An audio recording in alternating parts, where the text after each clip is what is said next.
I honor you. Okay. I'm going to have to make a proper apology. Hello to all of you out there. So much love. Yeah, we're late and it's all my fault.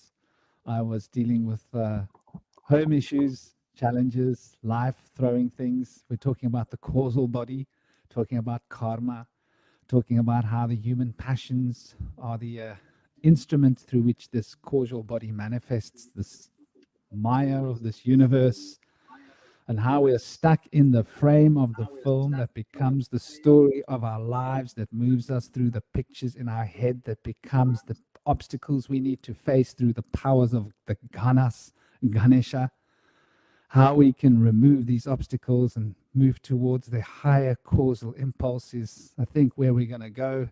So without further ado, I'm going to run from the top. We've got Indigo Sage. He's a shadow worker, brother. He works with people, helping them to unearth, pull the roots out of their tree, check the root health.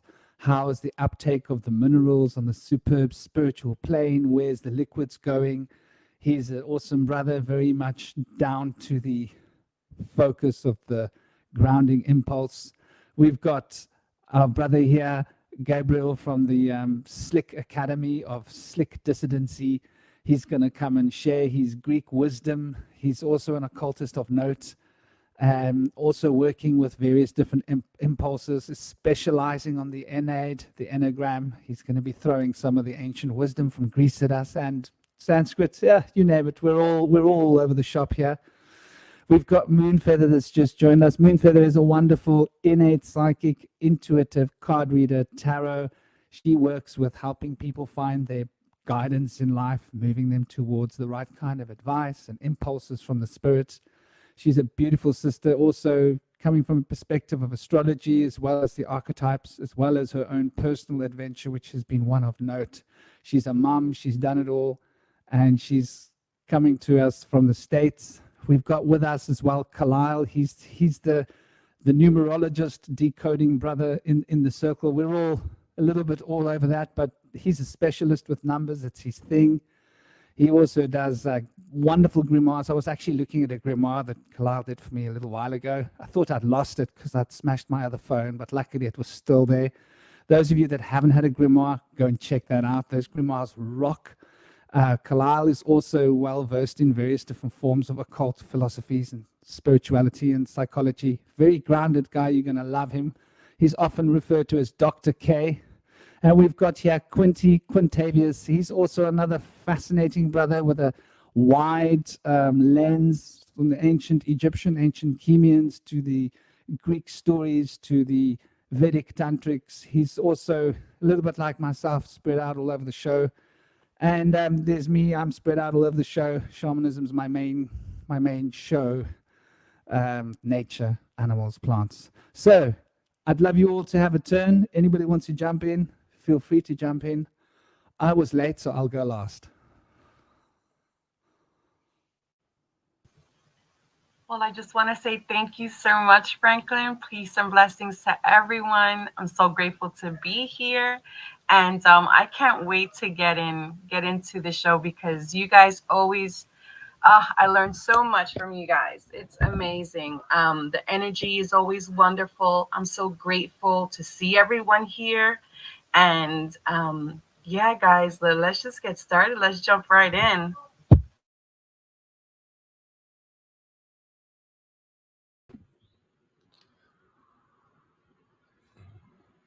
Well, I'm getting jealous of Indigo Sage there.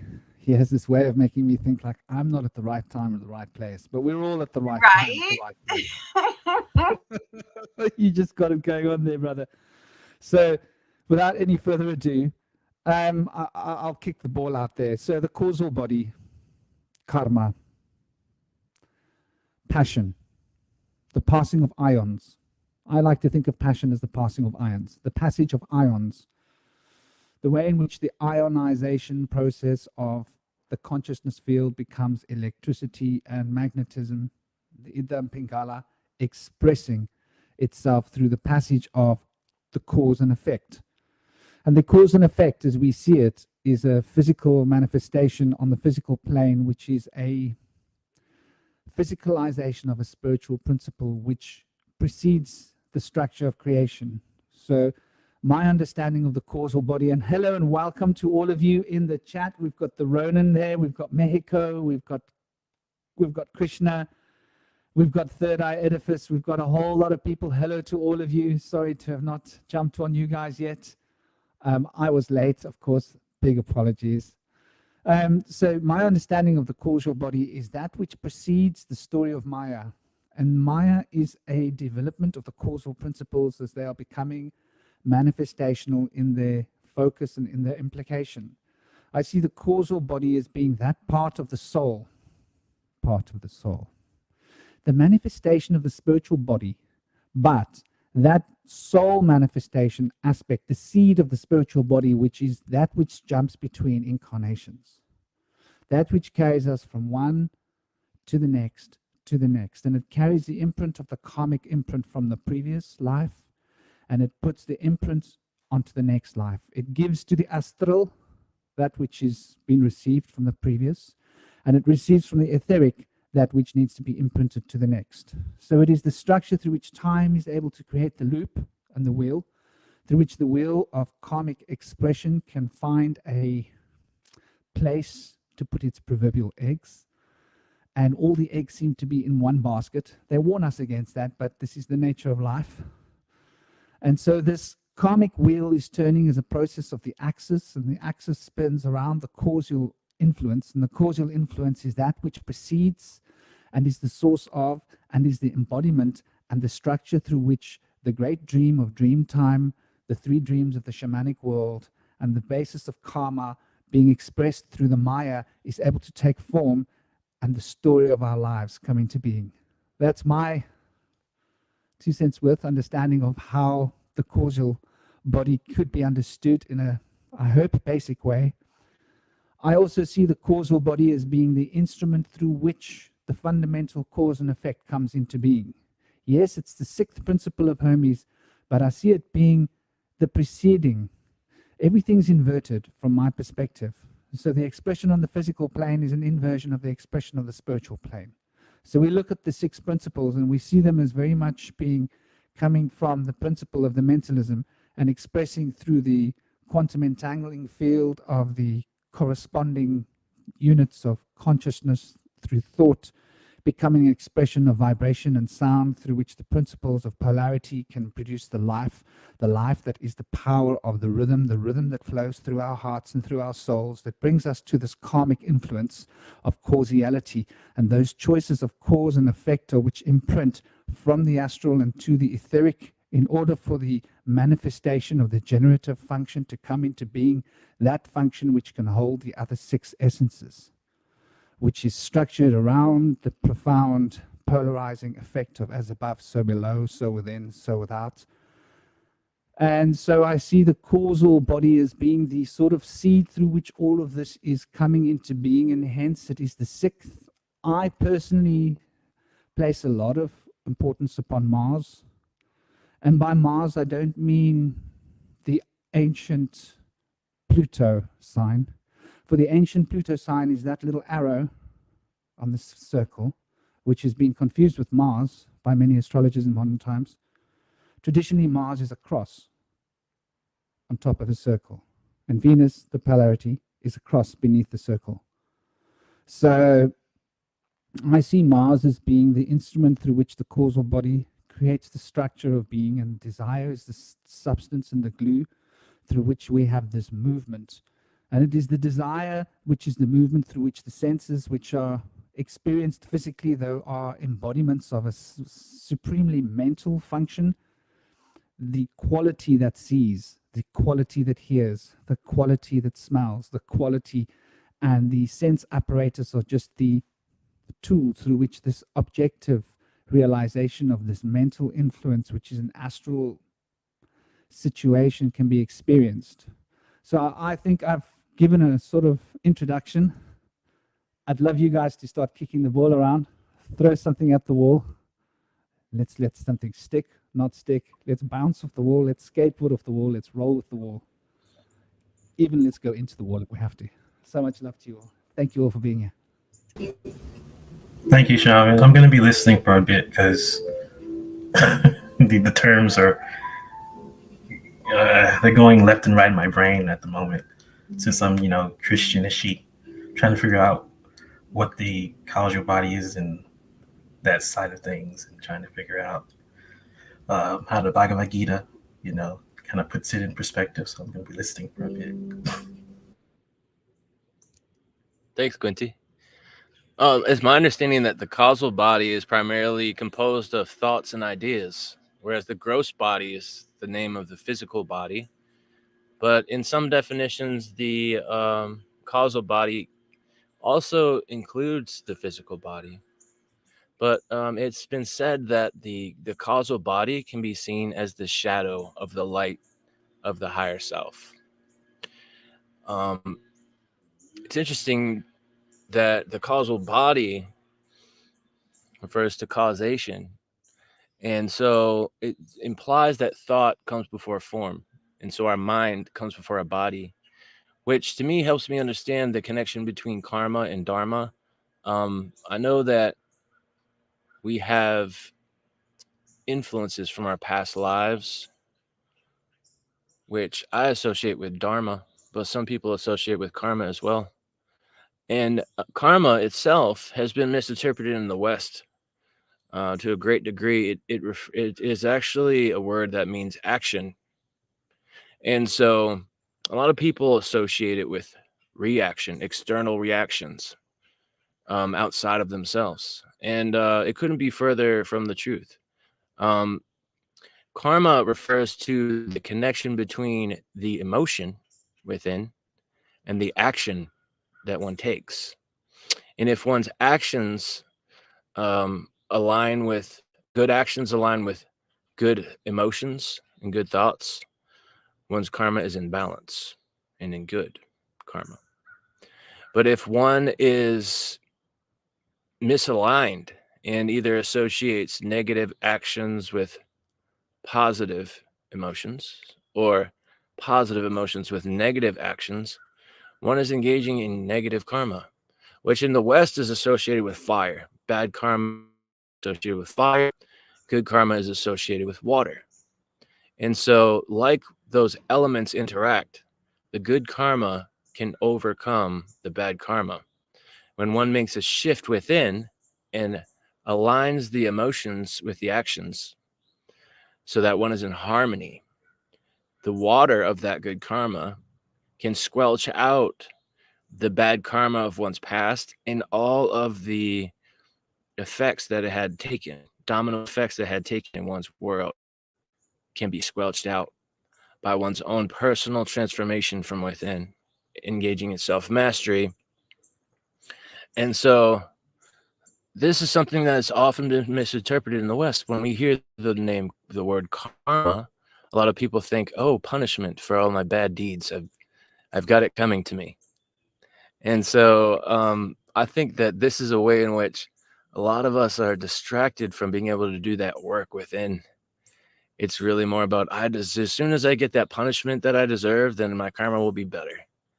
And I don't really see how that's actually the right way of seeing it. Although there's always many ways to interpret things, and there's always great insight to those interpretations. So I'd love to hear other people's ideas about this as well.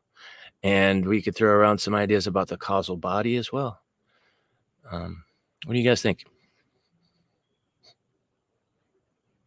Any ideas out there? Love, peace, and power. I love the interpretations I've heard so far. Myself being a numerologist first and foremost, and mythology playing a large part in those expressions. If you tell me your name and when you're born, I can tell you the majority of what the surface of your life professes, right? But how you choose to see what do you see, how you choose to experience that is the twin path of that physical expression, right? No one can see that for you. you have to understand why your mind is structured the way it is, why your spirit moves the way it moves. The karmic wheel gives you an idea of your spiritual time or your spiritual place on this clock, right? We are infinite. So the sooner we understand some of these principles, the sooner you can begin to see where you are. Karma, as far as the causal body, how your body deals with your spiritual placement, is it's always going to boil down to perspective. But there's a reason a symbol means different things on different levels. So the sooner you understand that you're on the ground floor, because no one starts in the penthouse, right?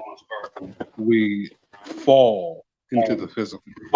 So where have you fallen from would be my question.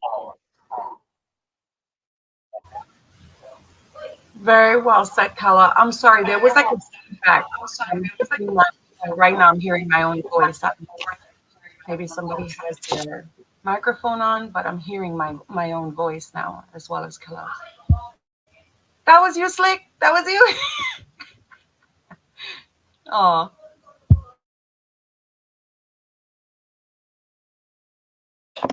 Sorry.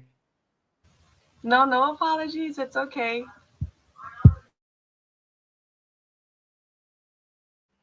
Love what you were sharing, brother. And it does really come down to the numerations are, I think, possibly the language of the causal body. If we were going to consider the language, they come before all the other bits of information. And I think of a bit that's something as you put between a horse's teeth. Yeah. Bits of information. And it's these bits of information through which we are able to control the information field. I actually released it was the power of the horse today. I think it was today. Gosh, my memory. But I think the horse is quite a fundamental concept to look at from the spiritual plane when we think about the causal body, because, and please, how's the sound? Is it working? If there's any issues with the sound, please, people in the chat, let me know. I don't want to embarrass myself and make a fool out of myself as I have in the past. And guys, tell me if my sound's gone crackpot. But no, I'm just my microphone. I never seem to get these settings right with StreamYard. It's very tricky, StreamYard, when you use these MIDI plus, it seems. Thank you, Quinn, and welcome. So yeah, I think it's really on point that the bits of information, the numbers, the numerations are the bits that go between the horse's mouth. And we say from the horse's mouth, what is this saying that we have that we all know so well? And it's sort of like the fundamental truth. I'd like to put out there as well that the causal body is like a container. It contains, I can only speak in terms of an actual allegory from myself. I never learned to play drum. Excuse me, I'm just packing up my frankincense toys, the shaman's toys. I never learned to play drum. I was very lucky. I had an experience with the causal body when I was young. And it was past life recognition, sitting around a fire, and my skin was well melanated. It was very confusing. It was like, picked up this drum. I was at a psytrance party. It was a full moon party in Cape Town many, many, many years ago, back in the days when I was still young, like before I'd even considered grey hairs. And someone passed me a drum, and I was like, okay. Well. And I started fiddling with the drum, and next thing I was sitting somewhere else around the fire with other melanated brothers. And I was like, hold on, did my skin just change color? Like, what is going on here? And what are we wearing? Like, it was very disorientating. It was like, did I change my clothes when I wasn't looking? And what are we doing? And we were doing some kind of a ritual. And I kept flashing between my life, where I was, and that life. And after I stopped playing, my friends looked at me and they said, we didn't know you were a drum master. And I was like, what do you mean? I'm not a drum master. It's like the first time I've really like properly played a djembe. So I think the causal body is like a the container of information as well that we learn, the experiences that we gain in our lives. And part of the whole shamanic path is about recapturing our soul essence, that's soul remembrance, soul retrieval. So I would go as far as to say that the whole process of soul retrieval from a shamanic perspective is the rebuilding of our energy bodies to be in tune and aligned with the causal influences so that the causal body becomes intact. And the structuring of the causal body becoming intact brings the numerations into alignment. And so information can be garnished. Garnished? That's a cute word. It's like I'm making a plate of food. From past experiences and attracted through the magnetic impulses of the causal flow. And I think the causal influence is what also produces that pull, the passion, the very desire to have a child. What is this? All life seems to be structured around this desire, and it seems like a very low earthly desire, but it's actually a very profound spiritual impulse. And without that, we wouldn't be able to enact a chain of life. And without the chain of life, we wouldn't be able to enact the progression and the reincarnation for both ourselves and our soul group. For I feel we travel in soul groups with the shamanic practitioners and shaman of the world are speaking about, when they speak about the ancestors, are our soul family. And our soul family, we work with each other. Some incarnations we are in the astral, working in the physical, and others we are in the physical, working through the astral. And we work as sort of hand in gloves. So when we tap out here, we might be sitting outside the ring, but we can still say, "Oi, clip him with the left." Because the guy in the ring can still hear us. And so we're giving the advice of like you can't see it, but he's going to get you with that right foot. Cover your head, cover, So it's a little bit like, I think a boxing ring or a martial arts ring is a good way to get the influences, because life seems to be a little bit of a battle. And I think the battle of life is because of the movement away from the principles of the causal body. Because we tend to get this wonderful desire given to us and go, hold on, I like this. What can I get from it? And it's supposed to be a selfless thing. Because the desire is a powerful manifestational tool in order to change the nature of reality. But then we go, well, I like that. I want that for me. What can I get out of this? And I think that's where we lose the causal body. So I would go as far as to intone that selflessness is the causal body. And selfishness is the movement away from the causal body. I don't know. What do you think? I'd love to throw the ball out there. Anybody that wants to jump on? One thing that when I hear the word cause, I hear all the echoes of the same word, that being chaos, and which is, in some aspects that's said to be what everything came out of. But that is also phonetically the source of the word gas. And so these, in the gas is the spirit that we breathe in.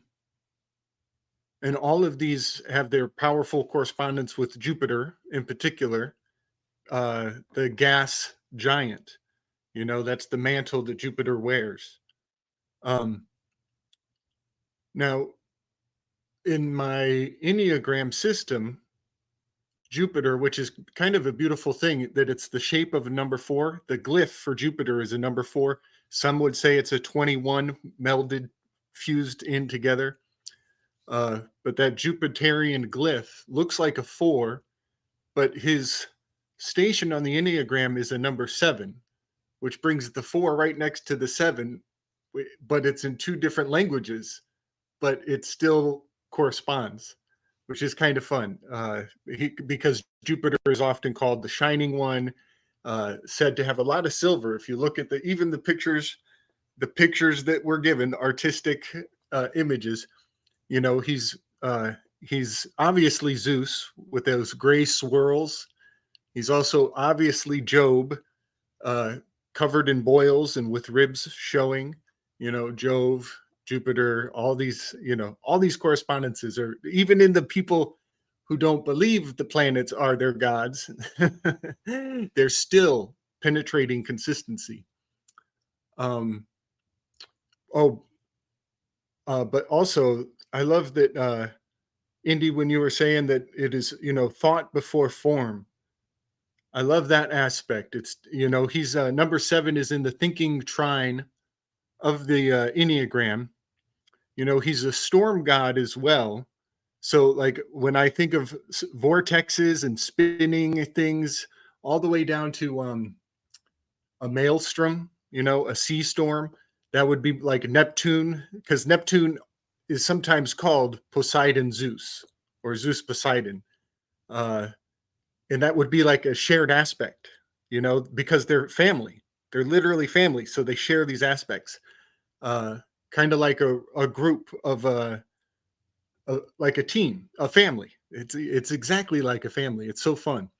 So yeah, I just thought I would throw the thought before form is totally what I see as, because he has the storm. That's the other thing. There's the eye of Jupiter, which is the storm of storms. It's the piercing, penetrating wound in the ribs in many other stories, including Brazil and Wotan, wandering one-eyed Wotan. These words are correspondent to the shape of Jupiter in all ways. So yeah, I just thought I would throw Jupiter up on the tree so we could all see what happens. And of course, Jupiter and horses. And Pegasus. Yeah.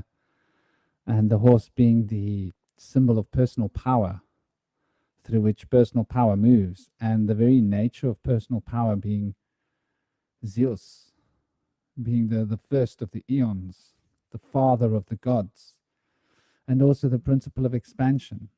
And so that does actually really add a lot of beautiful value to the idea of the causal body as being the first principle that it moves through is Jupiter, because it needs to expand in order to coalesce. So it needs to start from a very abstract and expand into less abstract, constructive ideas. And then, of course, it needs to have Saturn bring that willpower in, like mine, I. And between these two poles, the causal body is sort of focused, but its way in is definitely seems to be the horse, the bits between the horse's mouth, which we can consider as the reins of Jupiter, that he holds in his chariot. And the bits are the bits of information, the bits and megabits and gigabits and bits of bits and bitties. And so we bite down. We've got our bite, and our bite is how these bits are expressed. And when we look at how the bits are expressed in terms of a bite, we're talking about the mouth, we're talking about pe. And when we're talking about pe, we're talking about the tower.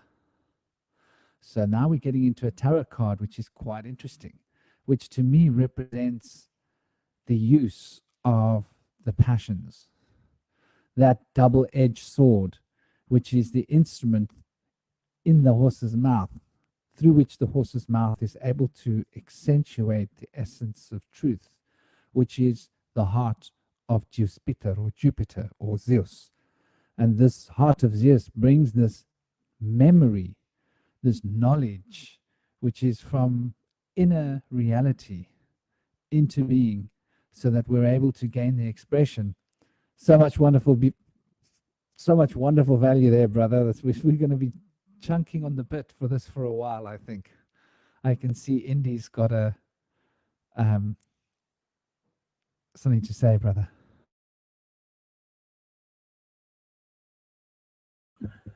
Yeah, it was interesting to hear the association of Jupiter with Wotan, because I know that like Thursday is Thor's day, which represents the celebration of Jupiter.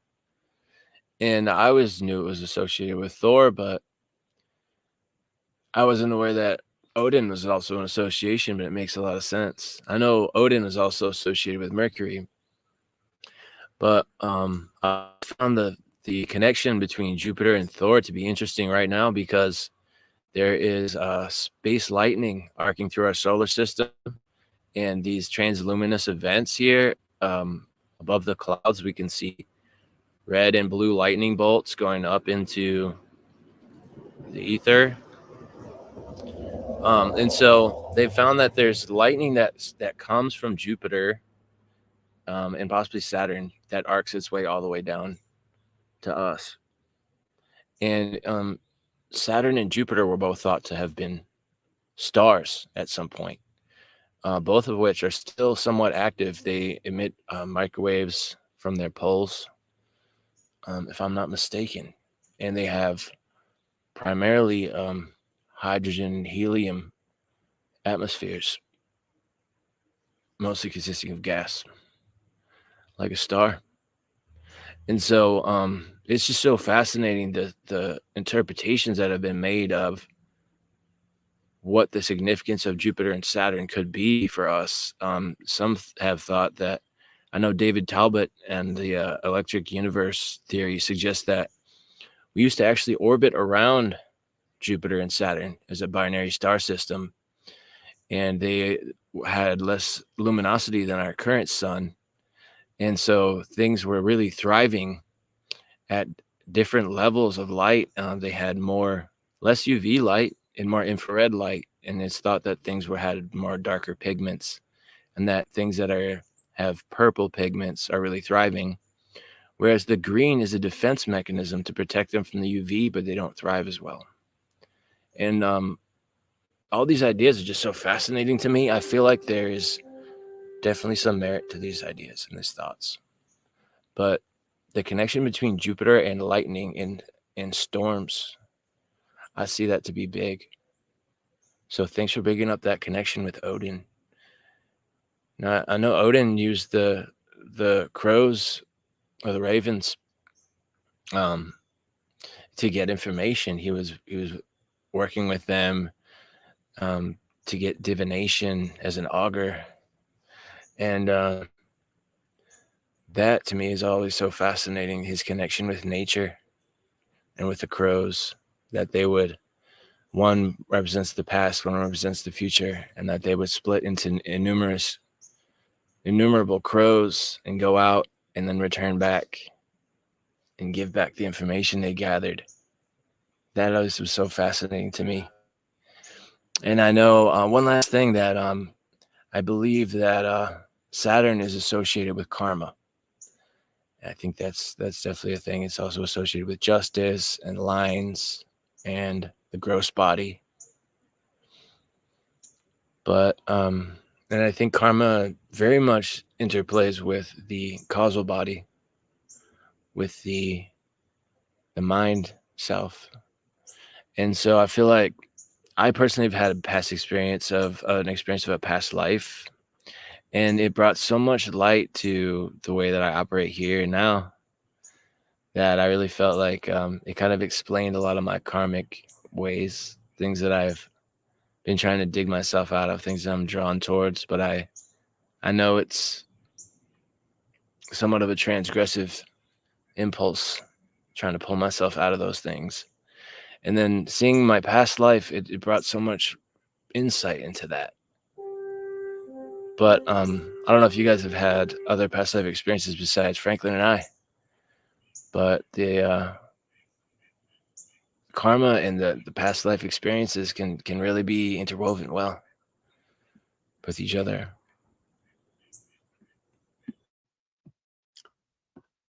So on the past life thing, yep, I remember. So when I was young, I had a meditation I would do before sleep for years. That was very involved, very elaborate.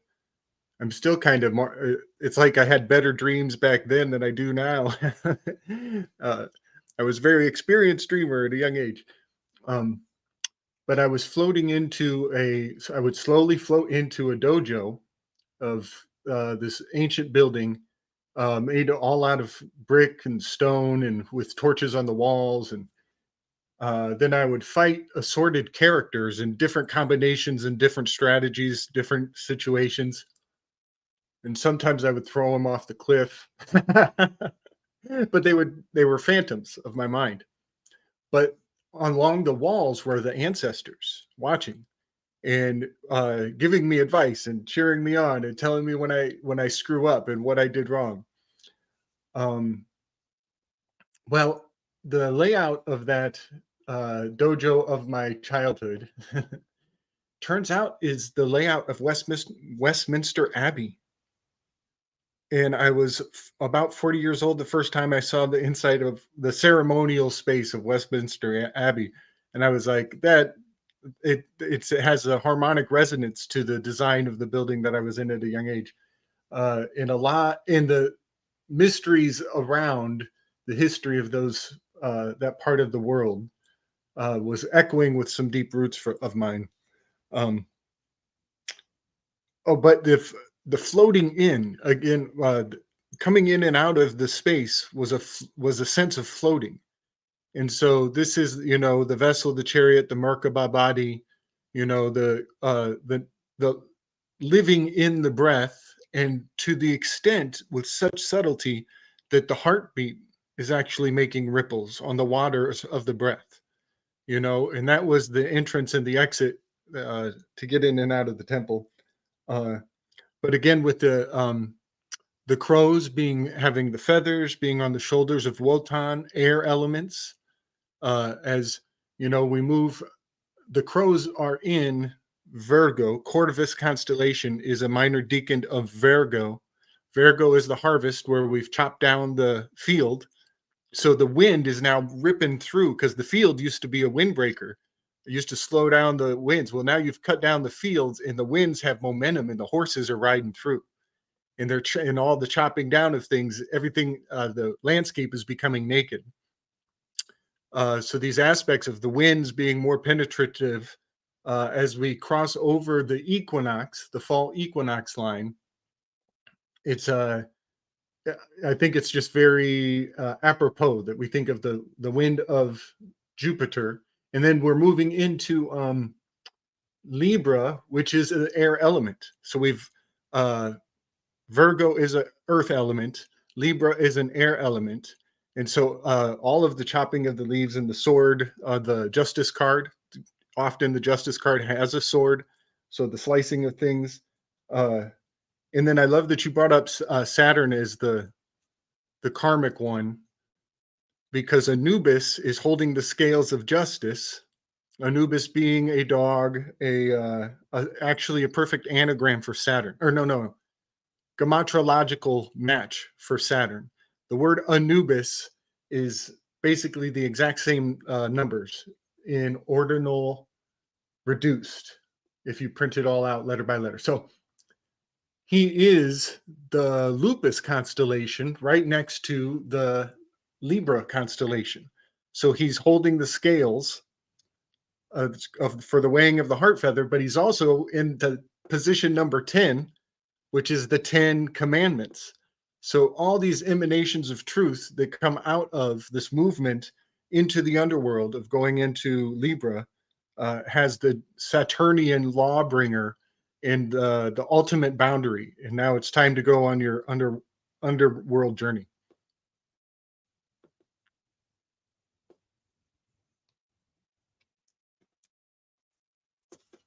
I love that you share that, brother, because it really is the knots in the rope. And I saw you looking very Chinese a moment ago, by the way, when you were talking. I was like, that man's face was changing. Oh, man. That's a Chinese face there. I was like, where do I know that guy from?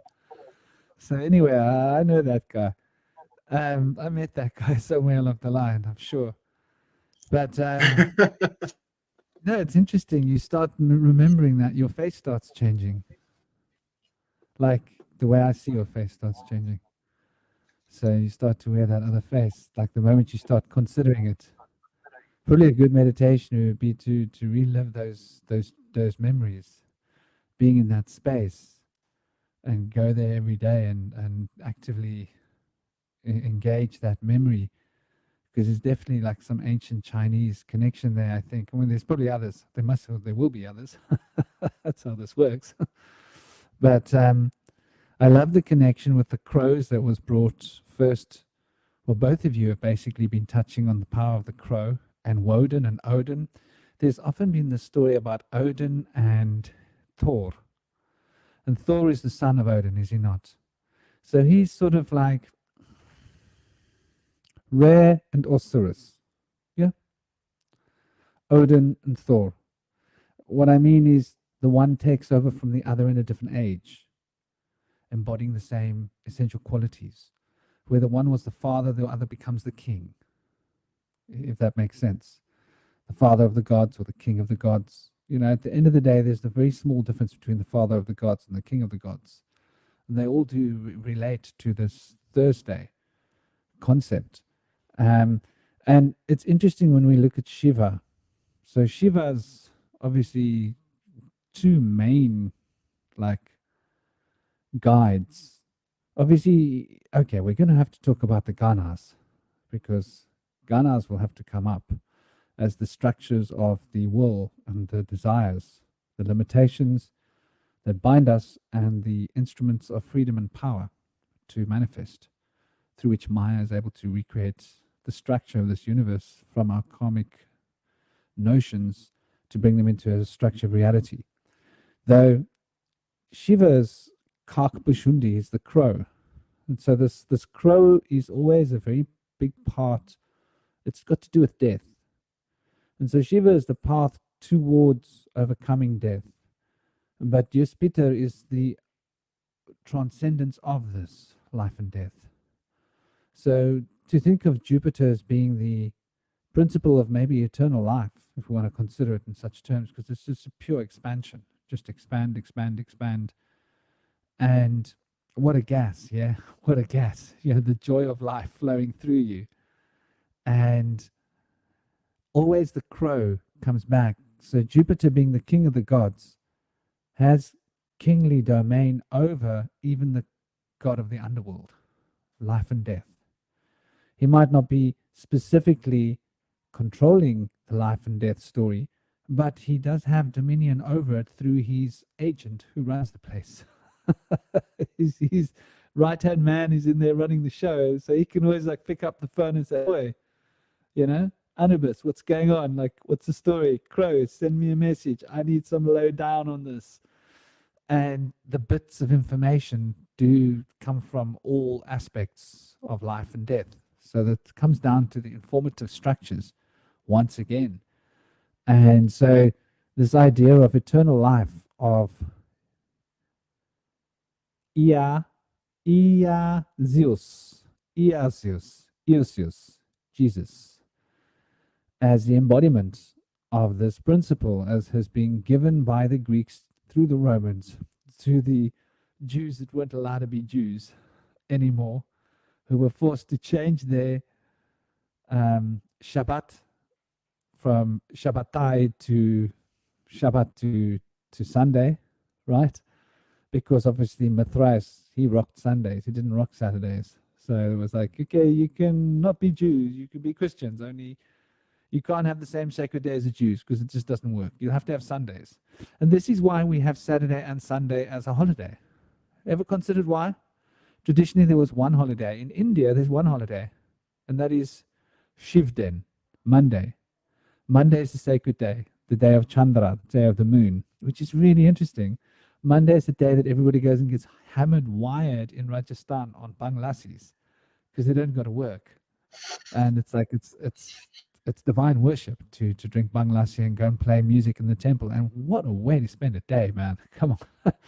You can drink a banglasi, you sit down in the temple with a drum, you lose 4 hours, you come out feeling elated and euphoric. And those temples are like basically pyramids. If you go to Rajasthan, Udaipur, you can go and sit inside a pyramid and play music. It's such an experience. Wow. Right in the center of Udaipur, there's a temple which consists of people holding hands and holding each other up. And it's like tiny little people holding each other up. It's like it's 4 stories high. And it's a stupa-based pyramid structure. Beautiful to observe, even more amazing to go into. And so these notions of the divine spirit, which is the action through which the karmic field is finding its extension, which is the causal body's action. You see, the causal body doesn't act directly, it acts through the principles. And so the principle of Jupiter and Saturn is how these actions can come into being. And it is such a beautiful notion to understand that death is a part of the process of life. I think the moment we understand that death is a part of the process of life, we no longer have to fear it. And the causal body is exactly that, transcendence of the death, fear of death, I believe. Because once we've stopped fearing death, we can start to use the power of the crow within us. Swim across the ocean of death into our pasts and come back with a piece of information, come back with knowledge. Speaking of karma, wow, let's speak about karma. Okay, so I've got a scar on my testicles. I rock that scar, man. Is it on my testicles? No. Yeah, I got a scar somewhere in at the base. Anyway, somewhere down there. Let's just say that I got hurt when I was little. Take a picture. And thank God it didn't hurt me. But take a look at this. My north node is rocking Scorpio. So what are we talking about here? That north node is a karmic extension, right? Very important, almost like the second ascendant, if you will, but from the astral and the emotional plane. So obviously I had to figure this out as a child. So I had these crazy, after I drowned, I was obviously like weird and freaked out kid. Like I was just like, you couldn't put me with other kids because I'd draw a circle around myself, sit in my little circle in some kind of a weird sitting posture. I didn't know it yet, but it was like a yogic posture. And I'd watch these children and think, what's wrong with them? What happened to these kids? Like, what is wrong with them? Like, I could only really have conversations with adults, which was very weird. And I was more interested in like understanding like why people are afraid of death. And I kept reliving how I died. And it was over and over again. And it was a most unfortunate situation. I was cleaved in half by a katana. What a way to go. And my dad got very upset by me explaining how I've got another life somewhere else with a horse and armor and a sword and my men and all of this. And the whole story played out over and over and over. And I redreamed this and redreamed this and redreamed this until I had sort of like absorbed a lot of this, whatever you want to call it, that I needed to absorb. And it was, when I was a bit older, it came to me, like I didn't add it up at the time. And one day I was like, in the shower, must have been like a teenager, and I was like, oh my God, I got a scar in this life, exactly where I was cleaved with an uppercut from a katana in the last life. Exactly where I left the world and how I left the world is what I'm carrying in this life. And so I've got to re-purify something which is related to that life and death thing, which has got to do with sexuality. And gosh, women have been the downfall of my women in my life. Oh my God, not even go there. I have to do a show about that. Women in our lives and men in your lives for the women. Sexuality tends to be the snare that catches us all very often. Some people seem to handle that and just rock that show. For me, it's been like I can be excessive. I can be excessive in the sexual demand situation and really get like into that to the point where I'm like, I'm batting for too many teams. I'm like, you're supposed to play one innings, mate. Like, you're getting obsessed. And so I've had this obsession with the sexual energies to have to deal with in my life, wanting more to the point where like I was a bit of a male nymphomaniac at some point, if I'm going to be honest. So I think it all comes down to this notion of being a samurai at some point where my life was so focused to death, tethered to death. So a samurai spends their life tethered to the crow, in a sense, ready for death, living for death. And death it's the same as, like, if you look at it, exactly the same as the Odin worshippers, right? It's like you're waiting for that death because you know it's inevitable. And so you stay as close to death as you can within your consciousness so that you can draw as much life force from the sphere of death, which is your past life incarnations, in order to transcend death and find some renewal, which is a very interesting concept. We've had this stolen from us, haven't we? They've like stolen it from us. Like, don't think about death. Don't go there.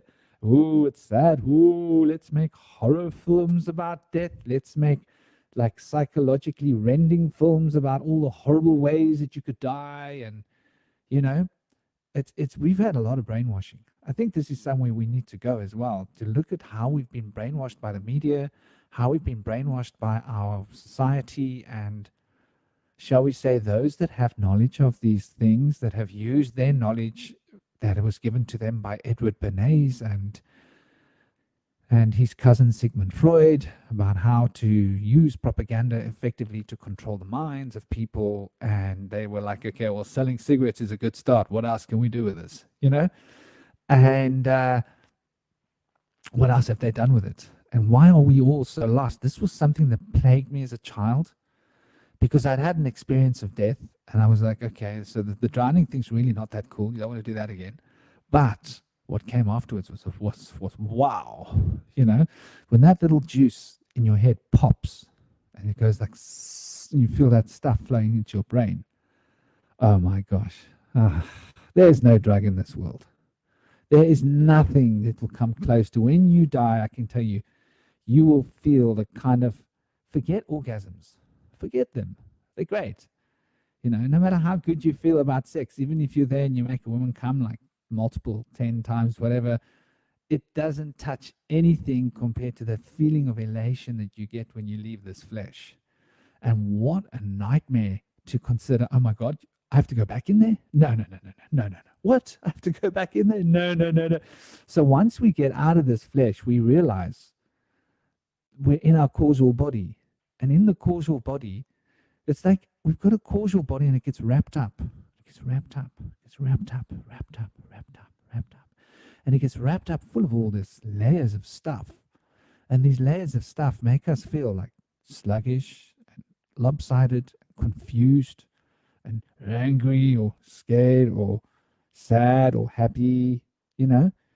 And we're in this primal state of consciousness, which I can only get back to what you guys were saying. You know, it's essentially the shadow of life, but it's also the embodiment of Zeus. And so we can't consider this without considering Mithras a little bit. So why was Mithras on the cross? Why was Odin on the cross? Why was Ea Zeus?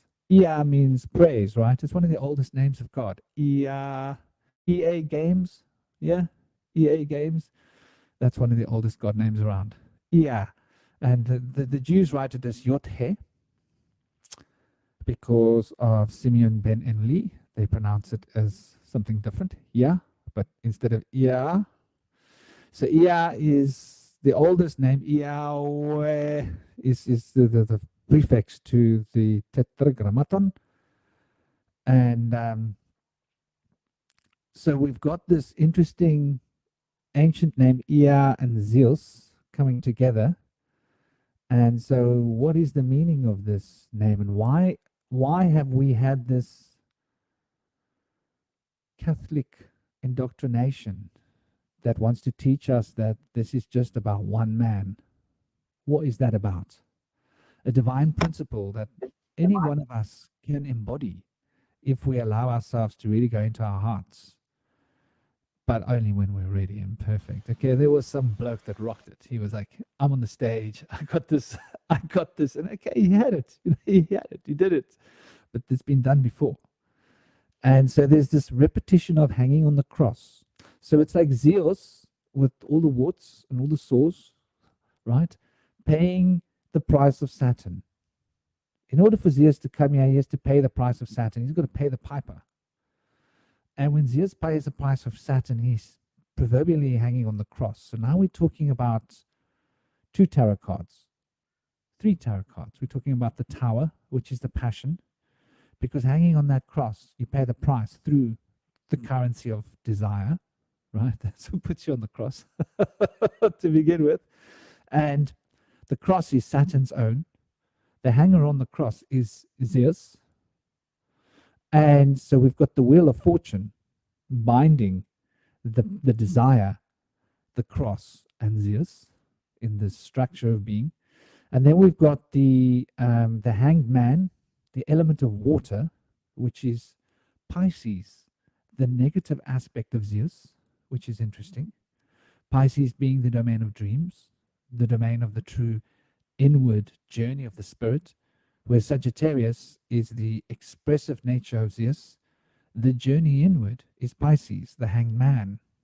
Even though Pisces doesn't specifically relate to the hanged man, the element of water does relate to the hanged man, but Pisces relates to the mutable aspect to the element of water.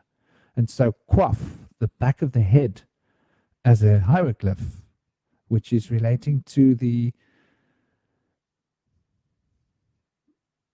back room of the temple, yeah?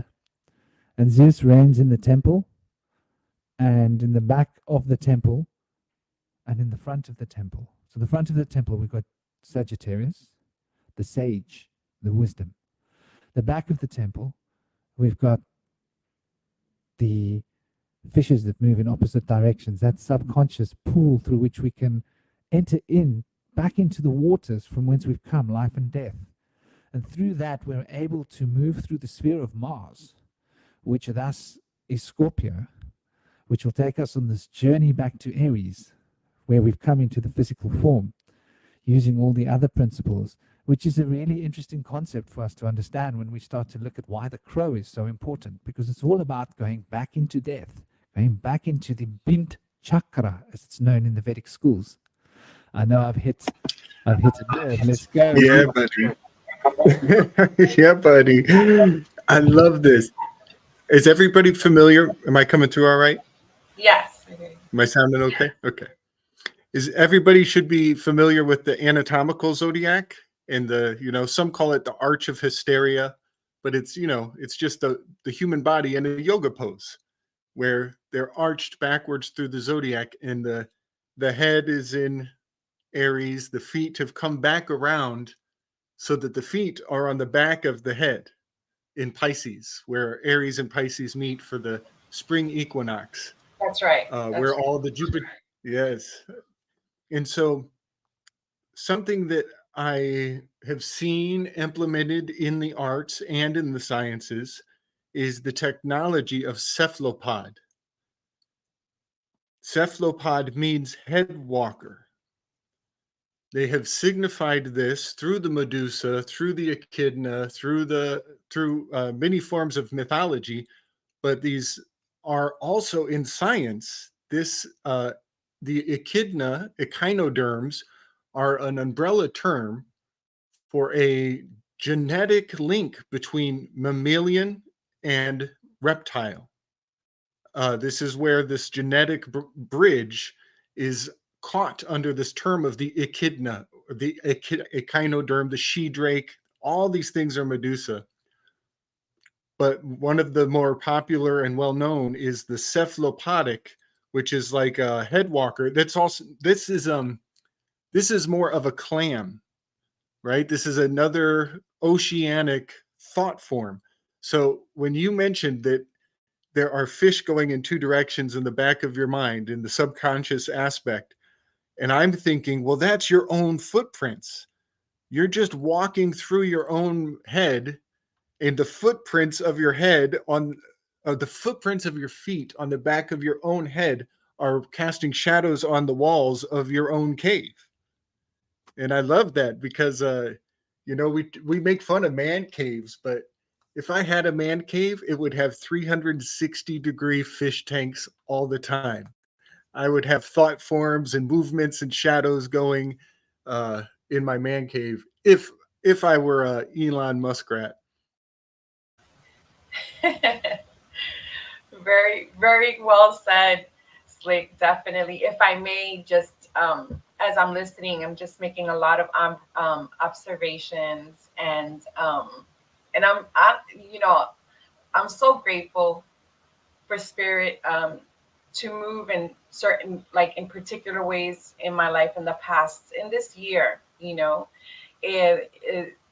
Spirit has forced me to do my homework, especially when I started the Mooniverse, sorry, it's forced me to do my, you know, my homework with astrology and stuff. So now I'm always looking. I'm always looking to see what the stars are saying. How is that reflecting on me? And we're talking about the casual body, right? And you just can't help, your body just cannot help but to reflect the energy that's going on, right? And how we're gonna alchemize that energy. So I just noticed a couple of coincidences, and then I'm sorry, not coincidences. I'm gonna say synchronicities, and just bring it to your attention, because as you guys are talking, I'm going through just basically the energies that we're in, and I can't help but to notice that in today's conversation, the divine masculine and the divine feminine are purely showing up, and that's because presently Jupiter is in opposition of Mars, and Jupiter has been on the table like crazy, you know. And I've always heard that, hey, you're always going to want to know where Jupiter is. You want to feel the energy and what's going on, but always know where Jupiter is, right? And then I know the number 47 came up, and then I was like, well, let me see the degrees and the minutes that it's in and stuff. And I looked at it, and it's 12 degrees and 10 minutes in Taurus, right? And then if you add that, that's 4, right? So then when I looked at Mars is 6 degrees and 28 minutes in Scorpio. Scorpio's coming up as well. Franklin just mentioned that as well. So 6 plus 2 plus 8 comes out to 7. So there goes your 47. I'm just making these little synchronicities because it just shows how our bodies and our minds reflect the energy. So the reason why I said the divine masculine and divine feminine shows up, because then we're also talking about Saturn. And Saturn right now presently is in opposition of Venus. So that's the divine feminine, and the Mars is divine masculine. And I'm just starting to see like all these little connections, which is wonderful, which is like, we're talking about, or I'm listening to everyone here talk about, the casual body. And Indy had touched on some phenomenons that are happening in the heavens with lightning, and we're talking about Odin and everything. And I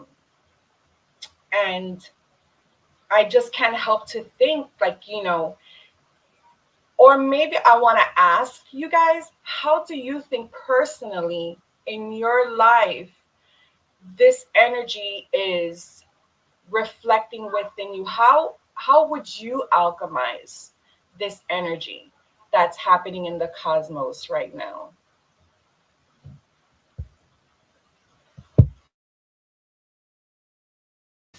Well, for me, for Christians, it's a time for war. The North Node has changed from a passive position to an aggressive position. I think it's fire sign in a North Node, or maybe it's just Libra, one of those. But Libra and whatever fire sign, they're both aggressive. So it's a time for spiritual change, time to change your room around, time to change your relationships around. The red ring of fire eclipse is evident of that. It's a time to find out who your God is and to incorporate those things in your life. Because depending on your ancestors, you could be wasting time with the wrong stuff. Like some people could not, be with the Jesus thing and be into it because their friends are. You'd be wasting time. Some people could be in, let's think, the Shiva thing, and nothing works for them. Like yoga doesn't work. You know, breathing doesn't work. Some things like that, and they get sicker. And you don't realize that it's because your genetics, your past lives, your karma, they're all related. So that's it for me, though. Thank you, Quinn. And I also forgot to mention, as I was mentioning these synchronicities, Franklin was also talking about death, right? And automatically my mind goes to the death card. But if you look at the Rider-Waite death card, it's 13. 1 plus 3 is 4, and we're talking about Jupiter. So that's just another synchronicity as well, right? And then I can't help but to also, it pops in my mind, the 2 towers that are on the back with the sun in between. And Franklin was just talking about the tower as well. So for me, I'm just wondering what you guys think of all of that. For me, that's particularly interesting because it gives us an idea to the structure of the tarot. So the tower is the passion, as I see it. It's Mars acting. And it acts through the passion, the passing of ions. And the passing of ions makes the ionization of electricity and magnetism create the constructive cadences that produce the matter of the physical form, the body. So Aries obviously is the first sign and represents your physical body in the zodiac, right? And which is quite interesting. First the physical body, and then we move from that to the more subtle. It's an implication, like Slick was pointing out, that you actually don't start at the head. You start at the feet. You move your way backwards. Everything's inverted.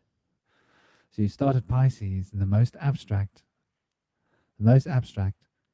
And so Pisces has got the strongest connection to the causal body, I would say, because it's the feminine pole of Jupiter, as Slick was sharing with us, and it's bang on with all of the things that I've come across. It seems to be the path, the sublimative intelligence that is able to gather from our dreams or travel through the dream time into the deepest, most sacred parts of the temple or the spiritual body. And so with the tower being in the background for death, there's a recognition that the passions have been left behind. Because when we travel through the world of death, we need to leave our passions behind. And I think the crow symbolizes that on a deep level. The crow, grow.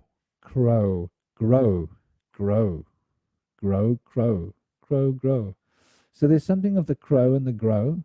And the grow is Jupiter because it's expansion. And so the crow works for Jupiter, right? As his little henchman communicating. Let's get going with the underworld. And so the idea of the grow and the crow and the crone and the G and the C. We're going to have a lot of fun with the G and the C. What the C symbolizes and what the G symbolizes. Because the G is the continuation of the cycle of C. And C is sort of like the objective version of a subjective G.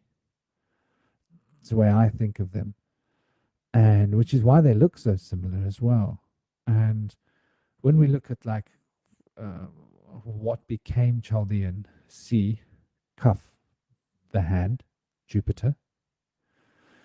And when we look at G, Jimal, what became Jimal is the carriage that takes us through the desert. And that desert that the carriage crosses, which is behind the high priestess, is what is revealed after the transformation of death. Scorpio leads back to her. And so Scorpio is the feminine pole of Mars. Mars, as we know it, is extending itself through 2 different poles. The masculine pole would be the emperor. So the emperor is where the will is acting upon the desires, and the desires have been trained and controlled. Scorpio, transformation, is the process whereby one attains to this actualization of control over the desire body, which is represented by the emperor. So the process is that transformation of death. And the transformation of death is the feminine pole of Mars, which is the tower. So the tower represents both the falling of the tower as what it takes to perfect the forces of life in order to gain the power of the emperor. However, once the power of the emperor has been obtained, you can continue the circle to put you back into the cycle of death, because you then will use this desire, will, power to obtain what you desire, and with that create more karma. So this entire structure is what's revolving around the causal body.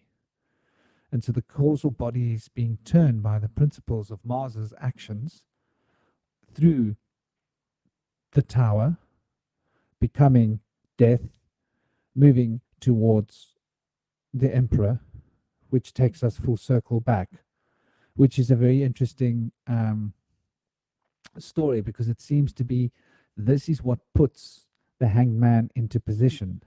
This is why the hanged man is hanging between these two extremes. And it also is the wheel of Jupiter, which is turning these processes in a series of cognitive experiences, which is represented by the high priestess of Jimal, that camel which takes you across the desert in order to gain the true knowledge, which is that which is stored in the causal body. At least that's my understanding of it on one level. Yeah, man, I can weave on the 3 to the C to the G, which in my mind is, from a Greek lens, is actually the 3 to the 6. 3 is gamma, and in Hebrew is gemel. So the 3 is a G. So that kind of fits the bill nicely. But there are some funny things in the Greek alphabet. They actually skipped the sound, the phonetic for F. It's like as though it were a late arrival, or maybe that was for the common folks in like the aristocracy. Were like, no, we don't use that sound. There's a strange superstition around that letter 6. So instead, the 6th letter is G in Greek, which was called Zeta.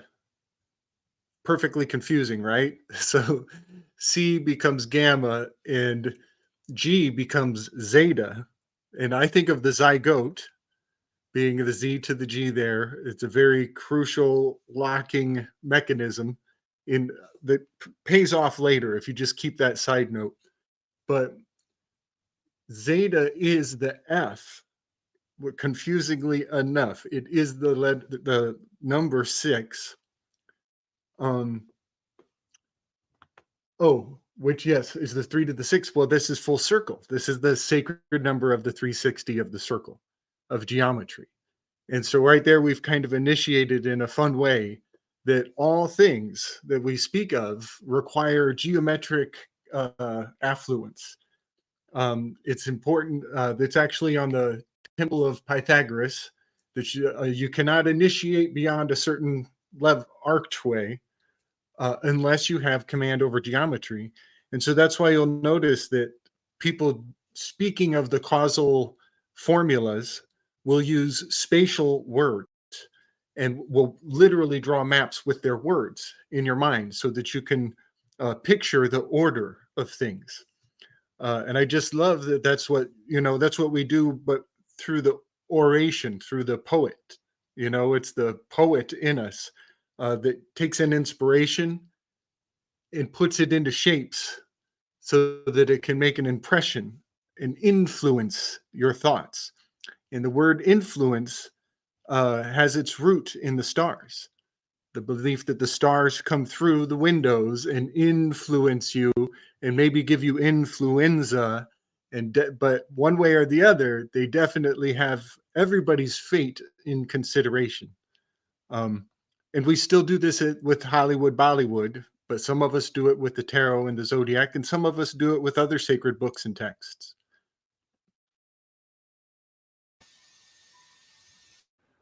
I like the influ. In, flew.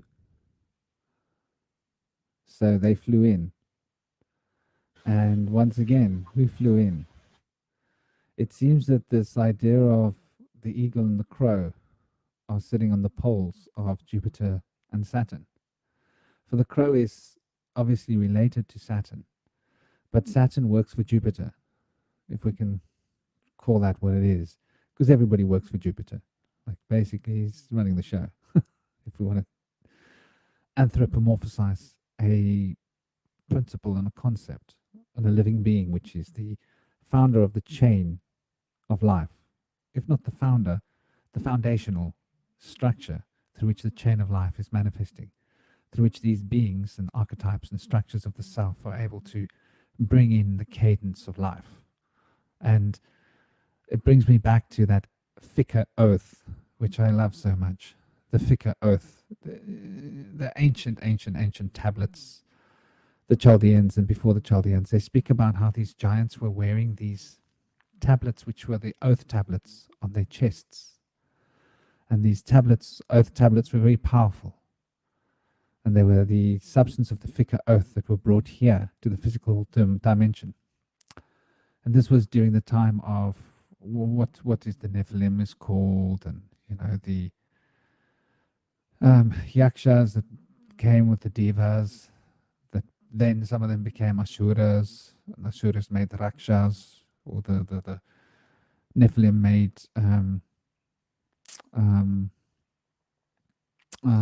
oh, my brain can't even remember the name of the giants. It'll come to me.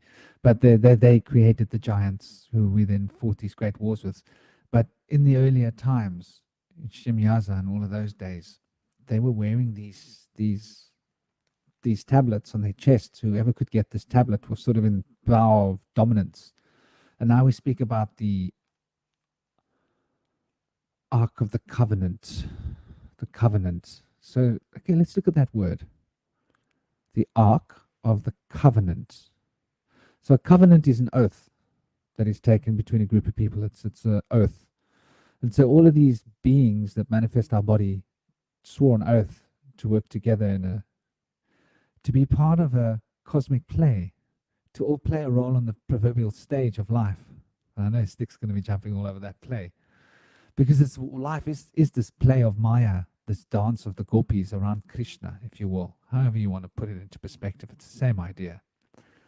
And so this Fika oath becomes a structure through which all of these beings are able to create the chain of life that moves through us. Hence, we've got all these guides that can help us along the way, because we can access parts of the chain, the cosmic chain of life within ourselves. And so this cosmic chain of life is the structure through which this causal body must flow. So I would say that the causal body would be the fundamental structure that each one gives us. Perhaps each member in the chain of life gives us one bit of information. And when we've collected all these bits together, we've got a structure. And that structure produces karma. And the karma produces the 7 principles to bring us to the effect of cause and effect, so that there can be a maturation of causality in order for the structure of polarity to become the sexual nuances of reality, which is the generation of a physical form and reality, so that we can enact all of these principles in order to produce the change necessary for the causal body to jump between one carnation to another. And so I think that past lives is really fundamental. Now, there was a wonderful dream that Mexico mentioned here, a medicine dream, about how the crows flew from the west to the east. I like that, the west to the east, from death to life. It's an almost inversion of the principles of going towards the sphere of death, which is traveling towards the west, and landed in a big dead tree, and then turned into a wise man. That is the information coming back. That is the rebirth of Isis. That is the rebirth of Odin upon the tree, hanging on the tree of death, the metaphor of the tree of death. The Christos hanging on the cross, as it's referred to terminology wise. The idea of matres and sacrifice. Oh my gosh, there are some funky Celtic versions of the story, man. Okay, so I've got to go here. The Irish. Is it Irish or Welsh? Standing on one foot, balancing on a rock in a field, and having to impale yourself with your own sword in a ritual manner. What a concept. So they had their own versions of, instead of crucifixion, it was self-sacrifice. In order to bleed upon the crops and put your blood on the earth. This is an ancient rite that has been done by ascetics from the beginning of time, and kings as well.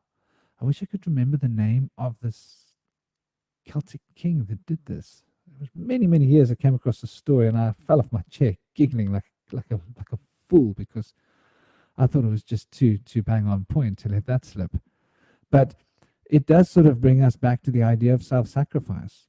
And so the whole point of the causal influence seems to be that selfless self-sacrifice, like the idea of a man having an impulse to ejaculate, even though it's going to diminish his life force, even though it's going to steal a chapter of his life, so that a new life can come into being, so that he can now become focused on that being, like 18, 19, 20, whatever years, because now that's your mission.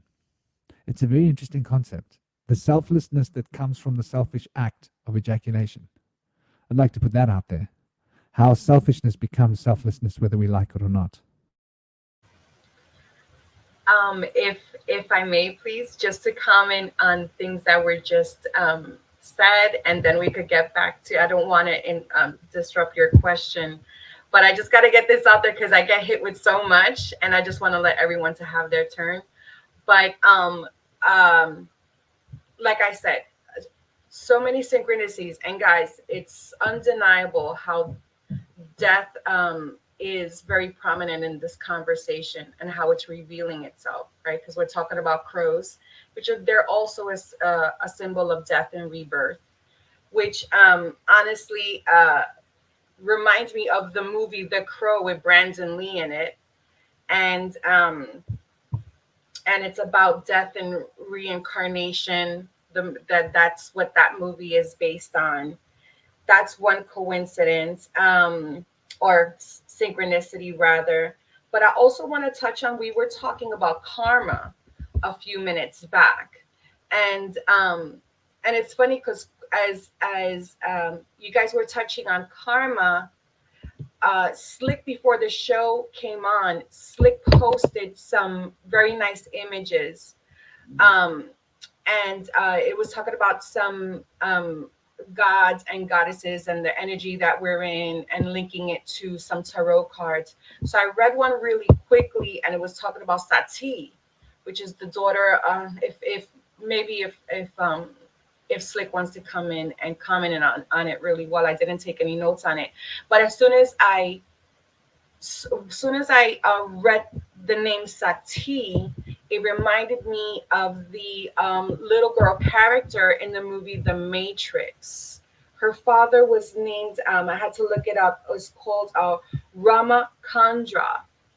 It was Sati's father's name. And he really touched on karma and what it meant.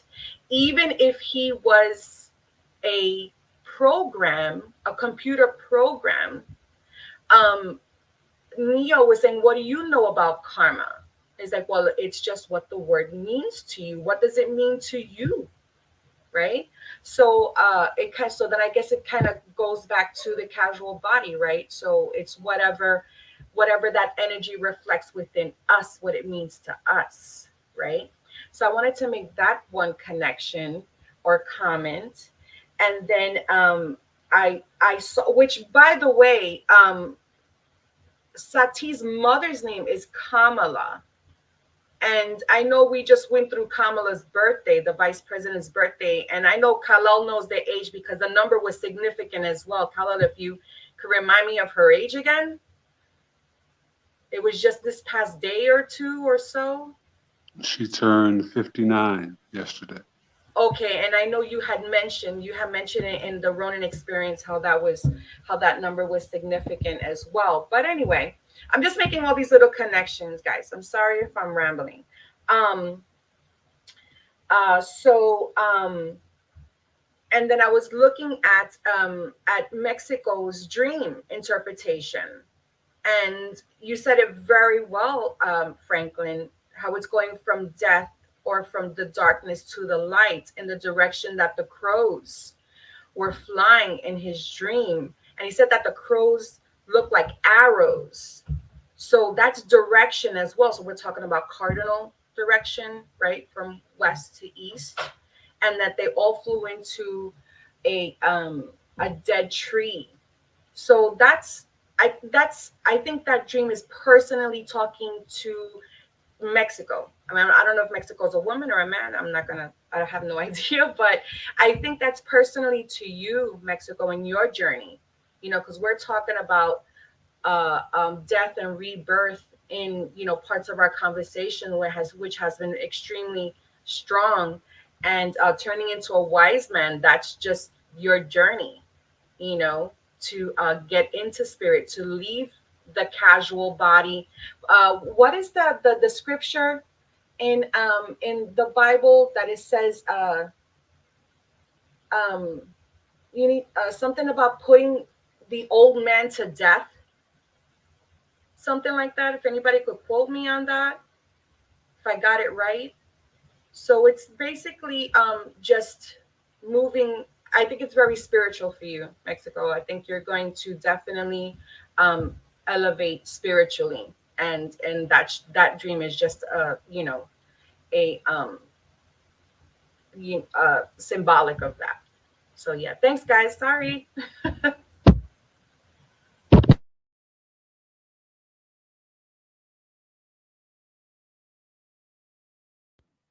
What was that question Yeah, again? The old man the, turned. Continue.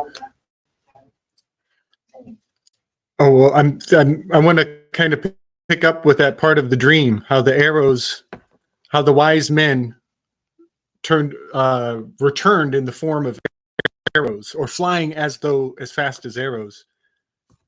I think sometimes we learn a thing that we realize we should have known it in the past. That would have really helped me to know or to think about at this one particular time in the past. And if I'd have just, it's like a key that kind of unlocks the door that you didn't know could have been there. And when wisdom hits us in that way, it comes very quickly. It's impactful, and it almost throws us back in time. And so we could, you almost want to take what you know now, and you just like wish you could go and give it to your past self. And it would have been like a cheat code for some sort of opportunity, But that's also taking it in. That's in absorbing. Yes, yes. It's also making sure you never forget when that information comes to you and hits you so hard that it's like penetrating. Uh, that's a part that's marking you, and it's that impact is making a mark. And I want to point out the obvious anagram in karma is the ma'ark, and it is through literacy that we have come to know these things of our ancestors. Am I coming through? Am I all right? Yeah, you're good. You're Yeah, it's good. working.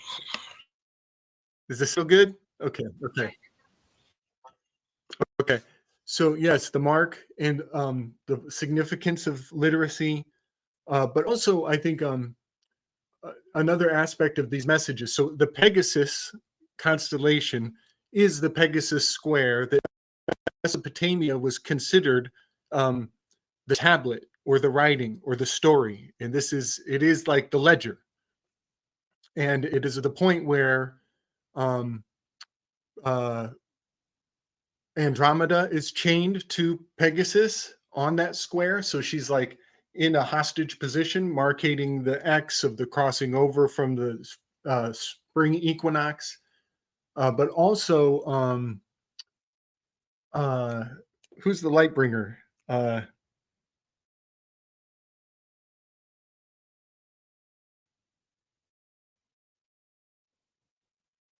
is there. Moo. Cypher. Prometheus, that's it. Prometheus is chained. Yes, and he's the hostage there as well. So he's on a ledge. You'll notice in the art, he's on the ledge. This is the ledger. It's also, it's all things written, basically. It is the rite of passage. And so when you're signing on a check, you're signing at the X. That's the mutable aspect of investing trust. You're putting your trust in this written word that somebody's going to live up to the letter of the law down the line. But I just wanted to bring that forward because this is all aspects of the Tower card. The power. I think of the Wheel card as being over in the fall equinox, the opposite side of the zodiac, 180 degrees. And I think of that as like the base of beginning to build a brick tower. If you were laying a circular tower, the wheel of the Wheel of Fortune card is like the beginning of building a ziggurat, the Tower of Babel. And then the wisdom of surviving the underworld journey of the winter time, the tower is complete right there at the spring equinox, because you've learned all the things you had to learn when we go inside, when we go into hibernation, so to say. And now we have, so now the tower is complete as we're coming out of the spring equinox. And I want to talk about those graphics I posted up. We're in the middle of a sacred holiday right now. It has Navaratri is a 9-day observance of the 9 Devis. Does this sound familiar to you? Yeah. So we're in day number 7 today, which 7 again is the position of Zeus on my Enneagram, and it is the Tower card, which is 16. 1 plus 6 gives us a Tower card. So there we've been weaving on it all along, right? In accord. And I didn't tell you guys about Navaratri. We just happened to be going there with all this. And then the other card is the Chariot card. And now when you combine a Chariot and a Tower, you get what happened on 9/11. So these magical implements really hit to the heart of a lot of trigger points. Systematically speaking, this 7 by 7, this 1 plus 6 is 7. Chariot card number 7. A lot of 7 magics in the mix here. And so the Hindu Devi, who is venerated on this day in this Navaratri procession, it's 9 goddesses in a row. Number 7 is Kalaratri, C-A-A-L-A-R, C-A-A-L-R-A-T-R-I, Kalratri. And she's the one who's riding on a donkey. She has a bloody sickle in her hand, which I think of, she's said to be the remover of ignorance, remover of obstacles. I think that sickle that's always bloody, I think it's a question mark. I think this is the power of questioning authority, even in finding out that it's inside of you. I think that's what that question mark. But yeah, I'll just kind of leave that there, that we are on the 7th day of Navaratri, and that's why I posted those. And we have 2 more days left. Tomorrow is Mahagari, and then a day after that is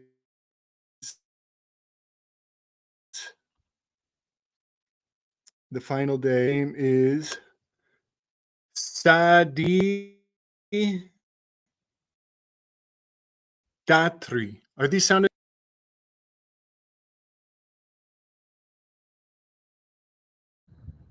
The Gauri is the marriage between Shiva and Shakti.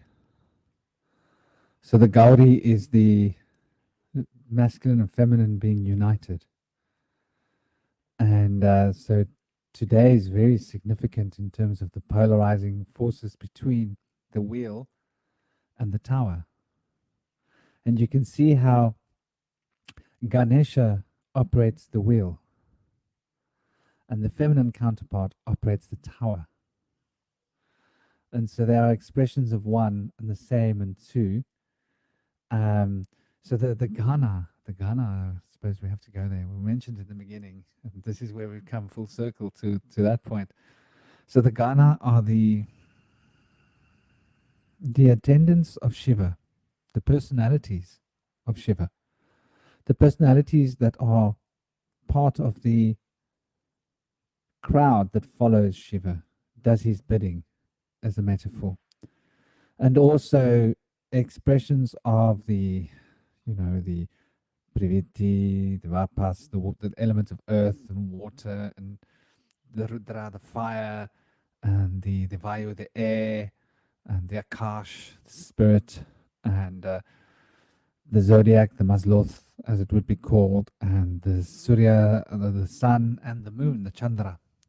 So these 8 principles are also 8 beings or 8 personalities. They are ruled by Ganesha on the positive side of the wheel. On the feminine side, it's the goddesses that are ruling. So it's like the ruling between the day and the night, the front of your temple and the back of your temple. The Jupiter in the form of Sagittarius, the sage, or Jupiter in the form of the prophet, the dreamer, Pisces. So it's very much like you're saying, these polarities, and obviously Navratri is about the dissolving of all evil. If that's a very bad word, excuse me, but the dissolving of the influences that become entrapping towards our souls, and that we become stuck through the principles of desire in this dance of life that becomes an unhealthy enneagram, as you would put it, through which we project the 9 qualities and become stuck in the bars of the cage that we have put around ourselves through the processes of becoming attached to the objects of our desires. For desire always objectifies, to desire. So to sire is the creative influence. To desire is to give that creative influence away. Yeah? And so siring is parenting, desiring, desire. It's an interesting concept, how desire becomes our undoing, generally speaking, even though it is the influence of the causal body's extension. So the emotion is the language of the causal body, which is the astral.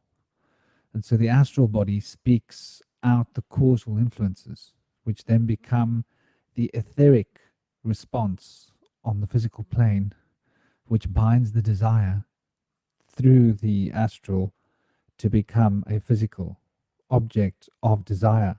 And so the body is a sort of an instrument of desire, an instrument to fulfill desires, if you will consider it in such crude terms. So this Gaudi becomes the linking of the past and the future, and the inner and the outer, which is today's particular force. And so it is very much that principle of union, which we could consider as yog, which means to yoke towards union, the 2 poles of the self, as opposed to tantra, which is to allow the differences to be resolved through the union, which is basically the same thing, just 2 different routes towards it. But definitely the Navratri is probably one of the oldest and most important festivals. It takes me right back. Hey, wow. You play drum for 9 days and you partake a lot of cannabis. You don't really eat too much. You eat prasad, temple prasad, little temple snacks, and you play drum. And like I would make myself cannabis temple snacks, like make beautiful, milk sweets. It's my little boy having a bit of a I'm going to have to go and have a chat with him and ask him to not be so loud. But yeah, it's fundamental towards this principle of union, which is where the causal body becomes intact. And so we can consider what evil, ensnared, whatever you want to use word, is what distracts us, takes us from the track. The causal body has a causal track, and that is the path of least resistance, as the Taoists would call it. And then we get clever. We go, I don't want to move on the path of least resistance. I want to go here. I want to track here. I want. And that causes the pendulum swing. And the pendulum swing causes this wheel of fortune and the tower to come into effect. And so we're stuck rocking between that good fortune of the wheel of fortune and that, ouch, that hurt tower experience. Which is the response, the two poles of the same act. But it all is an expression of the desires. And so I think we haven't given the desires enough real consideration to what they are. Everybody wants to learn to manifest. So the causal body is also the ability to manifest at will. So all magical force enacts through the causal principles in the causal body. Words are an expression of causal influences, which are in a state of unstruck sound. And so the striking sound begins in our ears, the inner ear of thoughts. And we don't realize that thinking has got sound. It's striking notes in our mind and our consciousness that produce thoughts. Words in our head that produce this, that produce this.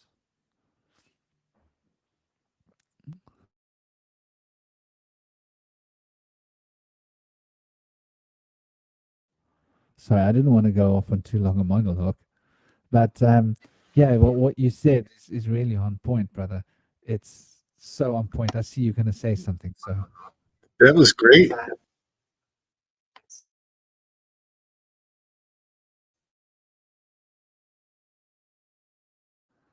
Well, I will continue Flow. until someone. There we go. Am I on? Yes, you're good. Yeah. Yeah. Okay. All right. So again, we're going into the ear. The conch shows us noise. The consciousness.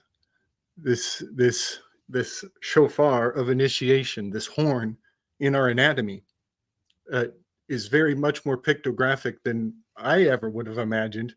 I'm never done being amazed at how these word puzzles are casting a rainbow, 7 different spectrums of implication in the cave walls of our minds. But inside of the conch, there are many other implements of the parade, of the ceremony, of the ritual.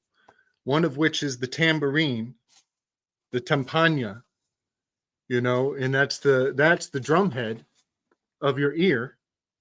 So literally these ceremonial implements, let me bust out my timpania for everybody. These ceremonial implements are inside of the cave. There are 7 rivers. They go into the river of Hades. There's 7 entrances into the cave of the head of your headies, HYD. And it's even a hide. Look, I'm hitting the hide, and so the ritualistic power of theater, the timing, the tempo, the cadence, the perfect practiced movements of the bodies, they're all part of what I think informs our DNA. I think that the stories that correspond to the starries stares of what we stare at in the night heaven skies are what elevate our thoughts to see the skyfolding. This is the skyfolding, the cranial skyfolding of the mind. And so on that hammer, on that hide, on the tympania, on the drumhead of your ears is another sacred implement known to be the tool of Vulcan Hephaestus, the god of the forge. And that is a hammer. I don't have a hammer per se, right, at the moment. But that hammer is banging on the drum and allowing the mouth shapes that I make reverberate mind shapes on the shadow cave of everybody's internal vision. So that hammer is even called, I think it's called the malleus bone or the malice bone. But we know that the gods, that Thor himself, who is, god of craftsmanship, is giving shape to the things that your conch is showing as noise. And I just also want to point out how first Hephaestus was thrown into the water. When he was cast down, he actually lived with the nymphs in the sea. So these aspects of the ocean actually being the consciousness or even the subconscious, the deepest depths of our thoughts, has a lot of consistency. But yeah, Hephaestus, on the first time he gets thrown out, he goes into the waters and he uses what he has to build up his reputation. I think, and he is the god of the volcano. This is also the life cycle of a volcano. Hawaii was just a underwater fissure of fire coming up perpetually until it built up and built a reputation so that it was so high it could see a whole new horizon if you get to the top of that mountain, where the high priests would go to have their eclipse rituals, their to welcome the 4 gates of the solstice and the equinox. But yeah, I'm officially just ranting at this point. I just love that these gods have tools that are our anatomy. Yeah, I like what you mean, because a lot of people don't know this, but Ram is the sound of thunder, really. Ram, that's why you chant Ram, Ram, Ram. He's the beginning of being awakened. That's why almost every major god is like a god of storms. That's all that people talk about, the god of storms, because of thunder. Like, Thor, thunder, god of storm. Or what's his name? Hazekorto, god of storms. Even Pan is supposed to be a storm god, but he's not associated with thunder and lightning like Zeus is, or the Cyclops that make his thunderbolts. But yeah, interesting. It is that which is the form of to elect, elections of who's running the show. And there's an element of trickery, the electric. And the arrow of Jupiter. I was just getting back to the tree and the dream. The arrows of Jupiter come from Jupiter's bow. So obviously there's an astronomical story here. Where's that bow shooting? Where is it pointing at? Arcturus, huh? Is that right, Slick? Shooting at Arcturus, the bow of Jupiter. And that's the wisdom, the wise man, the sage.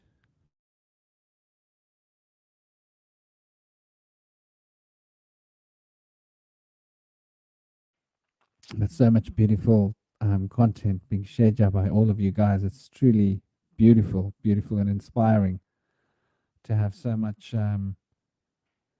information just pumping through the temples.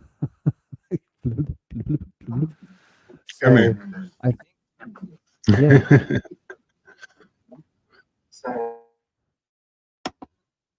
Well, I love that we're on the circle and we're circling around to tell the stories, even the drum circle is emanation.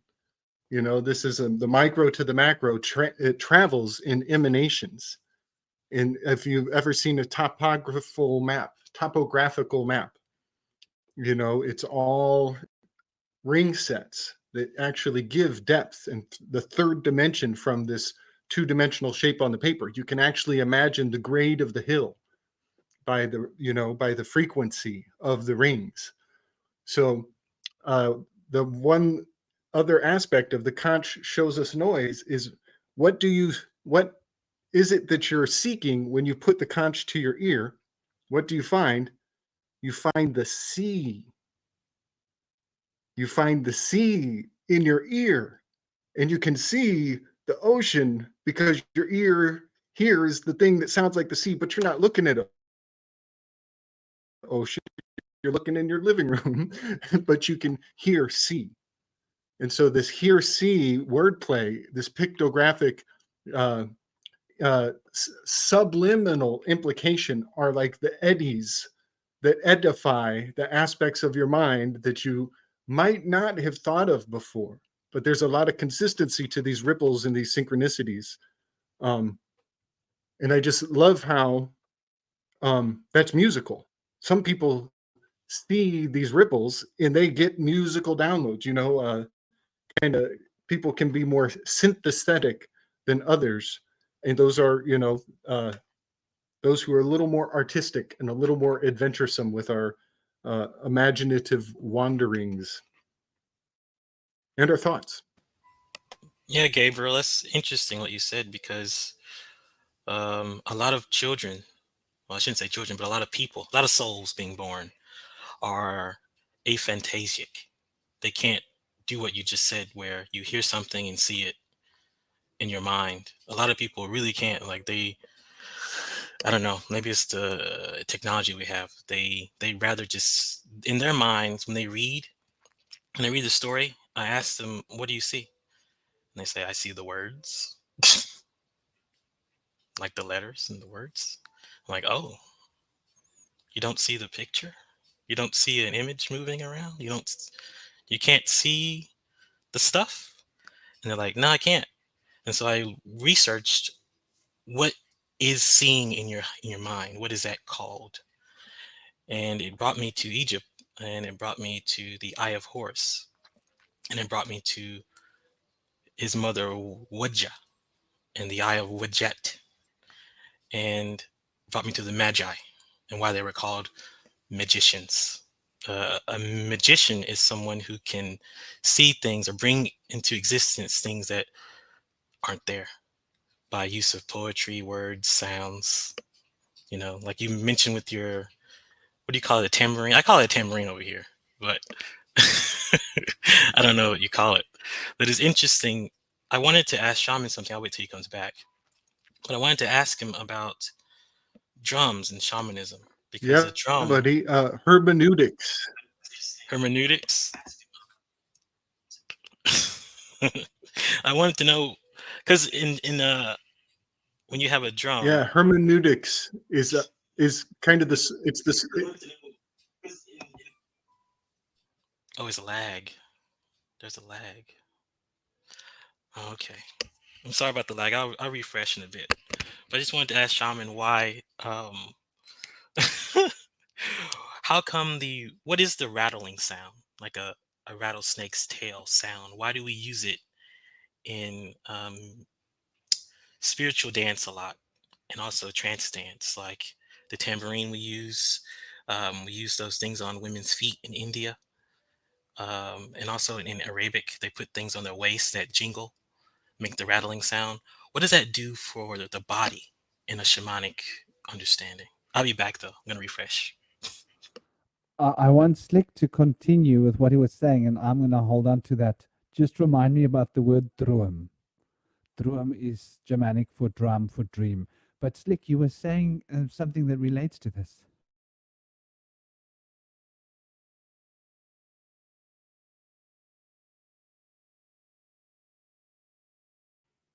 Slick, I don't know if you, am I working?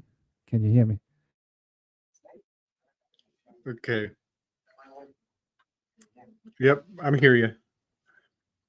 The rattle is totally serpentine, you know, and it should be it is to gain attention, to expedite attention, and even in the sexual context, it's, you know, to stimulate arousal.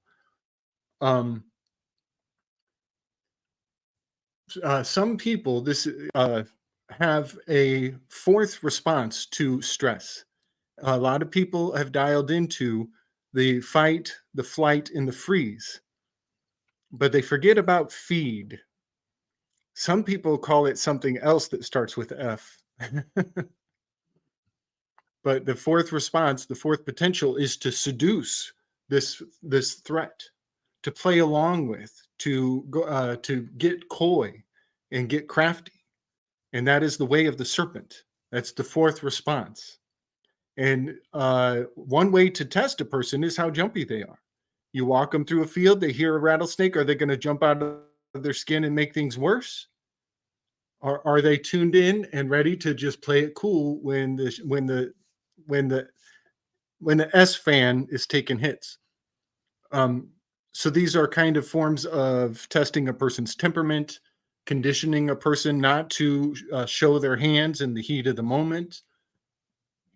There's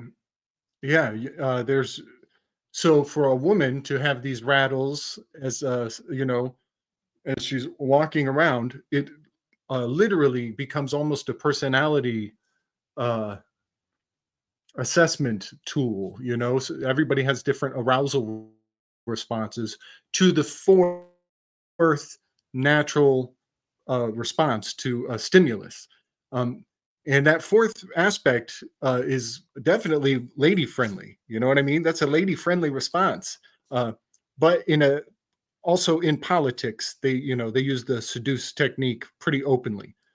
But the common folks, we don't think about. We sublimate. You know, thank you, Freud, for a lot of that seduction fourth implication of stress. Thank you, Gabriel. Beautiful, beautiful, brother. On point. And the power of the serpent is also the power to transform through that seduction. And when we think of said, spoken, and deuce is balance. Said, deuce. Through the word, you can balance things. And like you say, it's the power of the word. So it's using the pen rather than the sword as a concept, using knowledge to subdue the situation. And the drum is the drum. So before it was called drum, it was called drum. And drum comes from drum. And drum means dream in old Germanic languages and Afrikaans and Dutch and various languages still to this day. So the drum carries the dream.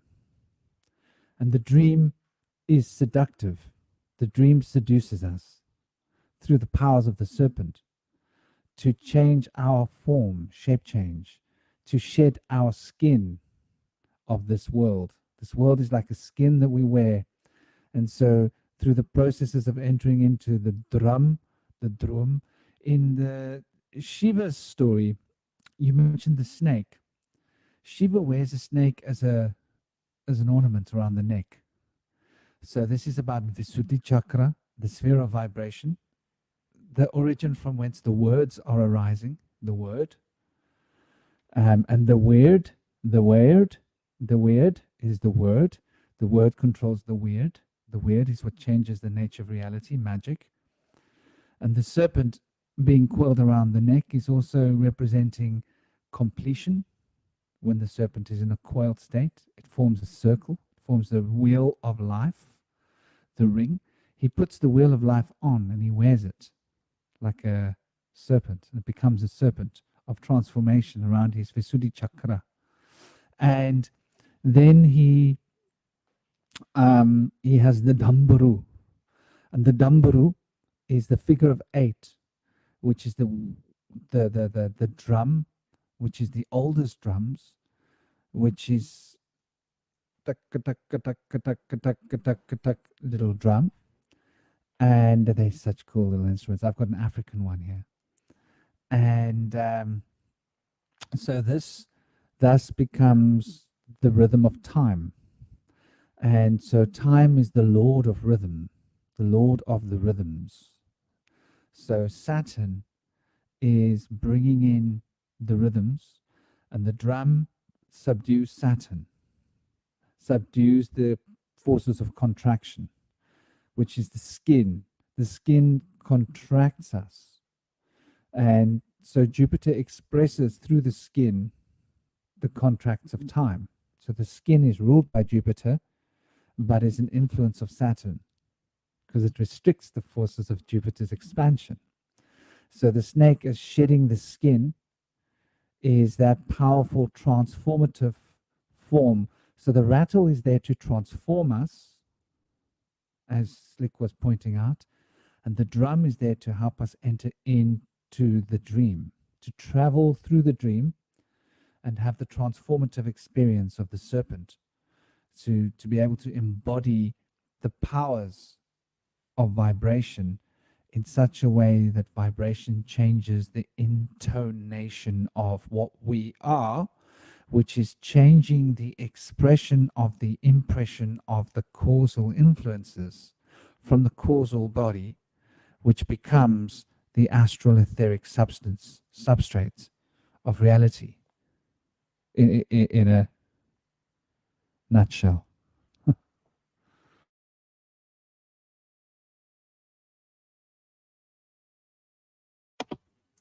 You know, that drum was made very well known through Karate Kid.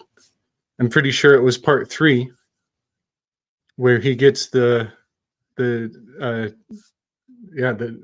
Okinawan drum. I think they're pretty specific culturally with a lot of the Karate Kid. I give them that credit, you know, for being in the 80s. They really did their homework to be Okinawan centric. The new Karate Kid is all Japanese, which is not very sensitive in terms of calling it Karate Kid. They should have called it, Ninjutsu Kid with that crazy kick he did at the end. But all that aside, that drum, the hand drum that Daniel-san learns to focus on, is such a power implement. It's such universally a power implement. You know, even in the Norse tradition, they would take that staff and spin it to draw in energies, and this is the power of the weavers. You know, they were that spinning of the staff was learned from the yarning, and the which is we're spinning a yarn when we tell a story, you know. And then one more aspect of this, all having to do with the wheel and that the sacred center. But Jupiter is he has an even-handed responsibility to go to each station of the zodiac and spend almost the exact same amount of time. It takes him 11 years to go around the zodiac for the Jupiterian orbit. So he is the quintessential keeper of the flock. He's a shepherd. He's literally keeping all the animals in their even weights and measures. And so I just wanted to mention that also, that the corresponding the planetary behavior with Jupiter and keeping the animals at bay, keeping everything even and balanced, is all intrinsic to that the sky keeper, the big sky daddy. So rhythm is important, I see, because even in Egypt, they made up a new god, which is Sekhmet, you know, the lioness god, to keep the rhythm, because the Nile River was rhythmic. It would flood, and then they would reap good harvests and good good crops. But sometimes it wouldn't flood. So they invented this idea that Ra made Sekhmet to devour or kill Sobek, so that the harvest could come through. She would keep things in rhythm. But sometimes it didn't help them. Like the Nile still sometimes wouldn't flood in the rhythm that it should have. But if you think about nature, can we really control nature to flow to the rhythm that we want it to flow to? Or do we flow to our own rhythm? Like, for example, as an old astrology studier person going through Christianity, I see that Jesus was trying to teach us that everybody's different. Air sign people are, I guess some people in general, shouldn't just say air sign people, but mostly air sign people, they move to their own rhythm. Like you get a Gemini come into the room, they're just different. You get an Aquarius to come into a band, and they just change the whole band because their rhythm is just different. So, like, what is that? Is that part of the casual body or the karmic wheel or whatever, subtle body, gross body? What makes you flow to your own rhythm? Because I read here in the comments, someone said you can't do work without being conscious. I don't agree, because when I was working and I was conscious, it made it seem more stressful. And I think that's why most people are stressed when they work, because they're thinking so much. But when you let go and just flow through the rhythm, it's already over. You didn't stress at all because you were kind of unconscious during it. It's kind of like when you're, what do you say, walking. You're unconscious when you walk, or when you go upstairs, you go upstairs unconsciously. But when you go downstairs, you're conscious because you don't want to die. So I'm just wondering, like, what is that? Do we skip to our own beat, or do we skip to the beat of the world?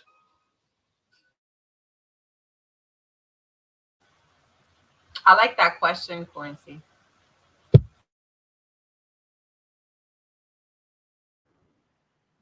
I love that. Please continue.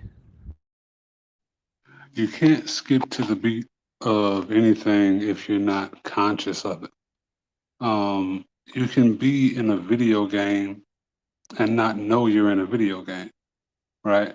Life gives us the greatest rendering ever thought possible, but you can see the grid lines, you can see the deja vu, you can be the glitch. So what you pay attention to is only what you can pay attention to. If someone told you to pay attention to that and you chose to do it or you chose not to, the decision is yours. But that choice has to be made. So it really depends on the individual. If you understand that you are the metronome in the clock, I think, no one can be that for you. Such beautiful words. This is why Mexico calls you Dr. K. You got that special K juice flowing. So on point, brother. And basically, I'll use another term to express what you've just said: harmonic resonance. Harmonic resonance, I believe, is the code of the causal body, and it encodes us between the microcosm and the macrocosm through the principle of harmonic resonance. And it encodes us to each other through the principle of harmonic resonance. I think of harmonic resonance as being gravity. Like density, things of harmonic resonant frequencies attract towards each other when they're in sync with each other's vibrational fields. So when I consider this in such terms, I think of essentially what is within us when we become conscious, right? And so that principle of Zeus is that fundamental intone of the impulse of what we are. And when we become conscious, then we are moved through the body of desire towards our harmonic resonant field balance. And so we could only wish to change the world in ways that we are resonantly being moved to change the world in, if that makes sense. And I think that's another way of saying what beautiful brother Carlisle was basically saying with his great Dr. K wisdom, as Mexico loves to call him. So much love. Yeah, thank you guys. There's something I noticed when I used to really observe humanity from a bird's eye view, which is women have a very interesting way of affecting the world around them, where men rarely ever learn. Well, let's say hey to Soraya before I continue. Hey, Soraya.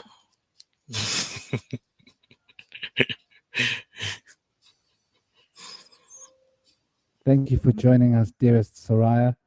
Soraya is an awesome poetess, an inspirer of hearts, well versed in various different cosmological principles, and like MoonFeather, a proper Gemini. So we've got that mercurial energy on the table. Welcome, Soraya.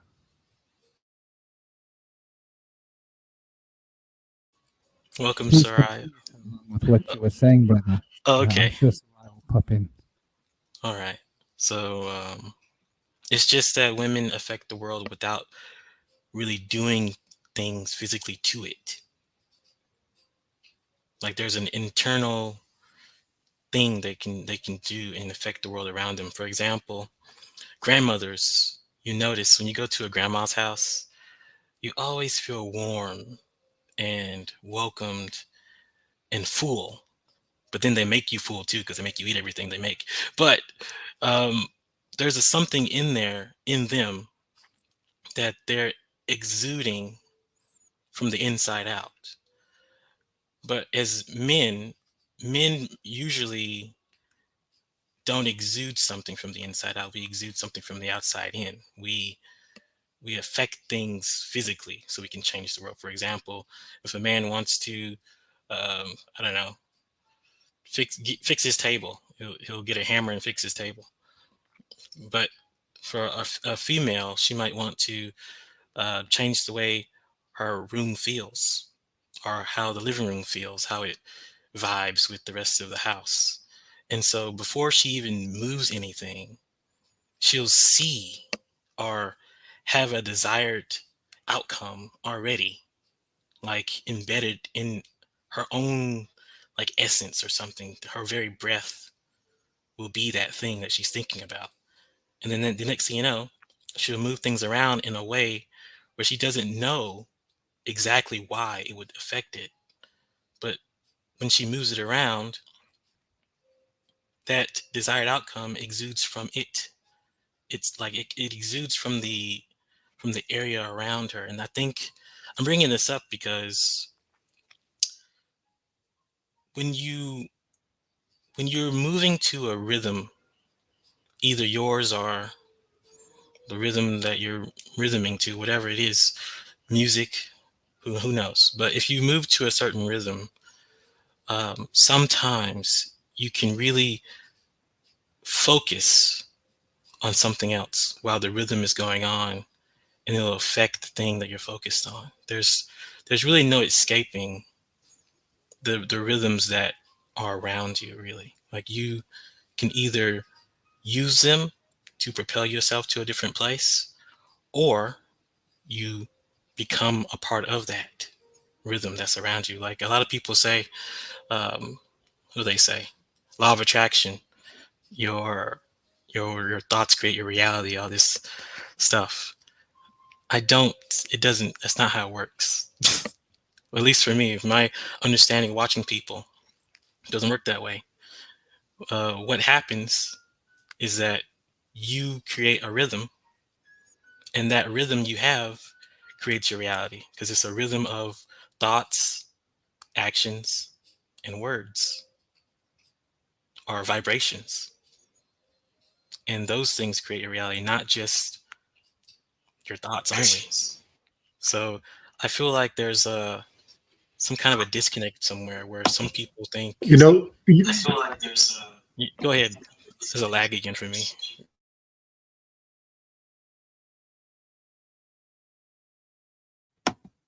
you should you should you should see me mow my lawn, brother. I'm a dancing fool. My neighbors must think I'm crazy. And depending on what music I'm listening to, like, you know, one week I'm out there, I think I'm praising Jesus, put the spirit of Christ in this lawnmower to get this job done. Please, Lord, give me the power. That's not who I'm praying to, but that's probably who they think I am. And then the next week I got Rage Against the Machine on. And they're like, oh, he hates that lawnmower. He thinks that lawnmower is keeping him down. But what I often wonder is this because a different planet is moved into a different house on a different week as I go through my own process down here, not even looking up high enough to find the answers. I just wanted to put that on the as something you're bringing up for me. Yeah, I agree, because you're a fighter, right? Like I think you and Shaman practice martial arts, so you understand that when you practice a thing in martial arts, you're doing it consciously, but in the moment when you need to use it, you're not thinking about it. It just comes. So when I study mythologies and I see what all of them are trying to teach, some of them teach the opposite of the other. Unfortunately, it's just how it is. Dark. Some things teach darkness, some things teach light. You got to have both anyway. But I've noticed that when you learn, it's not really learning. It's kind of unconscious. Like when you get older, you just start doing stuff that you grew up seeing, and then you have to make a conscious decision. Hey, am I going to keep doing this thing? Is this helpful to me, or am I going to skip to my own beat and switch it up, change it up?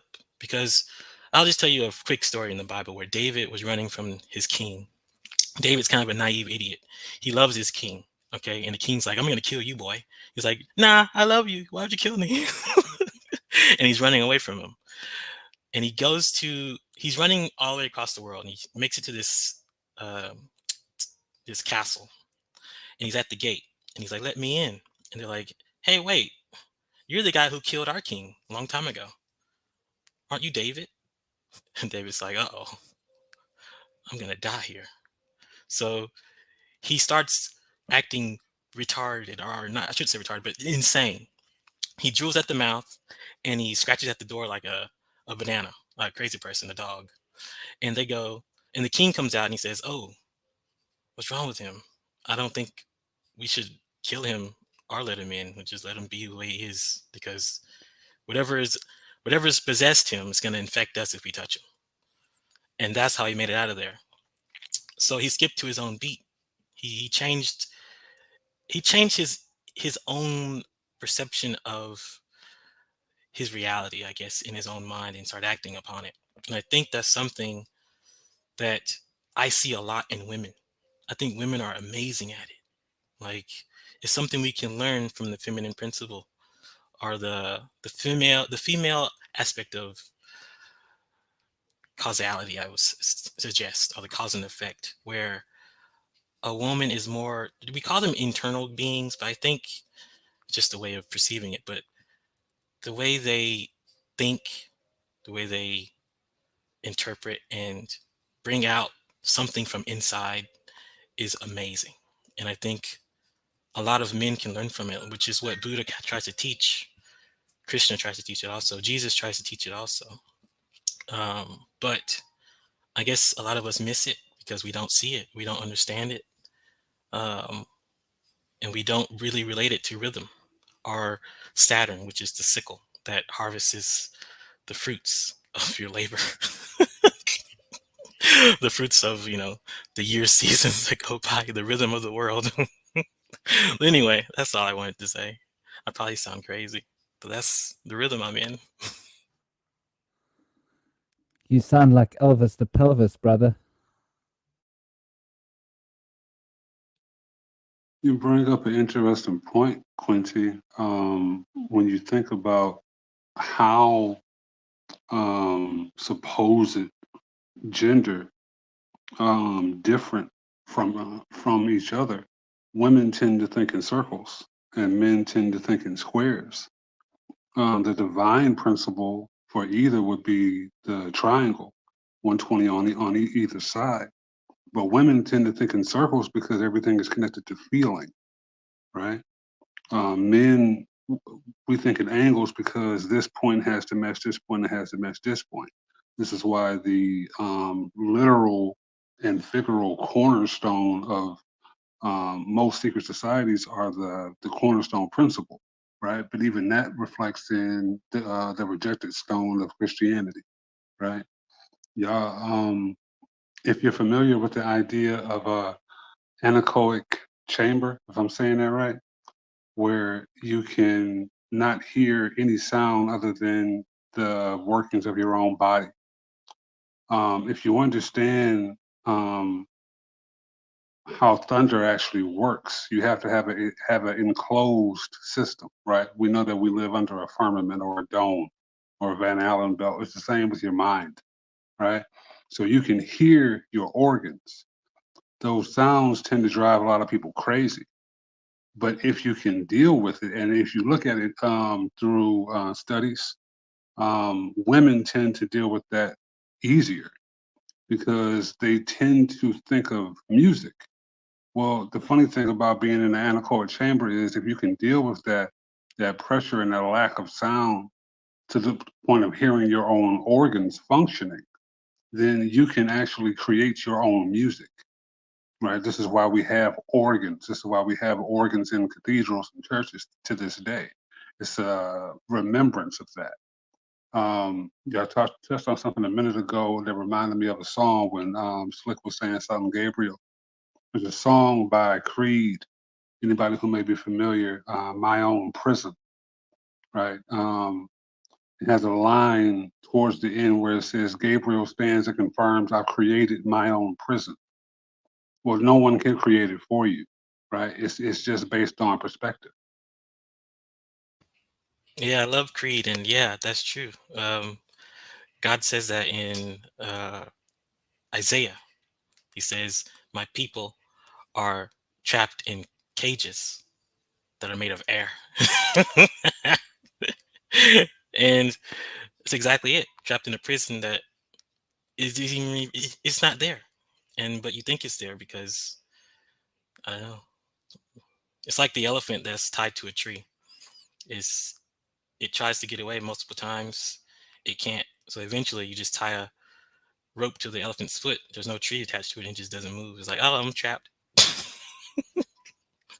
So yeah, I agree. And I also agree with what you said about women thinking in circles and men thinking in angles. Something I learned from doing Buddhism for so long, which I realize is something it's in every religion really, or every mythology. In Jewish mythology, it's in the story of Jericho. It teaches the same thing about angles and circles, where it's good to do a bit of both. If you do a bit of both, you can start to create your own, what do you call them? The Bible would say imaginative devices, but I would say you create your own realm, or you create your own future, your vision. It becomes more solid if you do both, because I don't know, but something about the modern era, a lot of marriages are um, dwindling because one party or the other, like a man or the woman, they're trying to change their partner into thinking like them, and it ruins everything. And I see that if you can do a bit of both, you grow closer together better, because you start complementing each other and playing off of the way you see the future, the way you see everything. Instead of having all circles, because it's comfortable, you have a little circle and you have a little angle. Instead of having all angles, because it's comfortable, you have a little angle and you have a little circle. You have a little feeling in there, but you also got a lot of rationality. So it starts to make a pot of stew that's actually more delicious, more beneficial to you, to all the senses, instead of just one. And it just brings me back to I love how you see the Bible in context. Yeah, it's because I'm bananas about it. I read it every day. But when you see it that way, you can see why evolution of man is more focused on the man and the woman who can do both ways of thinking. The ones who can only do one, they don't last. They die out. And it makes more sense to you once you start seeing things that way, because you can't grow by yourself. Like this law of attraction stuff, not trying to be mean, but it's just really redundant. It's ruining people's sense of spirituality. This law of attraction thing is saying, whatever you think is what creates your reality. It pulls you to the good stuff, but it's not true, because if you only think about the things that you think about, focus on the stuff that you like, you're not going nowhere. You have to have outside things to relate to and to grow upon, like a stepping stone, like Jacob's ladder. Like Jacob would have never been great if he didn't suffer 14 years with his uncle Laban, the lying dude. I was going to say something else, but I'm just thinking about reality in itself. We need all these different things to boost ourselves higher and to not be so comfortable. Like comfort is great, it's nice, but think about growing up as a child. A lot of kids get growth pains. I didn't have any, but as a child, you do stuff that's uncomfortable because you wanna impress your parents. You want to be what is the word? You want to be seen. You want to be important. You want to be useful. So you start learning to walk, talk, mimic emotions. So I think it's all the same thing about rhythm. You try and get a rhythm and push yourself forward with the rhythm that you got. I love what you said about solid, and I love what both of you said, actually. To step back to what Dr. K. I hope you don't mind me calling you Dr. K, but it is the coolest name for Kilelle. I think Dr. K is one of the coolest nicknames that Kilelle has gotten, because he is a very doctorish kind of guy.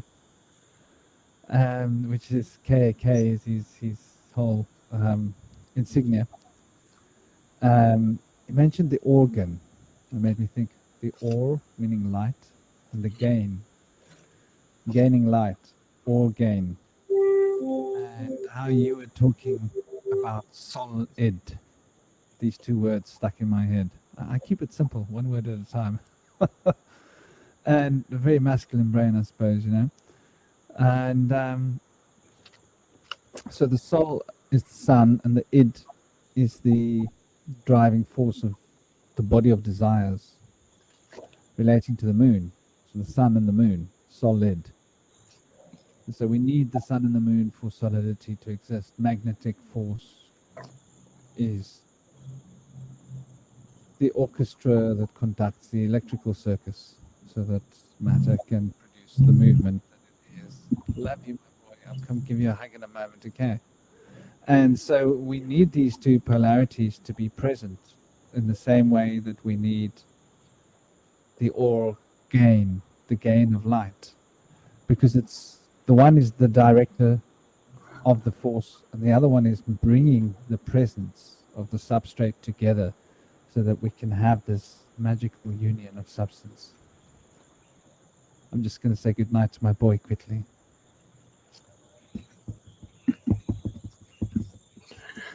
Yeah. Somebody mentioned earlier that there was a scripture about putting the old man to death.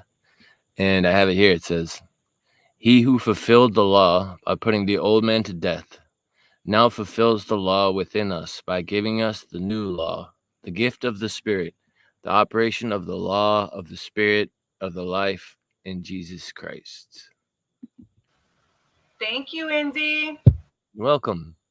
And so I wonder if that refers to the old man being Jehovah, the Old Testament God being put to death and being replaced by a new God, or the Son of God instead. But also, it also shows me that it could be referring to many things. It could also be referring to like old habits that die hard can be put to death and then bring in like a spiritual renewal. And that's kind of what happens in the spiritual rebirth. You overcome these old habits, these old ways that have not been questioned or not been brought into the light. And so you can start to understand which ways no longer serve you and put them behind you. And then new spirit brings forth. And so when that happened for me, I decided to change my name because I feel like I'm a new person. And that rebirth thing is pretty powerful. But what do you guys think they're referring to, putting the old man to death? Well, I think they're referring to. Oh, go ahead.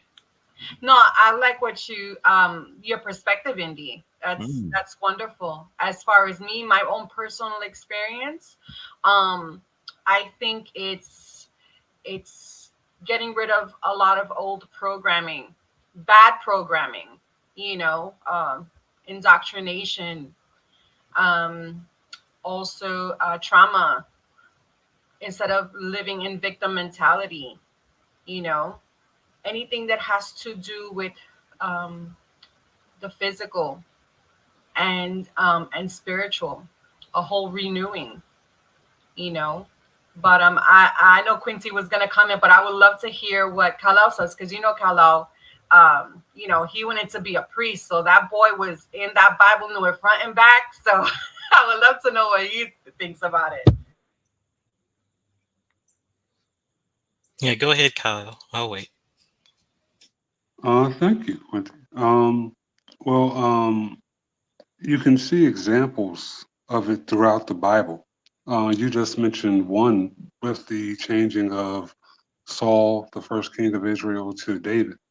That was essentially that, the old ways giving way to the youth. The issue with that is there's always a bit of vilification that comes with that. The old ways tend to get, for lack of a better term, demonized. For those who are familiar with Egypt or Kemetic thought or pantheons, if you look at the ritual of Asar or Osiris being chopped into 13 pieces, right? Well, that was a literal burial rite, right? Like Set was, or Seth was was the supreme deity before he became vilified, right? You can see proof of this in front of the Vatican, which has one of the oldest obelisks or tekens in the world, right? That's been circumcised from the tip and has a cross and a dove on top, right? Symbolic of circumcision. There are many ways to interpret it. The way you choose to take it is going to be indicative of the way that you were taught, if you were taught at all. For those of us who went to seminary and parochial schools, certain things were drilled in the literary sense. The higher spiritual aspirations were removed. Quincy, you mentioned, correct me if I'm wrong, it was Isaac who worked for Laban? No, it was Jacob worked for Laban. Jacob. Thank you. I always get them confused. The 14 symbolizes like staying in place because it's actually hitting 5, which refers to travel and freedom, right? that couldn't happen. It came in 2 cycles of 7, right? So that is talking about spiritual reflection. 7 energy is going to be, there'll be no questioning of spirituality. The issue is the earth. We can actually go back to Pisces because it's, if you look at Pisces, is one of the more spiritual signs. Pisces tends to dream more than any other sign, right? Because the harshness of the world can be a lot. But Pisces, Saturn is in Pisces for like the next 2 years. So what does that mean for the father energy or the Satan energy or the Set Typhon energy? That's going to be dependent on your perspective and where you stand. So this is why it's so imperative to know thyself, because while there are universal ways to see things and interpret things, as there should be, because you can have, like you just said, relationships are failing to a large degree, especially in the 7 year.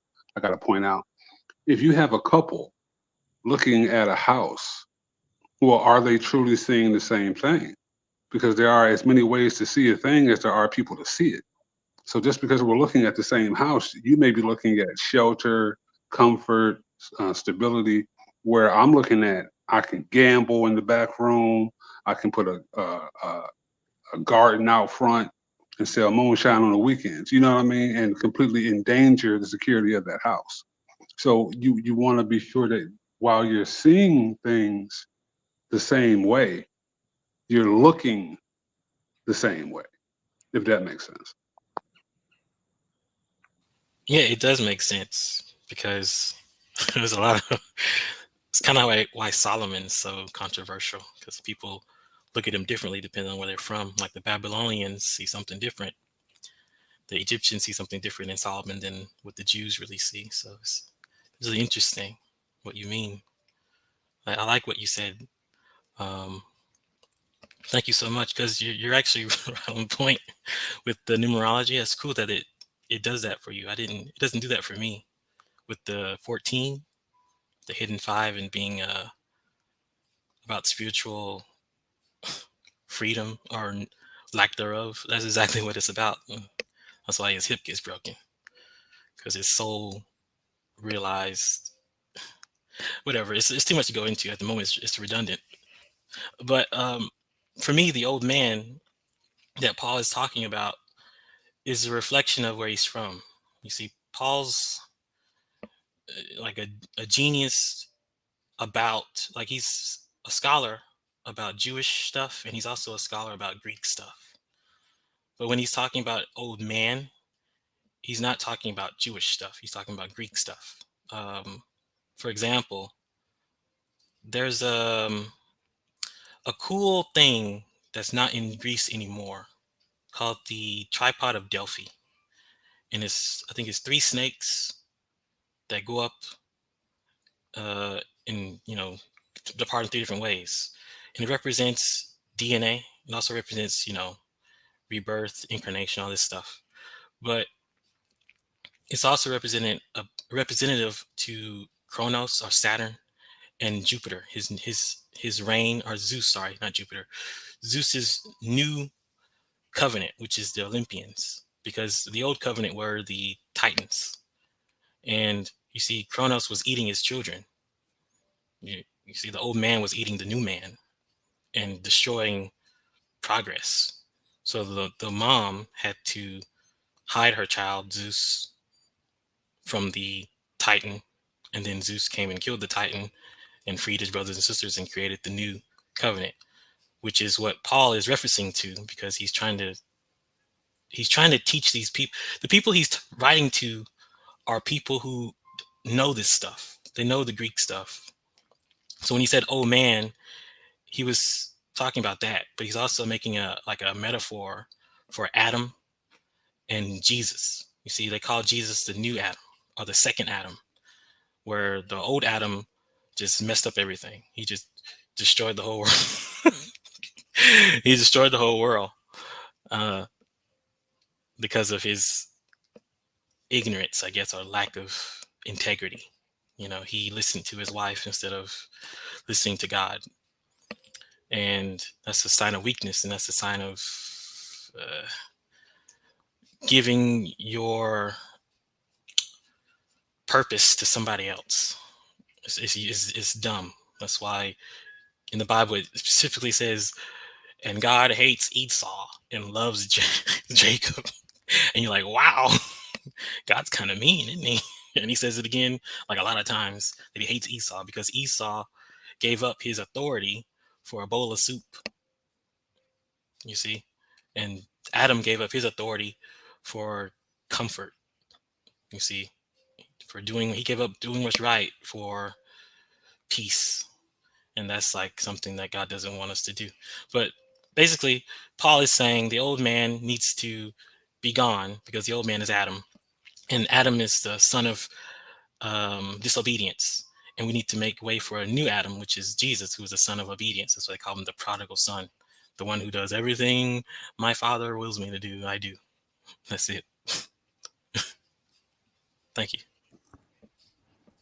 It's also sort of like we need to move away from one pole to move to another pole. And so we're moving into Pisces, right? And this is the fish swimming in different directions, which means there has to be an opposite perspective in order to balance the current perspective, sort of indigenous to the principle of Pisces, if you would, back to the back room of the temple, the Bint chakra, which creates space. So we're talking about Kala, and Kala, once again, is where we are at right now. Today is the day, I believe, for the worship of Kala. Kala means time. It means blackness, in a sense. The metaphor of blackness, that is time, the womb from which time is being generated. So there's quite a lot of associations there if we look at the Pisces, and especially when we look at the story of how you were talking about how the baby had to be protected in order to be hidden away so that the baby could come of age and then come back and save the people. Well, this story was repeated once again in the story of the Bible, where Isis was basically being hunted by what's his name, Herod, yeah, who ordered all of the babies to be beheaded. All the sons that had been born in a certain cycle had to be beheaded. And so this was why the parents were running away. The reason why he was born in a manger, in a place for animals, was not because there was not any rooms. But we've got to understand that this is a child that has the lineage of David. There's royalty here. And as was asked to him by Pontius Pilate, are you going to take the throne? Well, why would Pontius Pilate ask him if he's going to take the throne unless it's a well-acknowledged fact that this man has the hereditary right to sit on the throne and rule over the so-called Palestinians. Let's not call them Jews. Let's call them what they were, Palestinians. And so understand that, because this Jewish word is a more modern concept, and we start thinking about Israel, it really confuses the story, like what we're really talking about here. And because of politicization, unfortunately. But the whole idea that then after coming of age, just like in the Egyptian story, comes back to save humanity in a powerful, right of battling against the Roman Empire, in a sense. Give to Caesar that which belongs to Caesar. So there's this powerful message that comes again and again, and the same thing with the great tree and Odin being sacrificed on the tree. This is once again happening in the same way that Mithras was sacrificed, also hung on a cross. The same story had to come again with Theseus hung on a cross. So, and interesting, was it his gallbladder that was pierced with the spear? I think it's the gallbladder. There's something important here with the story of the gallbladder, because this does relate once again to Zeus, right? Jupiter. And so the bile produced by the gallbladder is what produces the expansion of the physical body, the growth, through the intake of the nutrients, where Saturn is working for Zeus. Once again, the motif of the crow working for Zeus. The crow, but now it's the grow. You see, this interchangeable C and G. We're back to that again. You just can't escape the patterns of the matrix in the way that the synchronicities and the fractals expand through the different spheres of information, so that the same bit fits in multiple horse mouths, so to speak. I gotta jump off something you said, Franklin, because this should serve as a very good example. If you look at numerology, young souls tend to be 1, 3, 4, 5 life paths, right? The older souls tend to be 6, 7, 8, 9, and the elders are the 11, 12, and 13 life paths, right? I would argue that Jesus's past life was Moses, right? Because you're talking about the exact same story. So when you're talking about two messiahs, deliverers, births being foretold by astrologers, by advisors to the king, one to King Herod, one to an unnamed Pharaoh of Egypt, right? By their own hand issuing the same decree, they forced the Messiah into their own house because Jesus went to hide in Egypt, right? Moses went to live essentially in the house of Pharaoh, depending on what interpretation you want to believe. But you're talking about the same story. Jesus actually said, Quentin, maybe you can give me some help.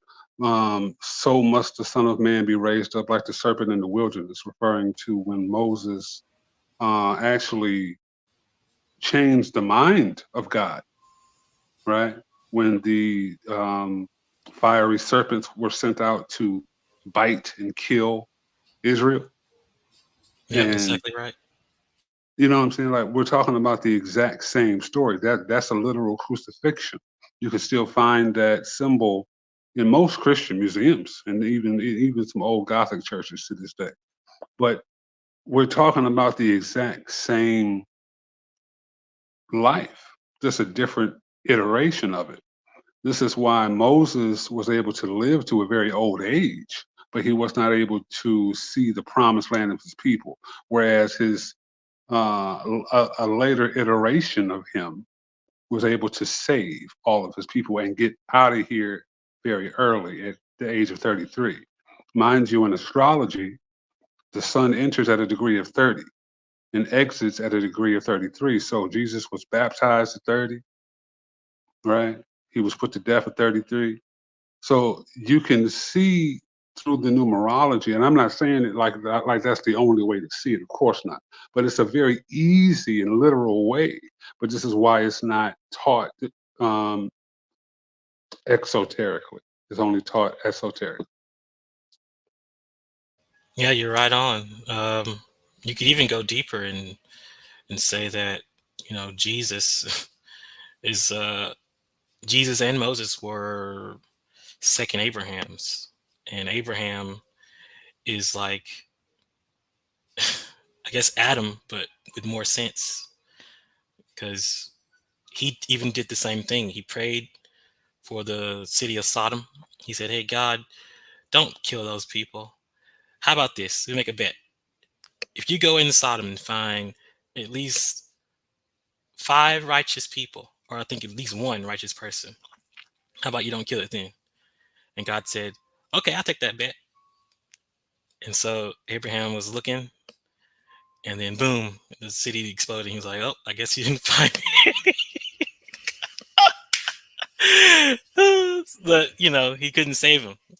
But Moses and Jesus were able to save more because more good was around, less what do you say, less ignorance or rebellion against the unseen. I think a lot of people use the known world, the material world, to deny the existence of the unseen world, and that's where they just mess up.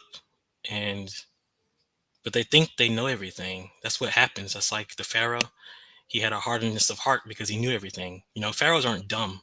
They have to go to school and they have to learn a lot of stuff. So that's why he wouldn't listen to him. He's like, "Who's the God of Israel? Does he have a picture? Does he have a statue?" Moses was like, "No." He's like, "Well, bye. I'm not gonna listen to you. Like, there's no God. That's a God of Israel. So what's the point?" And Moses proved him wrong. But a lot of people in today's world, they like to cling to material stuff, like material ideas, like science. I don't want to say just science, but just some people really just dig into science and just that's all they know. And you can't tell them anything else. And those kind of people don't get very far. No offense, but they have very depressing lives, and you wonder why. That's all I have to say, really. It's the seance, the science, the sconce, as we could call it as well.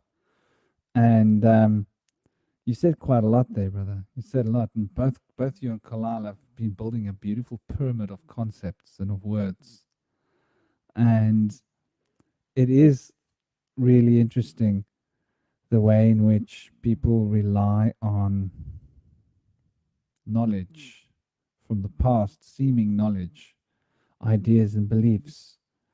But there is something to be looked at, I think, with this whole situation when we consider the way in which the nature of the story is unfolding. Like, what is this story? And now we're going to sort of touch on the mud flood a little bit.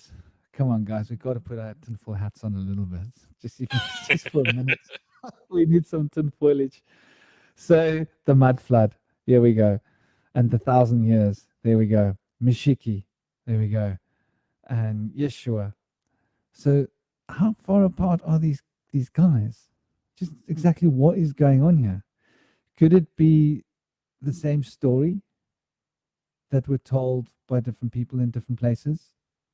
Could it be that the dates have been fed to us? Because there's definitely something going on with the mud flood. Okay, we can't even pretend that those coins tell a story about how coins were numbered, and then a whole 1,000 years of numbers they just didn't do coins for 1,000 years.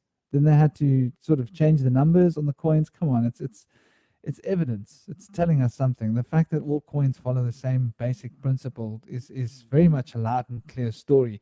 And so they had to sell it to us with the Dark Ages, right? Like, where did that 1,000 years go? The Dark Ages. Oh, right. Of course. What were we thinking? They just wiped out 1,000 years of history, called it the Dark Ages. So there's definitely something going on here. And in that process of the Dark Ages, this Catholicism took control on earth, as we're told, right? And there were these crusades. And so it seems to me that the idea of what the crusades were was sold to us. But maybe what it was there was a great war, the war was won, and there was a huge ethnic cleansing. We saw that in Germany, as we've heard the stories. What was World War One? What was World War Two? Was it just a reenactment of the same story? Kind of an ethnic cleansing, if you will, yeah, which was being orchestrated. I mean, we know IBM paid for what happened in Germany, so let's not blame the Germans. They need to get off the hook. Shame, bless them. They were just being used by the rest of the world. It was orchestrated because I remember I went to college, GMC, and asked them, do they have any extra things about why World War II happened, because I wanted to know. I was just bored. I didn't have anything to do. And then the guy, the professor, put me on this website, the school's website, but it was different. He signed in and everything. I started reading about how France and Italy were fighting all the time because sounds weird, but they were mad because of their banking. The Jews were in charge of their banking, and they were losing money, and they were upset. So they were making the Jews go from one country to the other, and so France was putting them in Italy, and Italy was trying to get rid of them and put them somewhere else. And so they eventually threw them to Britain and Germany, Austria, and Turkey. And so after that, I guess that's what happened in World War One. It was a propaganda to get rid of what the other countries were tired of, and it's an old thing. It's really old.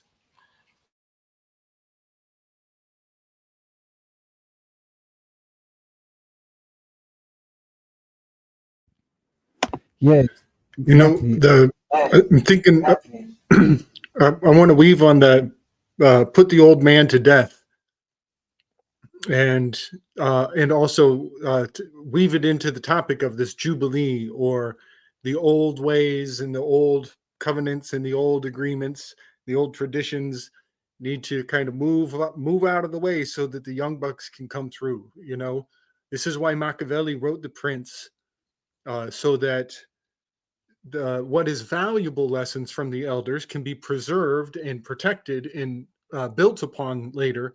But then there's also a shaking off of what was not serving us from the elders that needs to happen. Um, so that put the old man to death definitely brings the hermit card to mind. As the hermit, he's up on the mountain. He's an earth element. He has acquired everything he can see from a high place. He has real valuable perspective. But is he thinking about the jump? Is he thinking about the next? You know, we got the fool is happy going off the cliff because he's young. He knows he could tumble down that mountain, climb it again, and do another fall a couple times before he's old. But that old man, he's up there with the cane, and he's looking over the edge, and he can. And this time, that might not be, you know, like all those other times he fell off all those other mountains. He's on a real high mountain this time. But it's the put, it's Jupiter. Again, with this elder, this fatherly sky father, he has the beard, the gray swirls of the beard. You know, the even in the, you know, I got my my Doctor Strange silver kiss on my head nowadays. Um, but also, I want to talk about that 10. So here, I'm sorry, the Hermit is card number 9. It's very much, I see it related very much to Virgo and the Boötes constellation. The Boötes constellation I see is Hades. It's the Great Void. Um, and um, Oh, and then we move into Libra, where the scales of justice are. We've gone into the underworld. Uh, it's the age of, it's the time of year for good judgment, because he's up there, he's pensive. So there's even that aspect, because it's the equinox, the fall equinox. There's that balancing point. You're like, oh no, nope, the winter's coming on, so the darkness is taking over. So we move into Libra, which is sign number 10. The card in Libra is the Wheel of Fortune card, and that X is the machine. I see this very much as Deus Ex Machina, and this is another point of X change. As we've going from Virgo into Libra, we've crossed the boundary of that fall equinox line. But there's a lot of things about Libra and the libraries and the stories and the books and the myths and all of it accumulating to these numerological framework that it's really actually all based on. Again, because of the 10 laws, Libra, the books, It's the justice sign of the scales. It's always coming down to this 10. And I see the 10 also as Deus Ex Machina. This is the God machine at the end of the story. And the curtains are about to fall as the leaves are about to come off the trees. And, the beautiful solar display of providence is coming to closure. And we're not going to have the long, beautiful days we used to have. It's going to be longer nights now. So always with the X, I just keep seeing it. And that's also Gebo in Norse runes. And Gebo is like a gift giver, a gift bringer. And also the Coma Berenices constellation is the forbidden fruit, which is sometimes an apple, sometimes a pomegranate. But either way, they are fruits that can store for a long time. It's not grapes. Grapes are like instant gratification. The fruit of knowledge has to not only be fully matured and ripe before you can pick it in the fall, which is apple season, but it also has to have staying power. It has to be the kind of fruit you can take on an adventure to get through the year. So yeah, I just thought I would throw all of these things on the table because the 10 is kind of the number of completion and reset. It also has its Kabbalistic ties to the number 4 and 7. 4, you add 1, 2, 3, 4, you get 10. 7 does the same thing. You add 1, 2, 3, 4, 5, 6, 7, you get 28. 28 collapses to a 10. So the 417 of the Kabbalistic triune mechanistics. This is again with the machine. It's automatic. It's already built into the systems where we use base 10 math. It is the foundation of the matrix. So I just want to put the 10 back on highlight. Yeah, thank you, Gabriel, because I learned recently, I was baffled actually that 10, the 10 system, 1, 2, 3, 4, 5, 6, 7, 8, 9, 10, that comes from Rome and Germany. But the Hebrews, they worked in sevens. They went 1, 2, 3, 4, 5, 6, 7, and that was it. That was like the high number for them. Then they start over. So that was interesting. But is December 10? Is that right? And September 7? Yes. Well, what's November? 9, but now 11. Wow. This is what happens when you utilize English. English is a bastardization of so many different languages. They take from everything, right down to the legalese or Latin, which they call a dead language. Well, why is it referred to as dead? It was a transliteration for religion as well as law. So, the understanding language and symbolism, they're really one and the same. Yeah, it's true. I've been trying to figure out why we write the way we write, and I've been asking God about it, and God's been showing me some weird stuff. I don't like the things I've been seeing or understanding, but it's interesting to understand that language is evolving. In some cases, it's going the wrong way. In some cases, it's going the right way. But I think it's really interesting because even in Isaiah again, he was making fun of Latin people, and I don't think they existed. If you look at history, Rome shouldn't exist in the time of Isaiah, but he wrote about them. Like he said, the guys who like to fight and kill people, who run on chariots and run with horses, that you want to be like, go from left to right. But God says go from right to left. And so when you read it, you don't really understand what he's talking about. But now I see it.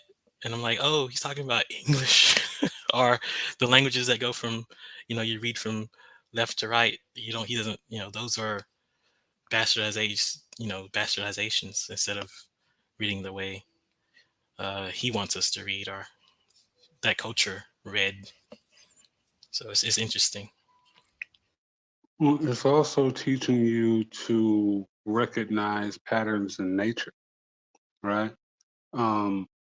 If you look at what is taught as far as migration goes, we're taught that camels traveled like 6 million years ago from an opposite way that people migrated. When it's taught that way, because the animals that have a universal or worldwide zootype were killed in certain regions to make it reflect religiously, right? So you have camels in what's now called the Middle East, but there's no Middle South, Middle North, or Middle West, when camels are actually indigenous to the West, in much the same way that the buffaloes were slaughtered. History can be written by the winners. So just think about that perspective, because I'm talking about the kind of people who will write themselves into a story, into a narrative, just to exist.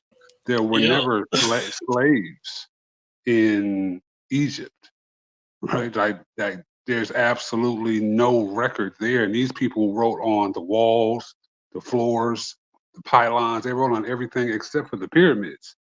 The pyramids are the only things that don't have any writing on them, except for the pyramid of Khufu has some supposed authors on the bottom of his stones and in the top chamber. But aside from that, there's absolutely no writing there. Every other temple is the complete opposite. What are they trying to convey there? You see? Get it, Kay? There's something very powerful in this, in the way in which this works. Something that, just to go back a moment to what Quinty was saying about the Hebrews and the sevens. We can't touch on this without touching on the connection between the stepping up and the stepping down from energy to form, in the same way the stepping up and the stepping down from thought to energy produces a proverbial lag of sorts. And so we see this mystic numbers reflecting the actual numbers. And you can see it very well through the tarot, in the way that the Aleph, the Fool, isn't numbered and is actually the entirety of the whole journey. But when we look at the actual number, it's numerated as a number 1. And so there is this lag where the High Priestess, for example, is represented as the number 3 in language, Jamal, but is the number 2 in the Tarot trumps. And so just getting to the where you say that the Hebrews were concentrating on the number 7, it was actualizing in terms of the number 8, because what we consider the Chaldean alphabet is essentially what is the Paleo-Hebrew alphabet, if we want to get right down to it. And interesting how the numbers do reflect the entirety. Like actually the numbers make a scale which go up from 1 to 1,000, which is really interesting. It's reflecting once again this. But when we go to the Chaldean chapters, they focused on 1 to 8. I know that Kilelle also practices Chaldean numerology, obviously. He practices all of the numerologies. But it's very much on point to understand how the number 8 is representative for containing 7. And so the sacred geometry becomes the expression of this. How we're able to understand this is through the principles of this occurrence, which is essentially the forming of the sacred triangles, which become the profound balance through which this step up and step down of energy is obtained.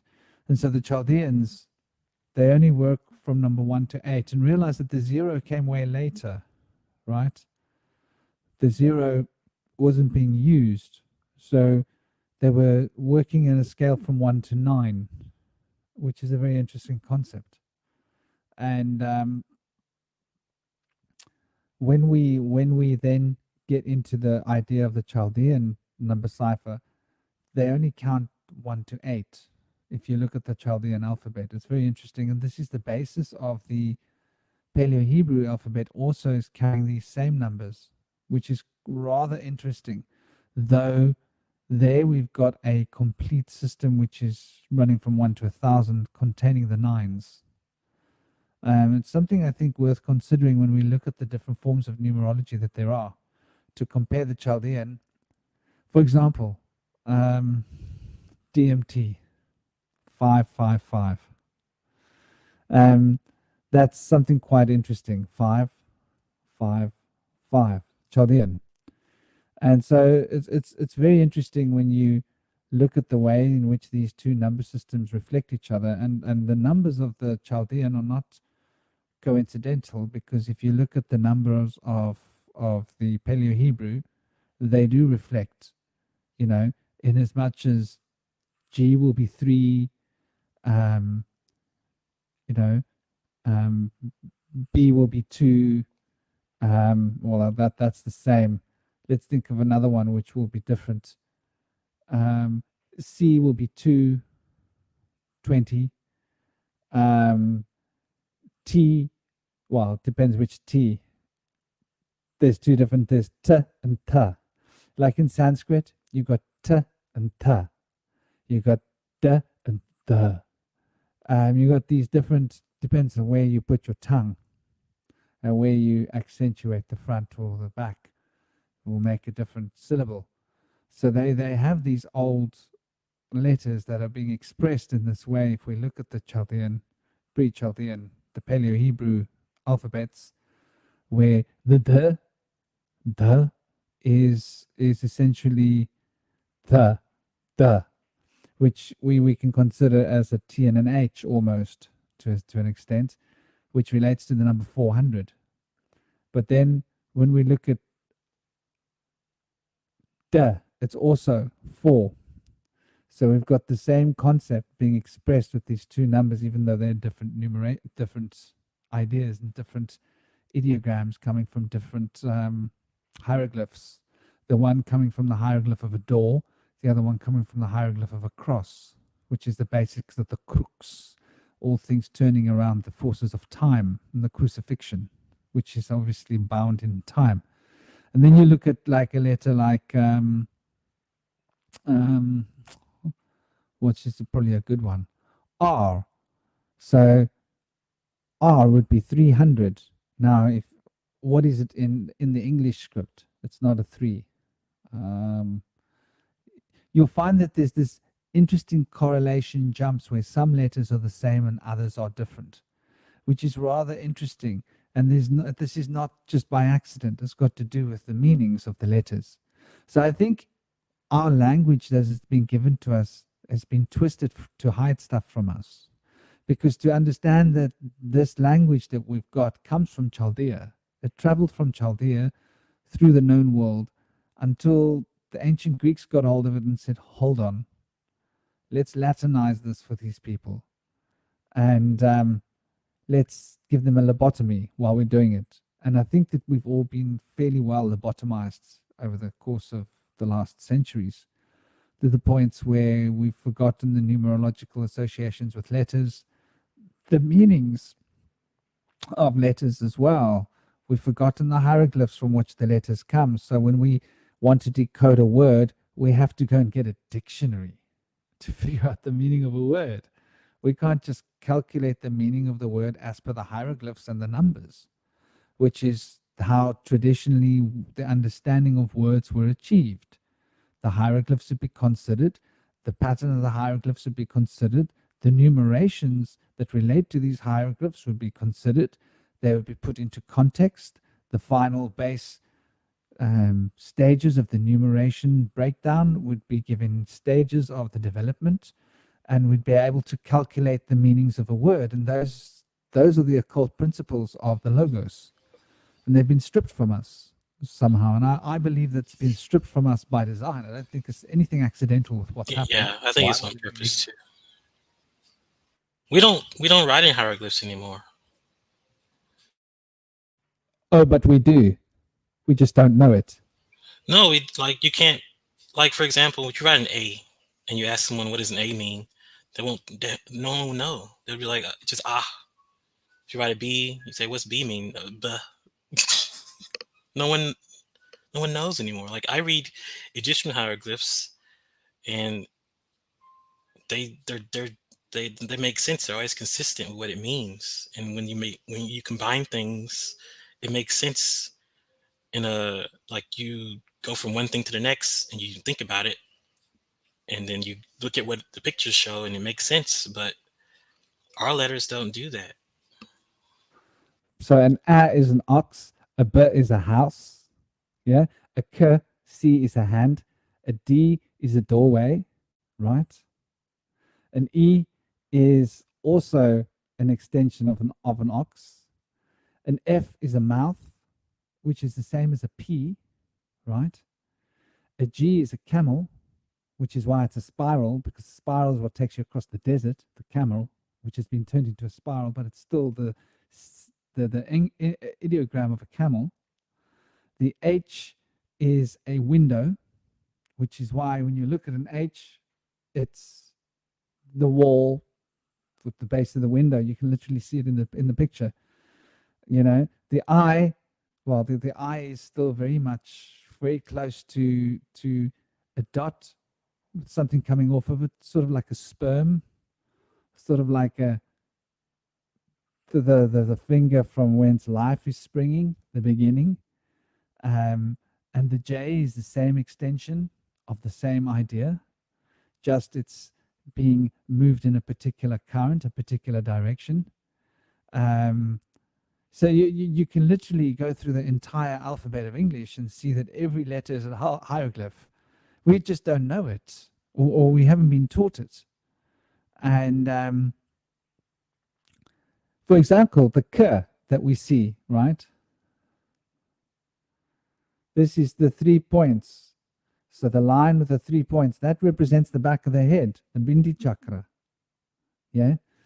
And the Kwa is also representing this. For you got the circle with it flowing out the back. The Brahmins have the hair that comes out of the back of the Bindi chakra, like the Q.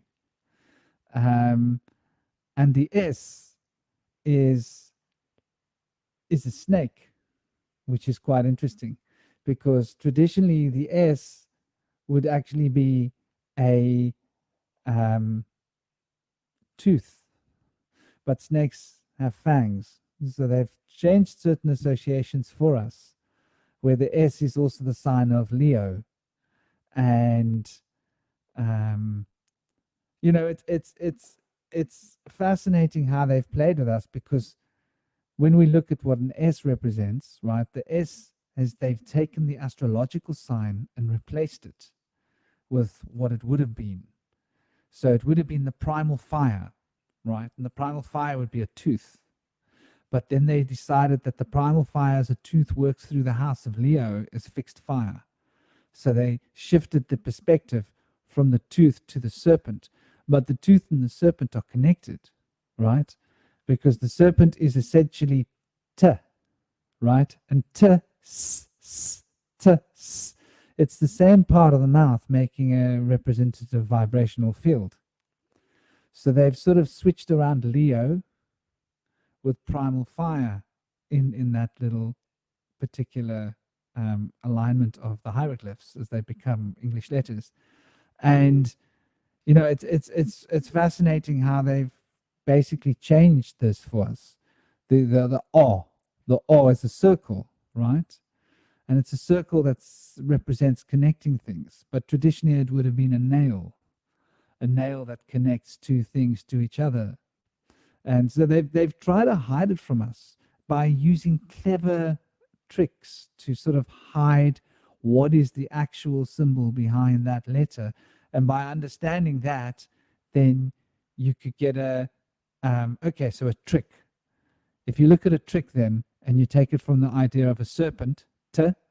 And as Slick said earlier, the serpent is the subtle manipulator. We've known this. It's in all of our books. The serpent energy is able to carefully, it's that fight, flight, run, or manipulate. The serpent. So the T. And the R represents the front of the brain, the front of the head, as a metaphor, as a hieroglyph. So when the trickiness of the front of the brain, produces offspring, like a sperm cell, or a direction which is creating from yourself, you then end up with a K, which is the back of the brain. You're able to create a dream in somebody else's brain. It's a trick. So you see how you can decode that word, and you can do it for all words if you really look at them. And so we've had this knowledge taken away from us. You want to hit in? Yeah, man. I want to build on that. We totally do hieroglyphs in a great many ways, and I love being accused of lateral thinking. And if letters go from left to right or right to left, lateral thinking would be the nature of hieroglyphic writing, which goes from top to bottom. It drops down. So it has it builds a tower, in fact. You could think of hieroglyphs as, because they're so pictographic, they are more of a universal tongue. So the idea of a language that everybody spoke back before the fall of the Tower of Babel, so many aspects of the Tower of Babel story are preserved, maintained, and kept immortal in the dynamics of our standards. Our standards. This is standing in red. This is a debt-based system. This is Babylonian technology.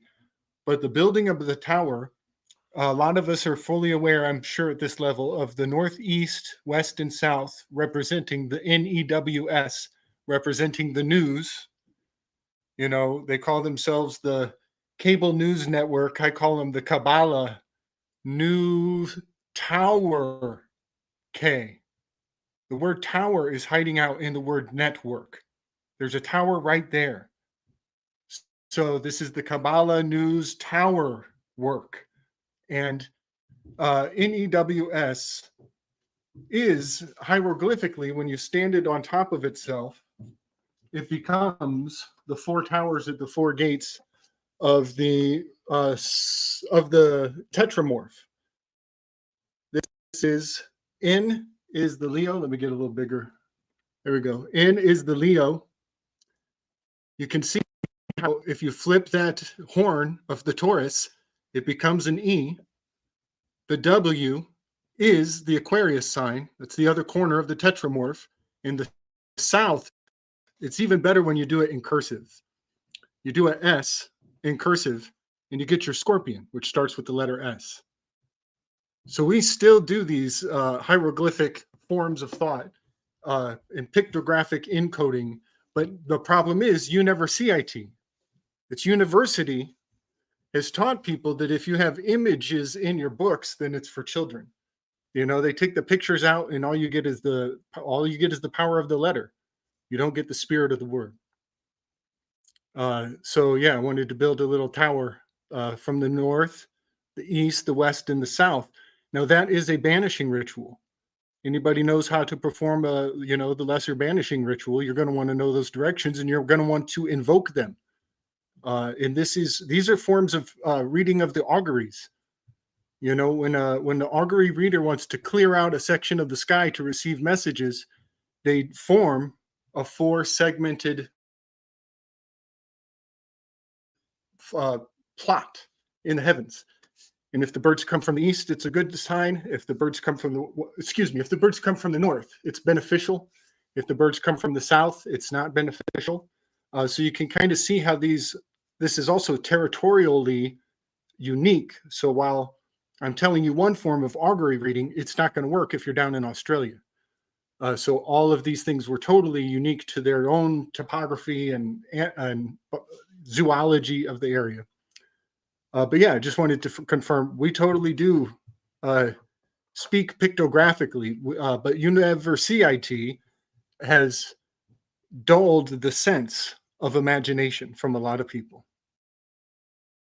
Yeah, I get that, because I mean, Jesus didn't talk like we think he talked when you read the Bible. Aramaic has this thing where, well, we all know what homophones are. Like you can say C and C and C, they're all different looking. But when Jesus spoke, he would use a different form of homophone, which was to combine words together to make the same sound.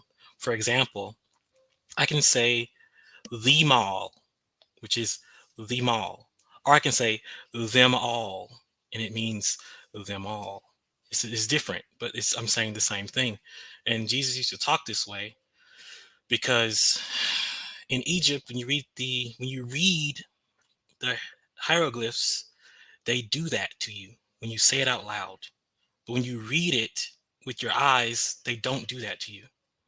And so I guess whoever made up, English or mixed English, Greek, and Germanic stuff together, which is more Slavic, it's more Germanic Slavic than anything else English, the way it's written and looked at. But hey, Indy, though when you, oh, he's leaving. Bye, Indy. But when you, Bless you, Indy. Thank you for being here, brother. yeah, thank Sorry you, Indy, to for being here. No problem. I enjoyed his sunbathing and watching him out there.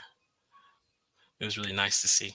But I don't know. I don't understand. I think there's a difference in my perspective. When you say we write in hieroglyphs, I get it, but I also don't, because I can't write the word cow and see cow. Like I can't find it like I can in Hebrew. Like I can go pick up the Hebrew word for cow and find it in the letters, because the letters mean what they write. But our letters don't. Like they just don't. So I don't. Okay.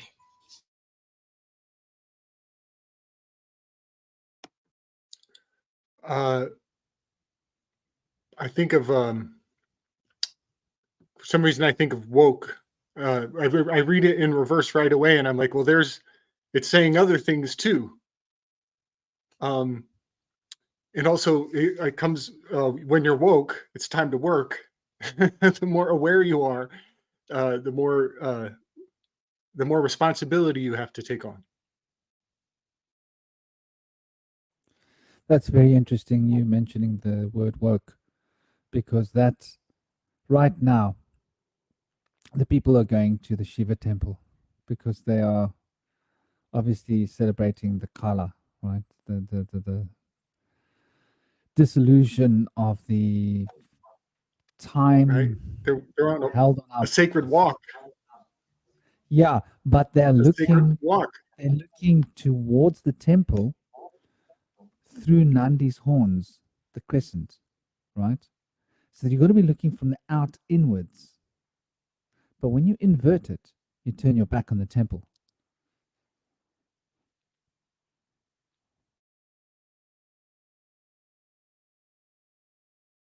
So it's that whole Antichrist theme coming up, because instead of looking into the temple to see the godliness, you're standing with your back to it, looking out at the world. Yeah, that's exactly how um, the Hebrews teach you how to read their stuff. Well, the real ones anyway. The fake Hebrews don't know. They really don't. And there's a lot of them who are rabbis on YouTube teaching BS. But anyway, it's interesting that you put it that way, because for English, the word illuminate, right, or enlightenment, it's supposed to mean light being realized, to be awakened, or be shiny, to glitter, to what do you say, to gain some kind of a knowledge that you can use for good.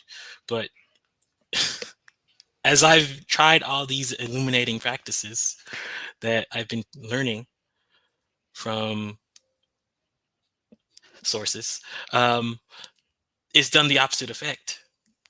And when I watch people who still practice these things, they're actually becoming disillusioned and they're becoming darker, but they don't realize it because of the words, and they believe they're becoming enlightened, but it's not happening. You can tell, and you're like, oh, I'm going through the dark night of the soul at the moment, and it's gonna, it's a tough thing, but I'm gonna get through this, and I'm gonna become enlightened, and da da da da da. And then you ask them a couple of months later, how's it going? And they're like, oh, it's going well, but I'm still learning this and that, blah blah blah. And you're wondering, well, I thought they were going to get illuminated and become more free, become liberated, and gain a certain type of what do you call it, a forward momentum in the world, but they become inverted. They're becoming more into themselves in a devastating way, like in a not good way. And I think it's just part of the programming. I don't know what else to point towards except that, because I've been there and I thought it was good for me, and then it wasn't. But going back to hieroglyphs, Greek letters are funny. Okay, they write them as if they drew a circle already, and then they wrote the letter in the circle. They make it mathematical. They're really mathy, crazy people. And when you understand how they write and why they write that way and why they love art and sculptures and intellectual stuff and all this intellectual human dissection, you'll start to understand that their way of writing is different than other people that are around them. Like their way of thinking is just too far in a weird. It's like they're too mathematical for the rest of the world that was around at the time. And even Arabic people, the Persians, they contributed to Greece being super mathy, because the Persians were also super mathy. When they invaded them with the Persian stuff and destroyed all them people, they had to come together. Especially the Spartans and the Athenians, which was poetry mixed with war machines. They had to come together to fight off the Persian people. And when they did that, they mixed their mathy thing with the art of war, or with the art of the human soul, I suppose. And that's where we get their letters from. Their letters are mathematical aspects to the human brain. If you really look at it, you'll see that. But Latin is not that. Latin is totally different. Latin is just when you read it, it's a cutting language. It cuts. That's why they call it the language of the dead, because it brings you to a point of being under something. So when you speak Latin, it's, I don't know how to explain it. When you can see it, you understand. It's a spiritual. Languages are all spiritual. Latin cuts, Greek sort of like holds your hand but also cuts you, and then Hebrew sort of like paints pictures. Hebrew is like it paints a picture for you. It doesn't do anything else but paint a picture. It's like, oh, you painted something. This is nice. What does it mean? And they're like, I just told you what it meant. And you're like, no, you didn't. You just painted something abstract. Speak English. Speak normal. But you can't get that with Hebrew. And then Sanskrit is the same thing. Sanskrit, they repeat the same thing over and over again until you get it. Like I've dug into the Bhagavad Gita and started learning Sanskrit so I can understand it myself. But Sanskrit works on a repetition of vowels. You get the first word in any Sanskrit document is the first thing and the last thing that you're going to read. They're going to come together like a chiasma, whereas like the left and the right, they make the same, they meet in the middle somewhere and say the same thing when you spread out. It's interesting, but Sanskrit is more like the sound of things, the sound of the world, the sound of what it means to be a mother, the sound of what it means to be a father, the sound of what it means to be a son, the sound of what it means to be a plant. They work more on ideology of sound. They put sound into letters, which is different than other people. And then you got the Phoenicians, which were a mix of Sanskrit and a mix of I don't know, I guess Hebrew. I don't think so though, but a mix of whatever. And they were seafaring people, and they always, tried to scare folks with their boats and whatever. But their way of writing contributed to the way we write now. And because of their way of writing, we started to really take the hieroglyphs into a more independent role, where we can put things in certain order and create a word that will never change. Whereas in a hieroglyph, especially Egypt, you can write two words as different ways. Like people will write Isis as a lotus flower and a snake.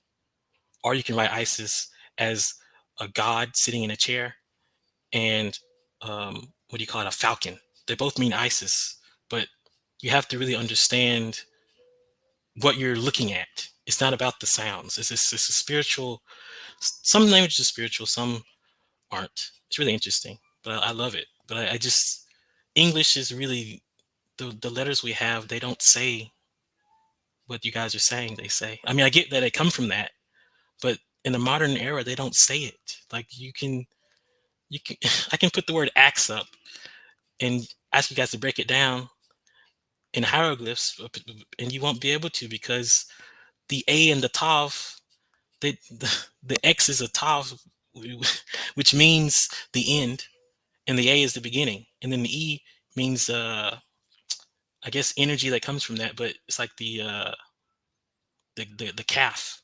But so AXE, ox, Tav, ox again, it doesn't mean what axe does. Axe cuts.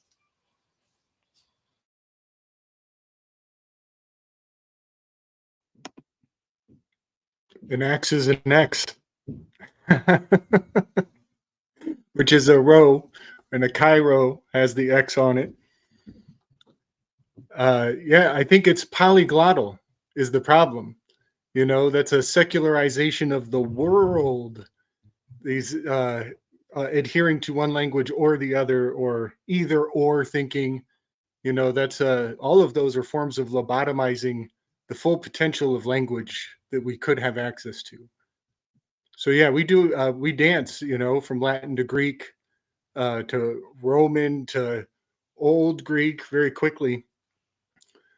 And I want to offer up the root of the word phenomenon, to shine forth. You started off talking about the shining and the seemingliness. And the root of the word phenomenon in Greek is paletheia. So hold on. Phaneastheia. I might have to look it up. But it means to shine forth. And it is the seemingness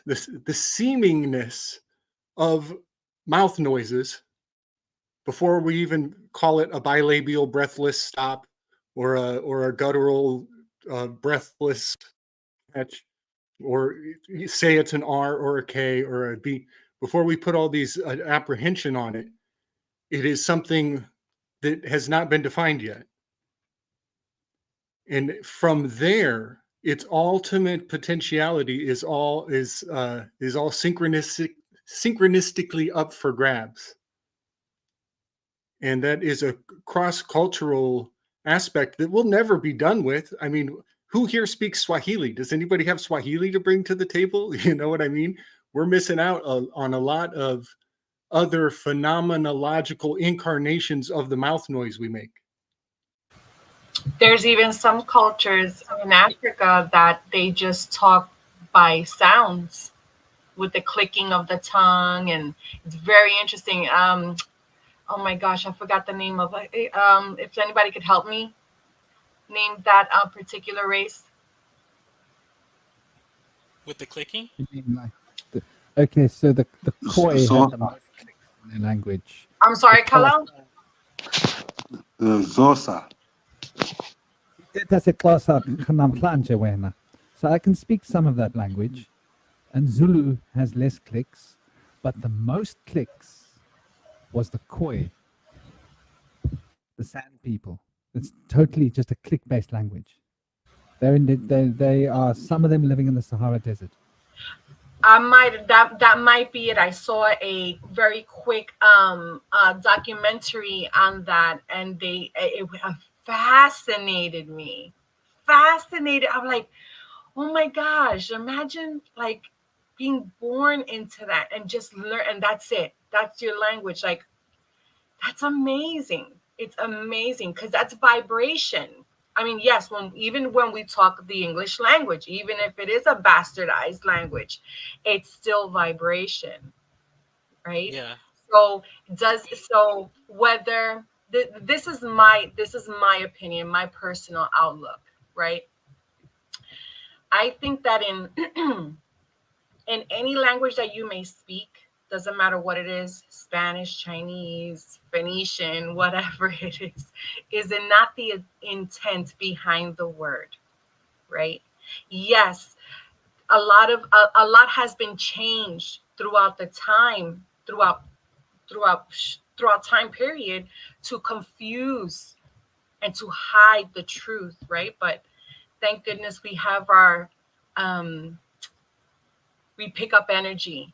And when something doesn't feel right, whatever we're taught, like me, right? I had really bad programming with the Catholic religion, and all of this and that didn't sit right. Because when you have a 13, 14, 15-year-old asking questions of things that she was taught, and then you're being punished for it, for asking questions, then more questions arrive. But is it because of the language? No, it was because of the vibration that I got. Things didn't make sense, from what I was being taught. So I think that if you are tapped into yourself, right, and you start learning more of yourself and unlearn a lot of old programming, you'll pick more of that up. So whatever makes sense to you, you pick up on that vibration, and then it'll click, like you have an explosion inside, like, yes.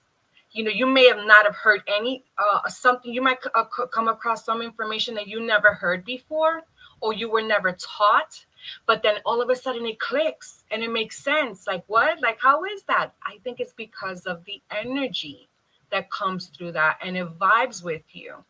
And it's different for everyone here on this panel, but it's wonderful that we could all come together here and share all of that experiences. Because trust me, I've learned a lot. I learn so much every time I come on here, a little bit from everybody, and I see so many people here getting revelations, especially with Slick. Like, you could tell when he gets these crazy revelations, oh my goodness, there's this light that goes off, and but that's a vibration, and that's energy. And I think I am extremely grateful for that, because I know Kala had said something earlier. I can't completely remember what he said, but he says, in order for you to be in the game, in a computer game, you got to know you're in the computer game, which is true. I'm extremely grateful, but then there are people that don't know, which we call them NPCs, and they just follow the programming.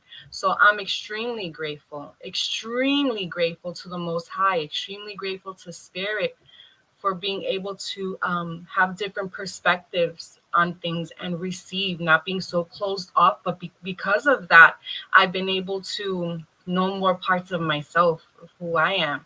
I still have a lot to learn, absolutely, but during this time, I'm enjoying everything, everything that comes into my energy, new information that comes into my energy, you know, and just give thanks for that, you know. And but guys, I am going to leave off on this note.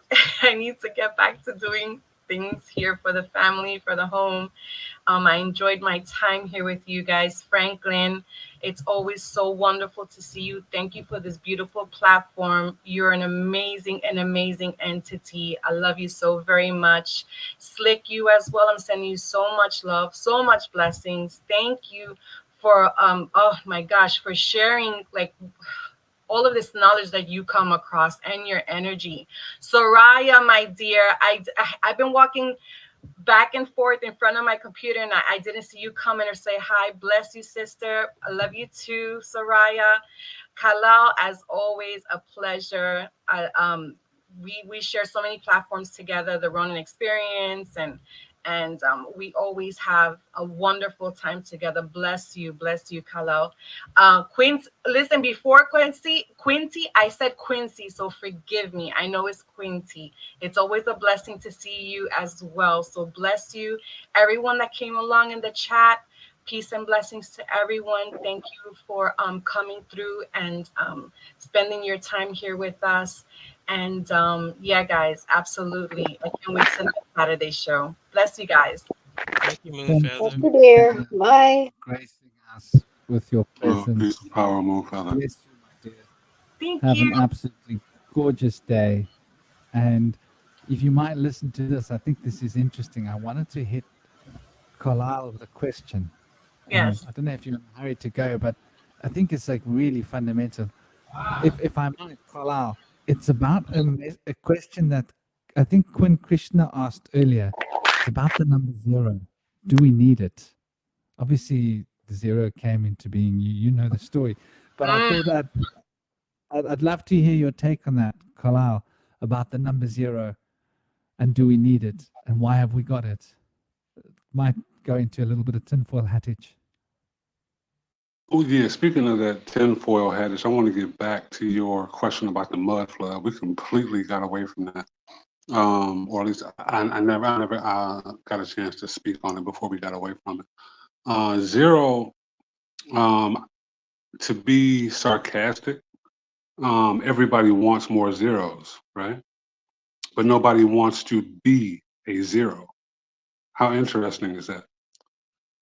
0 is not a placeholder. I take personal offense to that because I have a mother. It is not a holder of space. It is the all itself. It is a divine representation of a portal, of a womb. It gives birth to 9 frequencies. Do we need 0? Yes, because you couldn't have any other number without it. It's kind of like saying you could have Earth without the idea, and this is a pseudo idea, but for example, with the vacuum of space, right? I say pseudo because the more you think about it, it doesn't work. The sun is supposed to be a ball of gas that burns. It couldn't exist in a vacuum of space, right? Space is supposed to be cold, no motion, no air, no sound even. It doesn't work, right? It's called pseudo. The idea that we could exist without 0, well, I would just recommend looking at the Romans, because the Romans didn't have a 0. But look at how they kept time, so to speak. Understand the Roman numeral and the evolution of number. You know, the same way we got from glyphs and letters that essentially came from the numerical system. It just evolved into something else. When you look at the Kabbalah, for example, that has 22, you can see that symbology in so many different things, especially understanding that 22 is the number of the master builder, right? So, you know, everything is a reflection of something else, but I would argue there's no way to exist without 0. I would absolutely second that. So I would be very weary about anyone who doesn't think that zero has a value, because if not, honestly, we would not even exist. We are all ones and zeros. That's what all of this is made up of. Ones and zeros. If you really want to get down to the real brass tacks. So yeah, zero absolutely has value. And I would rather have $1,000 than $10. So hello. So if you want to add value to things, you got to put zeros to it for sure, guys. All right, I'm definitely. If it's zero, come on, would you rather have $1,000, $10? Come on, sweetheart. If zero didn't have a significance, then why do they call it the circle of life? Yeah, absolutely. That's for sure. That's for sure. All right, guys. Send you so much love and blessings. Have a beautiful Saturn day. By the way, MoonFeather, I'd love to talk about Catholicism with you someday, because it's really a yikes for people who read the Bible. It talks about them quite bluntly. Yeah, see you soon. Right. Take care. Perfect. Okay, bye. Bye. I wanted to add on to something that was being said before Moon left, but I forgot what it was. Okay, I'll try to remember. If you think about the Roman Catholic Church, right? Roman Catholic, when they started really gathering their wealth is when they had the Templar system. And in order to become a Templar, you had to give up all your earthly possessions. And they didn't teach you how to count. But the church learned how to count, because that's when the zero came, interestingly enough. Yeah, and then they killed all the Templars. Exactly. That milestone actually just passed us by a week ago, 1307. Yep. And then there's a big rise in Masons. I wonder what that's all about. Well, the Templars were put to death supposedly for worshiping Baphomet in secret. But Baphomet and Muhammad are actually one and the same. And Baphomet is technically a representation of the womb. Yeah, I see that actually. It makes sense, because in Masonry they worship a god called Yah Ba Zumet, something like that, where it's like a mix of all of them together. It's really interesting. There's a few different iterations. When it comes to Scottish Rite and York Rite, it tends to be Jabulon, but it is still a representation of the womb or of the divine feminine. The reason why women aren't allowed to be Freemasons is because they are the master builder or the grand architect already. The iteration of the Eastern Star actually kind of tells you that, but you really got to be symbol literate to get it, because you can't, the whole practice of ritual comes from woman. Within the lodge, you have roles that have to be played by someone in the gaze or guise of a woman. A lot of people don't like to talk about that. I'm not a Mason, but it all comes from the woman. Even the idea of a judge. The judge is the same as a pastor or a priest wearing the black robe, and that's right back to Saturn.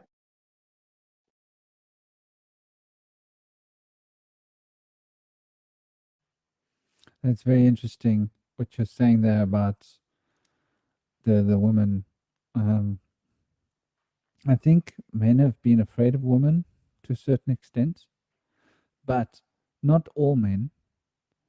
I think a certain group of men were afraid of women. And maybe it's because we spoke about that power the woman can wield. You see, the women are the seers, right? So it's hard to lie to a woman.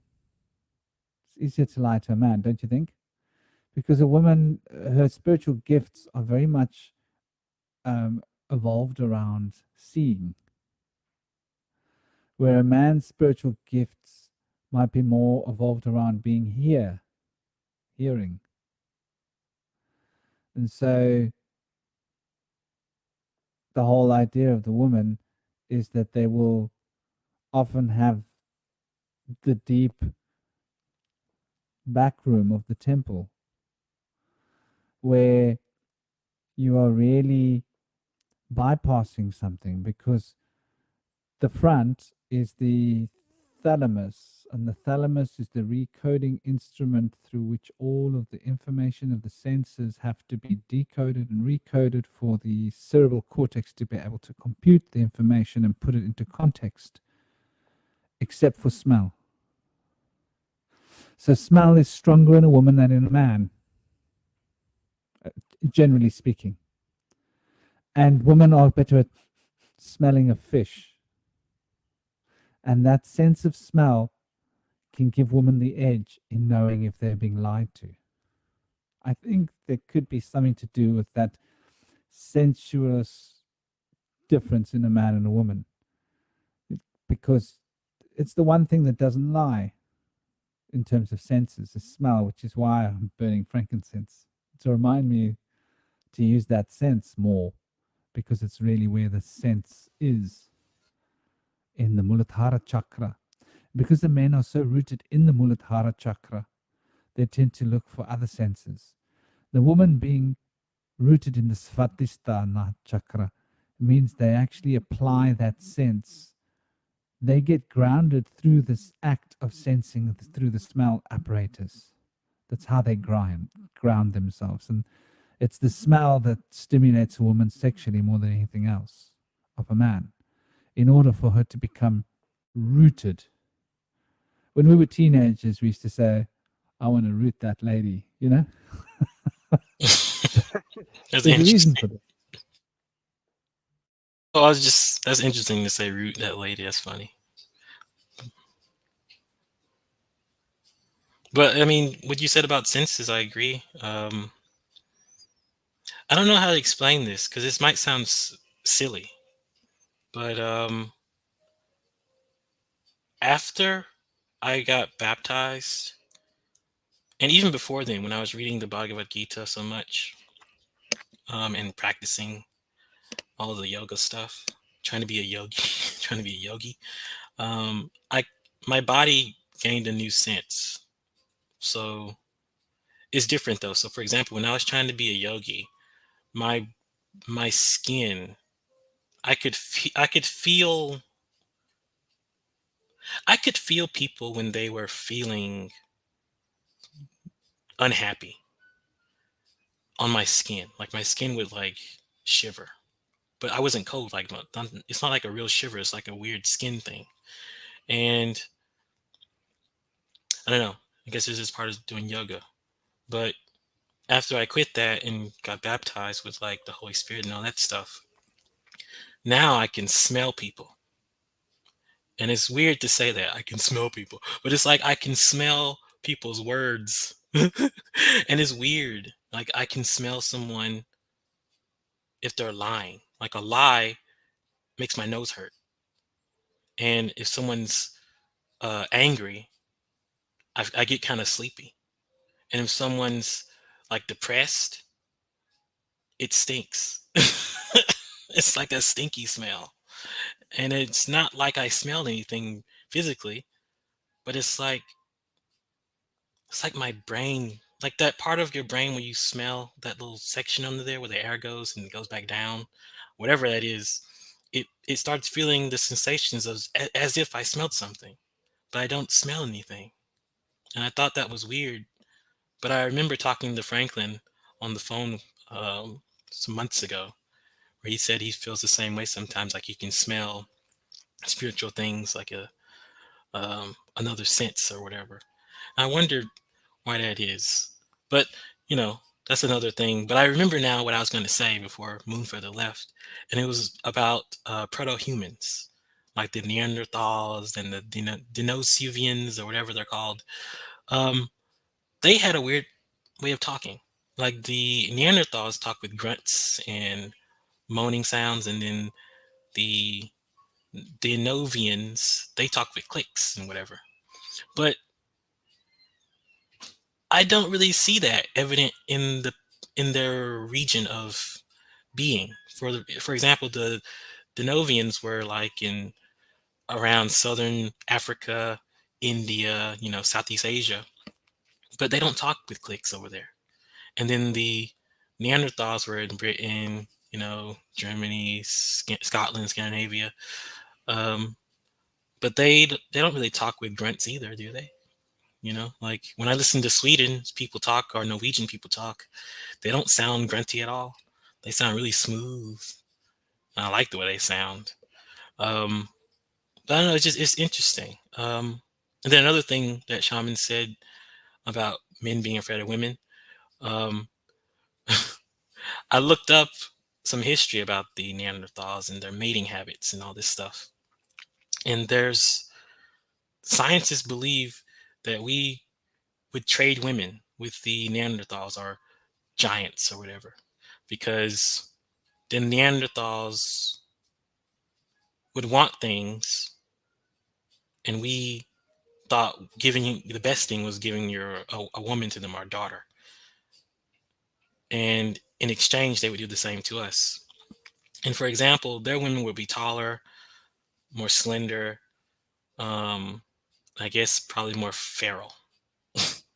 And it's just interesting to understand, because that's probably why when we're talking about the casual body, which is, past life or past knowledge, the soul progression, all this stuff, you start to wonder about why are our mating language the way it is. Like women love tall guys they have to look up to, not just, look up to in stature and respect, but look up to physically. They want to look up to a guy who's giant. But men, they don't want to look up to a woman. We'd rather have them a little lower or eye to eye, something like that. So that's more attractive to us because they just seem adorable or whatever. It picks up I don't know, it's something feral in us, that primal that we have. And then women like men with deep voices like thunder, but men like women with soft, soothing voices, like what do you call it? Not a parakeet, but I think a swallow. And these things, they're not just accidents, not just evolution. It's actually, there's a cause for it. There's a reason. And when Shaman said men are afraid of women, that's probably why, because maybe those men have the Neanderthal giant women more often than more often than not. That's it. There's something quite interesting with the whole story, though. Like, okay, so look at Hollywood, for example. Just look at what happened. So, like, the sexiest men in Hollywood were the little guys. Don't you find that interesting? Like, for a long time, it was what was it? It was Rob Lowe, it was Tom Cruise, then it was Johnny Depp, then it was Antonio Banderas. These guys are all like 5'8", 5 foot. They're not tall, which is interesting. Clint Eastwood wasn't so much of a ladies' man, but there you've got like a strapping giant of a guy. What is he, about 6'1", 6'2"? Must be. I was on a set with him once, and he's quite tall. And anyway, my impression is that by design? Is that the woke agenda? Is that nature talking? What is that about? And why is that? And why have men been lately they're trying to make men get attracted to taller women? The supermodels, they're all like 5'9", aren't they? 5'9", 5'10", 5, maybe not 5'11", some of them. So it's quite interesting how there's been this instrumental guidance, if we can call it that, through the media to try and sort of invert that. I don't know. What do you guys think? I think it's a little Well, bit of I, all. I'm sorry. Go ahead. Go ahead, Gabe. I have a fun story from my first sweetheart. I was in 3rd grade. She was in 4th grade. So she was an older woman, more mature. She invited me on our first date to go see Janis Joplin. It was a rocking concert. Um, her name is I don't know if she's out there still today. I haven't looked her up in ages, but Candace Styler was her name. She had that cool like rock star name, unique. And years later, about a little more than 10 years later, I'm on the wrestling team in high school. And we find out that Candace Styler is on the boys wrestling team in a rival high school. And she's kicking ass and taking names. She has a total winning record. She's just whooping boys left and right. In our wrestling team, we heard about her, and a fight broke out in the locker room because we were fighting over who's going to have to fight her. What's her weight class? Like, we run in all the stats, like who has the most likely chance of all of us boys in this locker room that we're going to have to get our ass beat by a woman.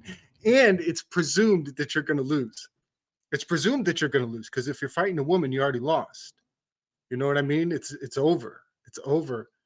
You just don't go there. And so whoever is going to get the short end of the stick is predestined to be an asshole, to make a harsh decision.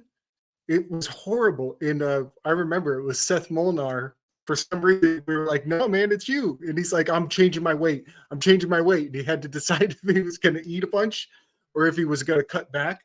Like, what was the best way to get out of the way of having to fight a woman and go completely against our good nature, you know? It's dangerous. It's dangerous that men would go to each other's throat over avoiding it. The idea of it, it just goes completely against everything that we are. So yeah, the dark Ma turns men's hearts to stone. I lost in a sparring match to a young lady who was almost 6 feet tall. She was pretty tall. She kicked my ass with the same kick 3 times in a row. Same exact kick. And guess what, Quinty? Guess what? It was an axe kick. Bring it up over my head, and then she'd like, and then she'd come down even harder. She'd actually fake the axe kick and come down. And after the second one, because it's up to 6 points, it's 2 points for a kick to the head. So she's got me at 4 points already. Same axe kick. In my dojo, my master, he comes over, he says in my ear, "Don't ever underestimate him, bro. Don't underestimate him." That's all he said. And he walked away, and I was like, what's this? Boom! Oh, shit. She won. If I could give you a couple experiences from both sides of the spectrum. When I was 12, my mother sent me to Osaka, Japan. And I had been in karate and taekwondo since I was 4 years old. I was a brown belt when I went. That didn't mean shit, okay? The white belts kicked my ass for a year. I got my ass whooped specifically by a Kemi, who was the granddaughter of my sensei. She was maybe about, I think, 8 or 9 months older than me. And she whooped my ass for a year and a half, right? Tiny little thing. She never grew above 5'4". I went through my growth spurts over there from 12 to 15. So when I came back, I was about maybe 6'1" when I started playing football. I'm 6'4" now. My first sports girlfriend was 6'2". She played basketball, volleyball. She was an incredible athlete. And I'm a strange type of man. As beautiful as high heels are, I would never ask a woman to wear them because I know what they do to their feet. And I'm also weird and I love history, so I know the actual origin of where they come from. But because she was with a man who was almost her height, you know, she actually had an inch on me. And she had these heels she would never want to wear. I would always have her wear them whenever we would go out, right? And this is high school, you know what I'm saying? The power I felt being a tall man with a taller woman, the attention we got was insane. So while something can be essentially preached against, there tends to be power on the other side of that. So again, you know, it's going to come down to perspective. But also as a tall man, I've always respected short men. Short men have a level of intellect. You know, that Napoleon complex is a very real thing. In the world where tall men have an advantage, I'm 6'4", I'm taller than 95% of the rest of the world. So that gives me a physical advantage, but it also gives me an advantage of respect in many cultures. So I'm also left-handed. So to be left-handed is to have to be smarter in a right-handed world. So I want you to think about that from the perspective of someone who is short and a man.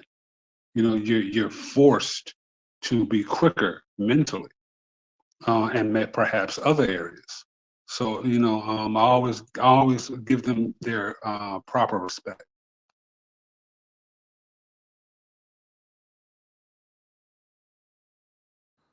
I love your story about how she handed your butt to you, the 5'4" lady.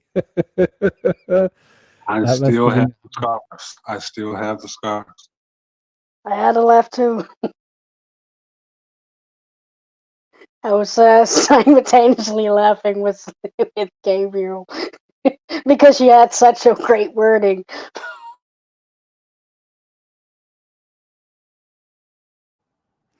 This is quite interesting because it's bringing us back full circle to the to the to the workings of this particular system, this soul body consciousness, if I can call it that. And so we speak about humility, hum, hue, mill, hue. So it's about light. It's about milling the light, bringing it in, multiplying it by 1,000, right? And 1,000 again. And it's very much really, I think, what the function of the spiritual path of the karma yoga is all about. Because the karma yoga is the way in which in India, and whether you practice Christianity, it's all the same thing. It's service. And so even martial arts, you train in martial arts to serve, to help and protect. That's the reason, you know, what it becomes, that's what it's for. To become more humble and to protect people around you. It's not about, you know, being stronger. And so it's quite interesting how we come full circle through our conversation about our own little memes of our pasts. And gosh, we've all been there, you know, being humbled in some way or some other. And there's something to be gained from the process of losing, which is quite interesting. And it sort of gives you the idea of why karma is what it is. Because the karmic information we hold in our karmic bodies, which is essentially what this is all about, the causal principle, is trying to move the karma in order for us to experience this humility. For it's when we become humility, we reorganize the light of the astral body, right? The astral body gets reorganized so that it can be in tune with the sound. Now, here's where I'm going to take a look at what is the structure of the causal body, maybe for a moment. Because I see the astral body as being light, and I see the etheric body as being the forms that become the physical body. So we've got the etheric body and the physical body. We've got the astral body, which is the light body. And the humility is what perfects the astral body so that the astral body can become a template for the vibrational body. And I see the causal body as being, in essence, the spiritual body or the vibrational body. And it's that vibrational body that we often term as the seat of the soul of a Suddhi chakra, which is an expression of the Ajna chakra, because these three principles are three aspects of a singularity. Hence, the Sushumna is resolved in Visuddhi. And so this is the point where Idda and Pingala no longer have relevancy.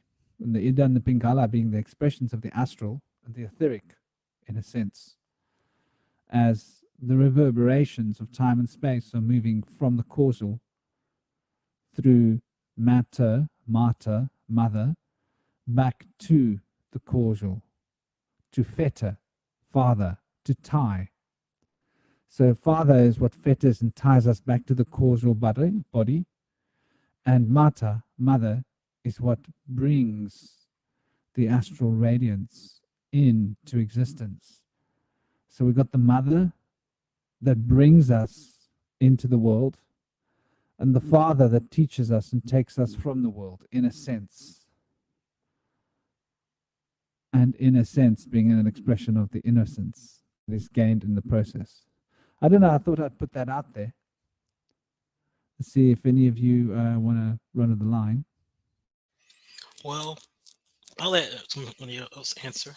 When you were talking, an idea came to my head that said, most people call their mom a word that starts with an M in almost every part of the world.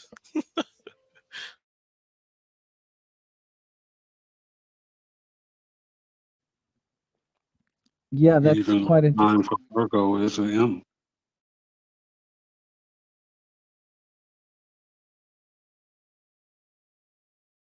Please don't let me interrupt you, Carl. I'll carry on, brother. No. I just wanted to say that the sign for Virgo is a literal M. And for Scorpio. So both the feminine pole of Mars and the feminine pole of Mercury both speak the language of M, which is quite interesting. And when I think of M, I think of Twin Peaks, right? And I don't mean that wacky series from like the late 80s, but that wacky series was quite indicative of Twin Peaks. So it's very much the space between the Twin Peaks, yeah, where it's all happening. And when we look at the masculine, we're looking at that peak. We're looking at either one of the peaks. Depends on whether you're looking left or looking right. Because a man, as we know, they're not so good at multitasking. They're either looking at the left or the right, where the feminine brain tends to want to take in the bigger picture. The masculine brain likes to focus on a specific within the, which is why men tend to be more single-minded.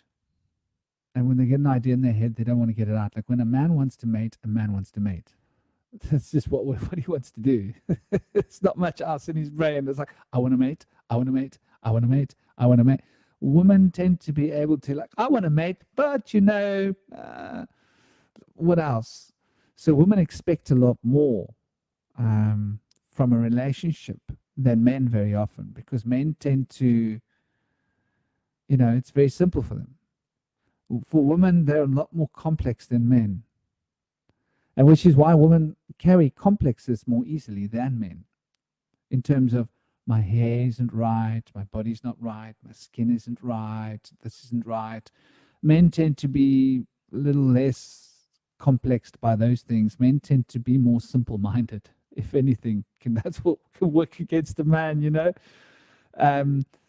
Which is, I think it's interesting. It's coming out now that women and men are both in schools and they're both educating well, and women are actually outperforming men horribly.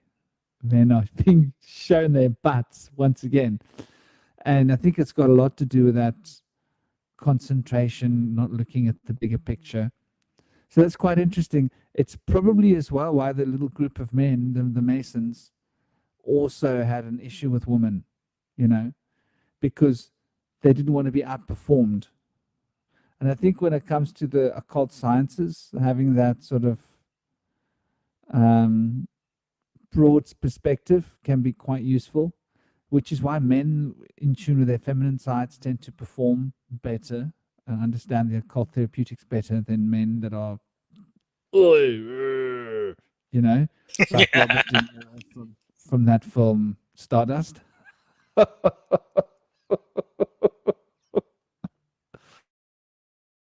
I like that, Shaman. I wanted to. It's, okay, so I've been studying Greek culture recently, but I've also been studying Egyptian culture, and it's different. It's really different, but it changes somewhere, um, somewhere before the pyramids were even built. Like something happened where it just switched. Like they started doing stuff the same. So one thing that I noticed is that in Greece and in other parts like in Sweden or Finland even, they would they made sure women could not compete with men in anything. They even didn't live in the same part of the house when they got married. Like a woman would live somewhere else, but in the same structure, but in a different part. Like she would that was where she was belonged. She couldn't, be out of there doing anything else unless people came over or something. But for example, in Greek culture, women lived in the top part of the house, like the upper floor, the first floor, called the ganium, genium or ganium, something like that. And they couldn't come down for nothing except to pee or to cook.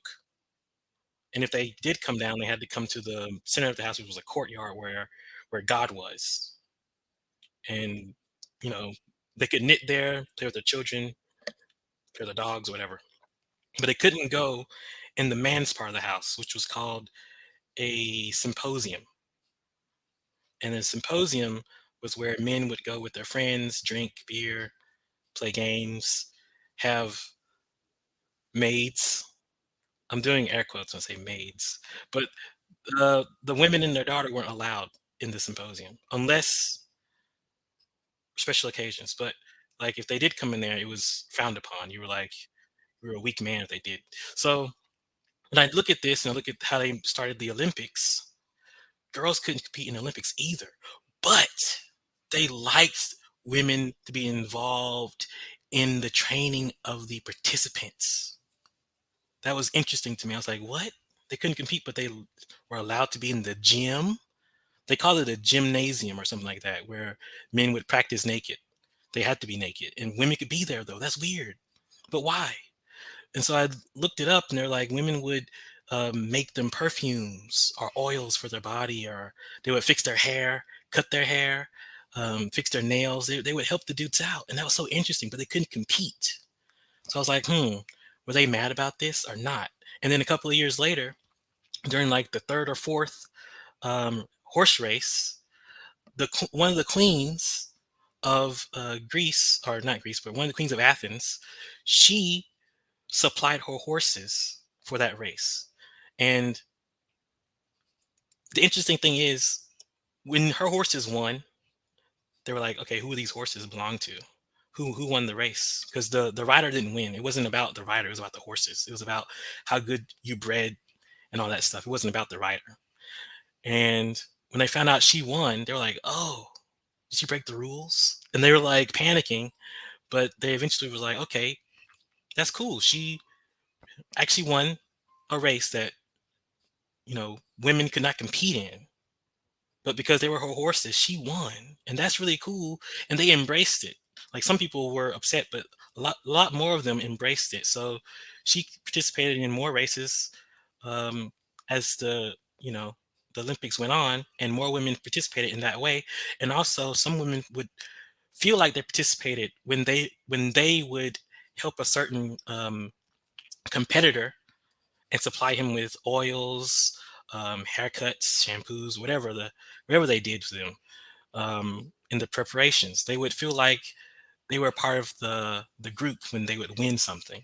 And I feel like it's different, or there's an opposition to other parts of Greece where they have this island called Lesbos, where there's only women, and they're like super strong Amazonians, and they're awesome, but they don't, there's no men around. And then I think about life. When I was a child, I noticed that girls matured way better, way faster than boys. Like I remember when I was in like Head Start, first grade, girls wanted to play family. And I'm like, yuck, no one wants to play this. Cooties, right? But as you reflect back on life as an adult, and you reflect on how women play, especially when they play games with us, women are way more brutal than we are. And I wanted to know, what is that like when you're like practicing martial arts with women, or practicing professional sports with women? Because when you're playing with women, like when I play with my sister, pillow fights, when I would knock her out with a pillow, she would put soap in them and then beat me up. And I'm like, geez, how is this fair? All right. And like, for example, when you hurt a woman's feelings, they will want to hurt you physically. How's that's so different? So it makes me wonder,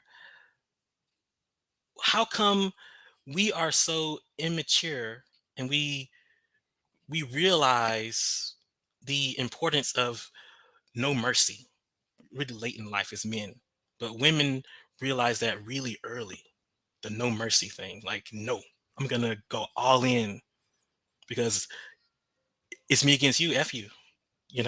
But men are like sort of like reserved in a certain way with younger people, or even other boys. Like, we don't purposely try to hurt each other it's weird though. I don't understand. Don't know. Go ahead.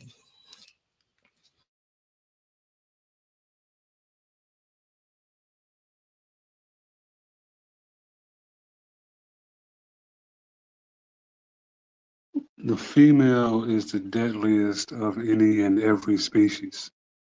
Period, point blank, bar none. So, think about that old adage, we tend to always hear, especially here in the West. I brought you in this world, I'll take you out. Well, everything is feminine. Everything is a reflection of a woman. This is why it's the number one science. The biggest gang in the world practices female science. Like, that's what they do. I don't know too many spiders that take the female out. The most famous spider in the world is the Black Widow. Well, the Black Widow is a reference to who, right? Is there no help for the widow's son? Is one of the most famous Freemason adages.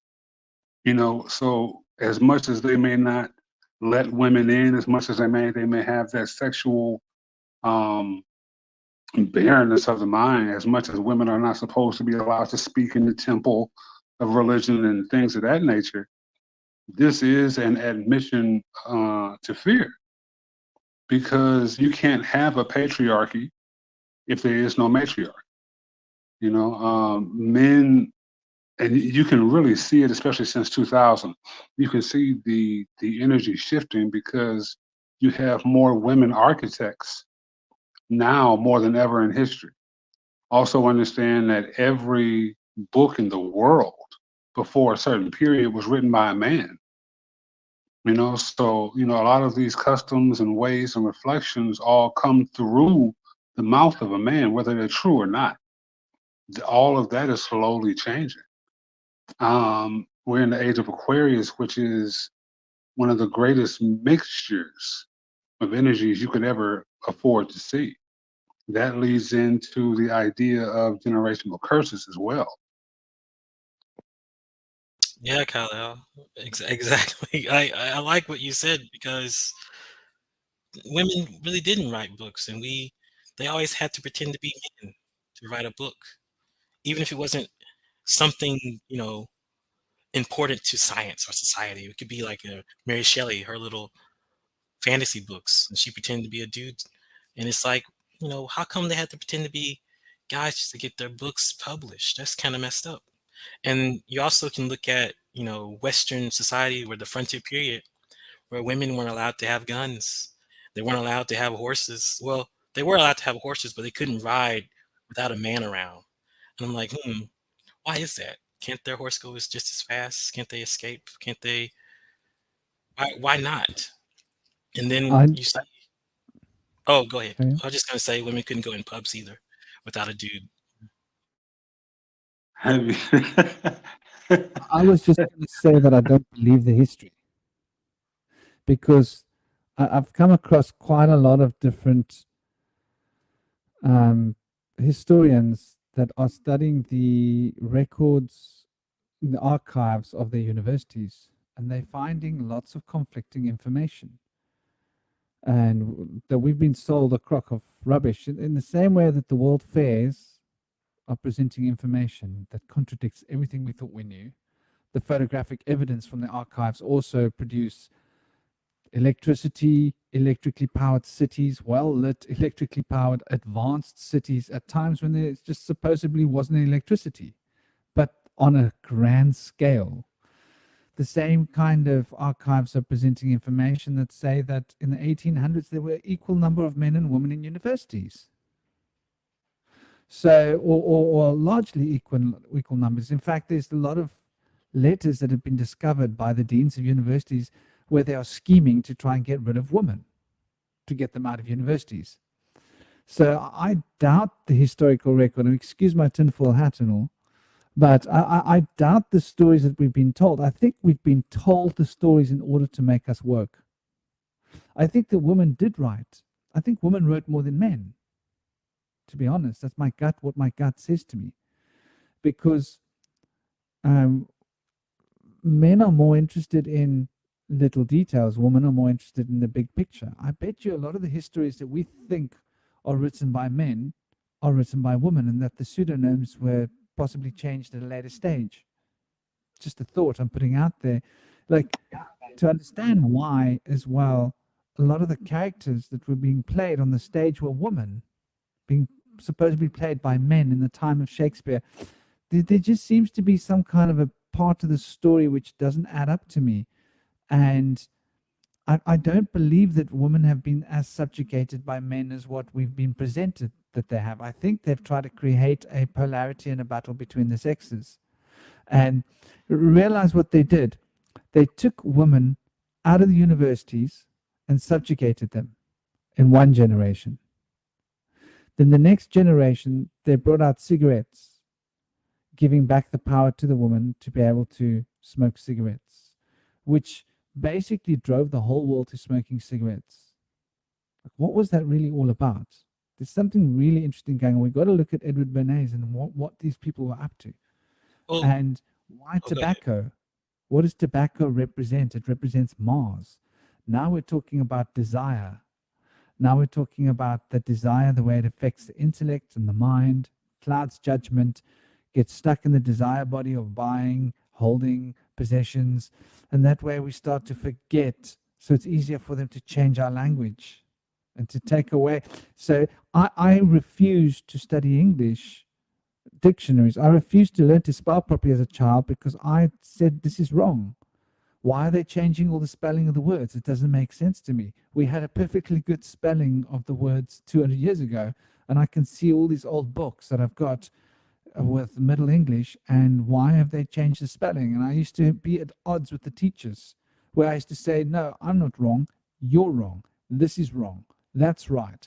So there's been a lot of woke agendas that have been running for centuries, and I do think that We've got a new tinfoil hat adventurer coming in for the conversation. Mystic Ronan couldn't resist. He had to come in and throw his coins at the table. Welcome, Ronan. Lovely to have you here, brother. Ronan is obviously shamanically inspired. Cat, he's a cool dude. He's also got his show, The Ronan Experience, well worth catching. Just go and take a look at my suggested channels and click it, and you'll see it'll take you straight there to Slick, Ronan, Kilelle. I don't have Soraya, but you'll find her on Telegram. I believe that's where she rolls. But enough of that. Welcome, Ronan. Welcome, Please. Ronan. What's up, everyone? Great to see you guys. I've been lurking all day. Oh, Soraya's here. I gotta behave. I thought this was boys only. No, I made him. You don't have to blame. When I was a teen, I had boys all around me, so I wasn't a girly girl. Well, I mean, one couple things. One motivation, obviously, for a lot of us to do what we do. And by the way, this is my secret coffee shop. Don't tell anybody. You see, we come in the back. There's all kinds of stuff. In the front is where you get where the tourists go, and then here is where it's like a little secret spot. But anyway, one of the prime directive, the reason we do anything is typically to attract a mate. That's otherwise we wouldn't care what we really look like, where we live, especially guys. I'd live in a cardboard box, really, if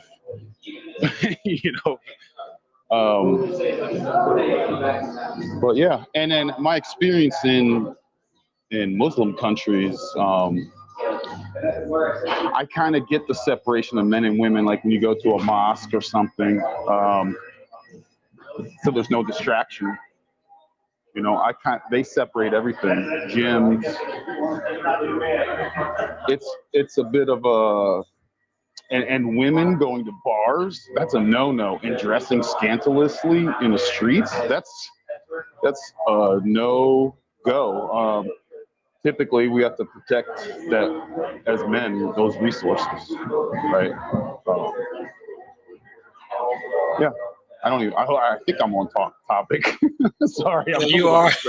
Okay. But yeah, keep going. I'm going to mute. I don't want to distract. Yeah. Right on, brother.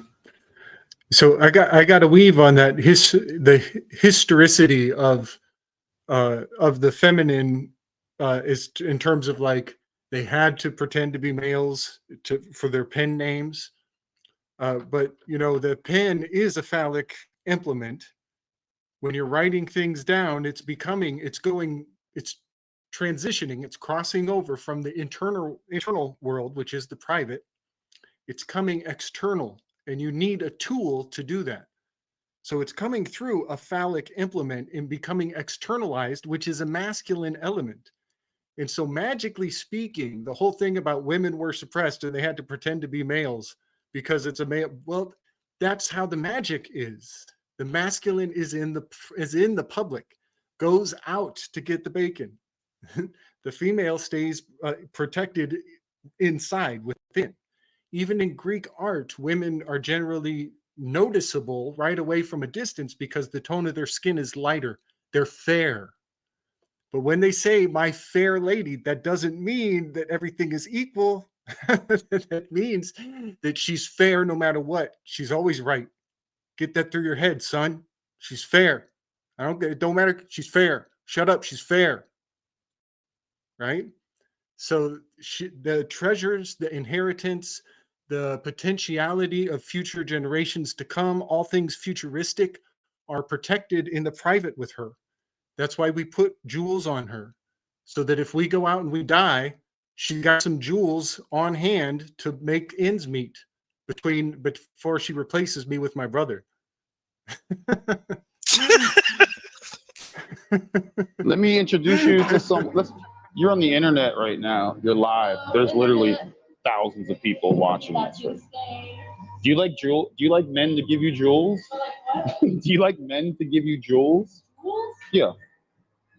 Precious jewels. Oh no, it made her uncomfortable. Oh, okay. See, that's a shame. Anyway, sorry. Nobody, but not to imply that anybody needs jewels. Ladies, a lot of ladies, they're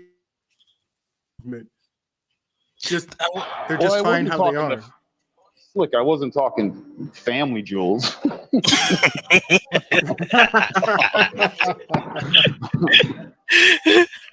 Well, I wanted to add that there's an interesting thing I found in the Torah. I had asked God to answer a question for me. I said, "What is a woman? What do they? Where do they come from?"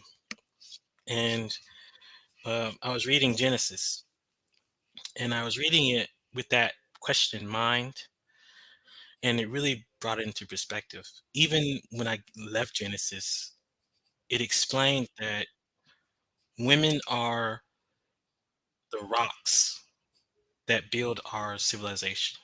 If we didn't have women, yikes. So, because they are the rocks, there's something about the rock that doesn't. It's almost like a rock that thinks is something else. Like the rock that thinks it's the water and the sunlight. It's kind of what the Genesis was telling me. It's like, I don't want to. It sounds sexist. It's not trying to be sexist. It's just that women are smarter than we think, and Genesis showed me that. Every woman from Eve to Esther were like genius mastermind geniuses. And you can't tell it when you're reading it because you're reading it from a male perspective, like, oh, she just did this because she was worshiping God. Oh, she's just amazing. That's why she did it. Oh, right. But when you think about it from the other way around, you're like, oh, this she was manipulating him. Oh, she wanted this. Oh, wow. I get it. She built this up so she can get this because she was connected to that. Duh. I never know. I never knew that. And so you start to wonder. Well, you don't wonder. You start to understand why women don't do many labor jobs. It's not because they don't want to. They don't need to. Why would you do something you don't have to do? Get someone else to do it. That's the genius of women. They operate things from behind the veil. And we are sitting here, or most men don't understand that. They just think they run the show, or they have every choice in their control. But in hindsight, when you love somebody, you want to make them feel comfortable and happy.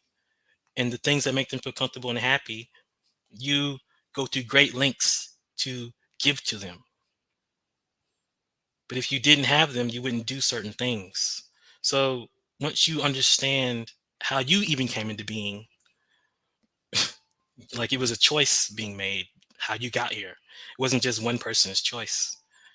So once you understand that, you'll start to see that there's a underlying thing called attraction or service that your father had to submit to bring you here, which was a desire of not just himself but someone else. And just because we can't see that desire, or they don't express it outwardly like we do. Like, for example, when a man doesn't want I'm a live woman, right now. So do I? Yeah. You want to say hello to my friends? We're on the internet. Hi, friends. hello. Hi, friends. When a man doesn't want a woman, Right? he will outwardly. No, he wouldn't.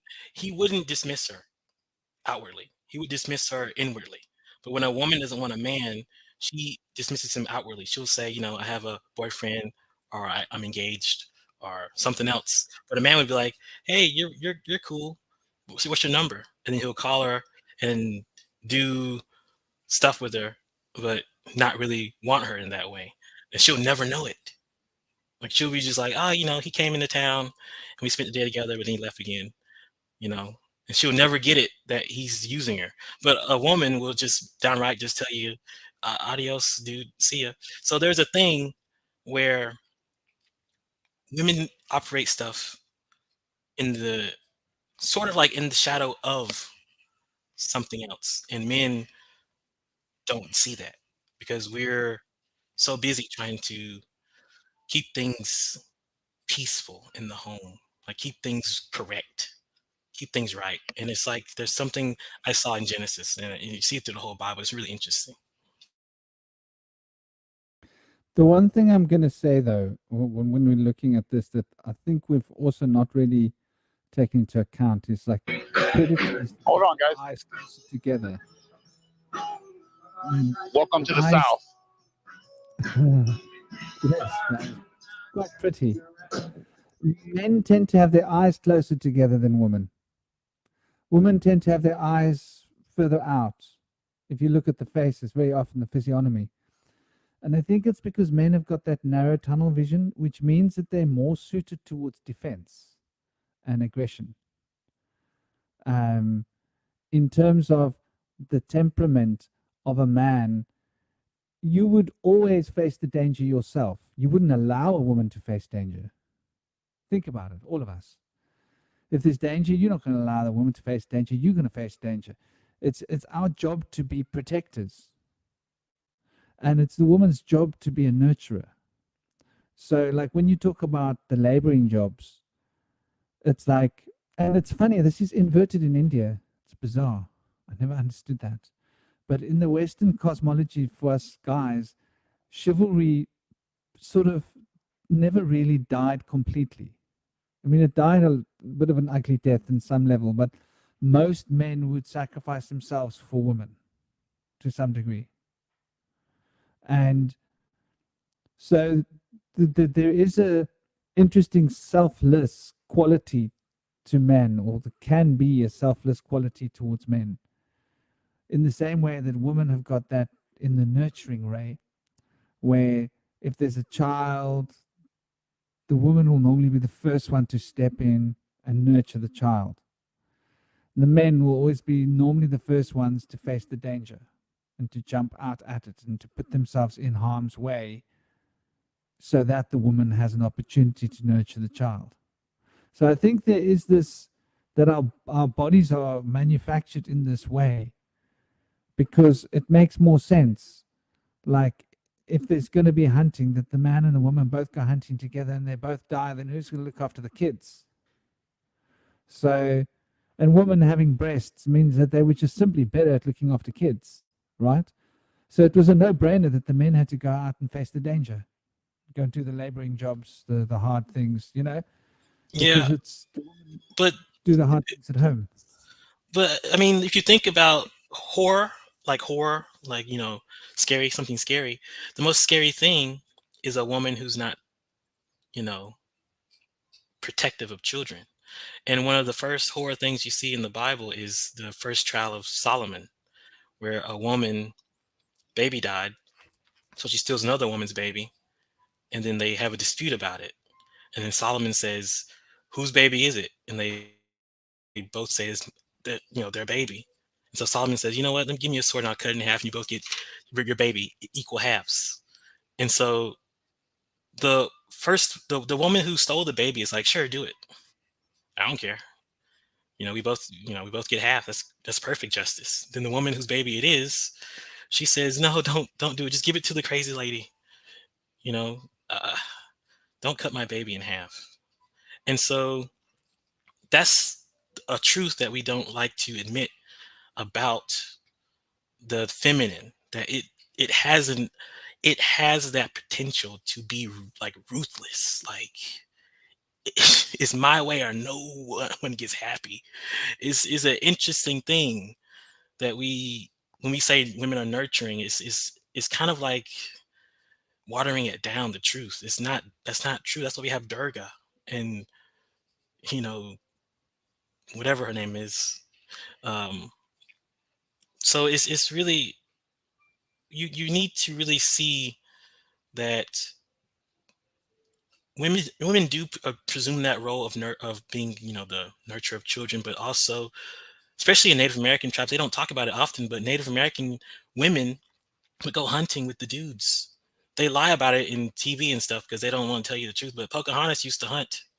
She was not a girly girl. She was, you know, she would kill you. She was gonna kill John Smith, but he did something. I think he kissed her or something like that, or he did something where she didn't kill him, and then they had a relationship. But like women were in the Native American side, they were hunters too. Like they weren't. It wasn't just men doing it, and it was mostly women who didn't have kids who were hunters. So I don't know. Like the women just being nurturing is just crazy. I think we should stop doing that because it's very dishonest. Well, remember what I said earlier. You know, most of these narratives were written by men. So when you understand that they are the deadliest of the species and you want to run this motherfucker, maybe it would be best if you convince them to do some other things, or at the very least convince the world that they were better at this or better at that. So, you know, not to connect the two, because men could not do what they do if they did not subject the feminine energy.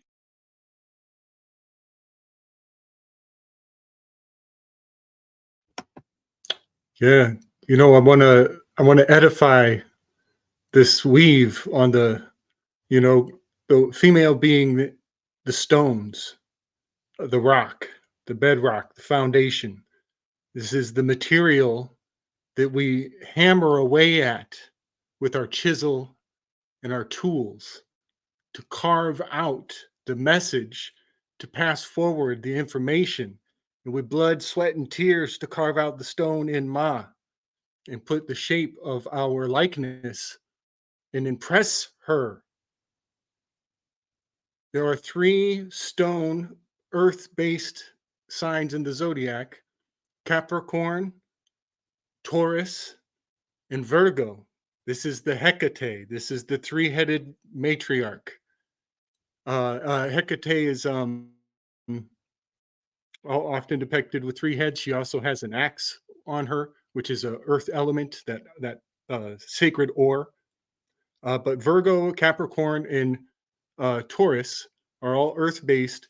And now Hathor is Taurus, and here is the Hathority, and you know, the bringer of that which is written in stone, which is uh, unalterable. In the bearer of the sacred jewels. She's also in springtime, so she's a sacred cup holding the sacrificial fuel. You know, that's the blood, the sweat, the tears, and even the oil from the harvest.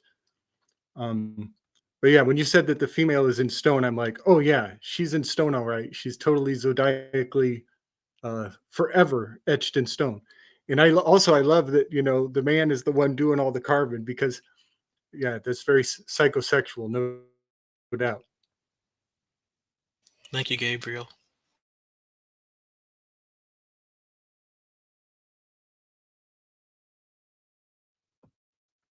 You know, again, on the females in the pen names, Francis Bacon, he had that saying. He used to say, the private life is best.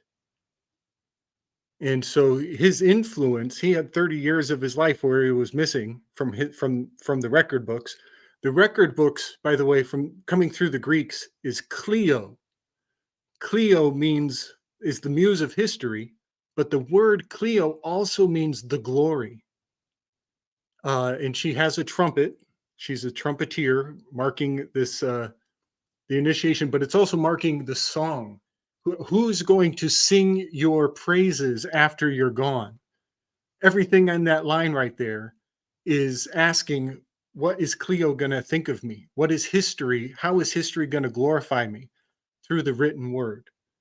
And so I just wanted to put all those, because that horn is in the judgment card in Taurus, relating to Taurus.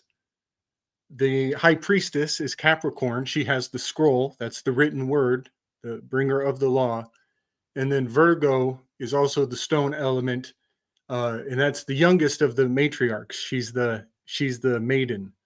Is that right? She's the youngest of the three. I think of Virgo obviously as the youngest. I think of Hathor as the middle-aged, and then Capricorn is the eldest of them all.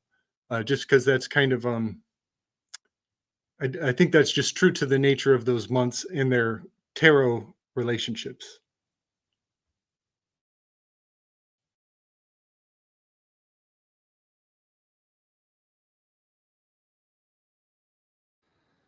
Yeah, that's quite an interesting perspective, the three aspects of the earth. And I suppose you could also lend the three aspects of the water equally. Probably they would work just as well.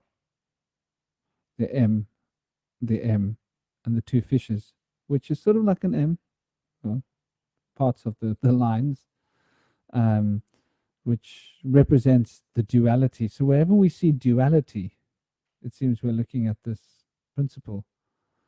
And it is quite interesting, like now that we get into, we're looking at, so we're stitching back the divine feminine with the divine masculine, it seems. It's almost where we started. We started with the divine masculine, and we floated to the divine feminine.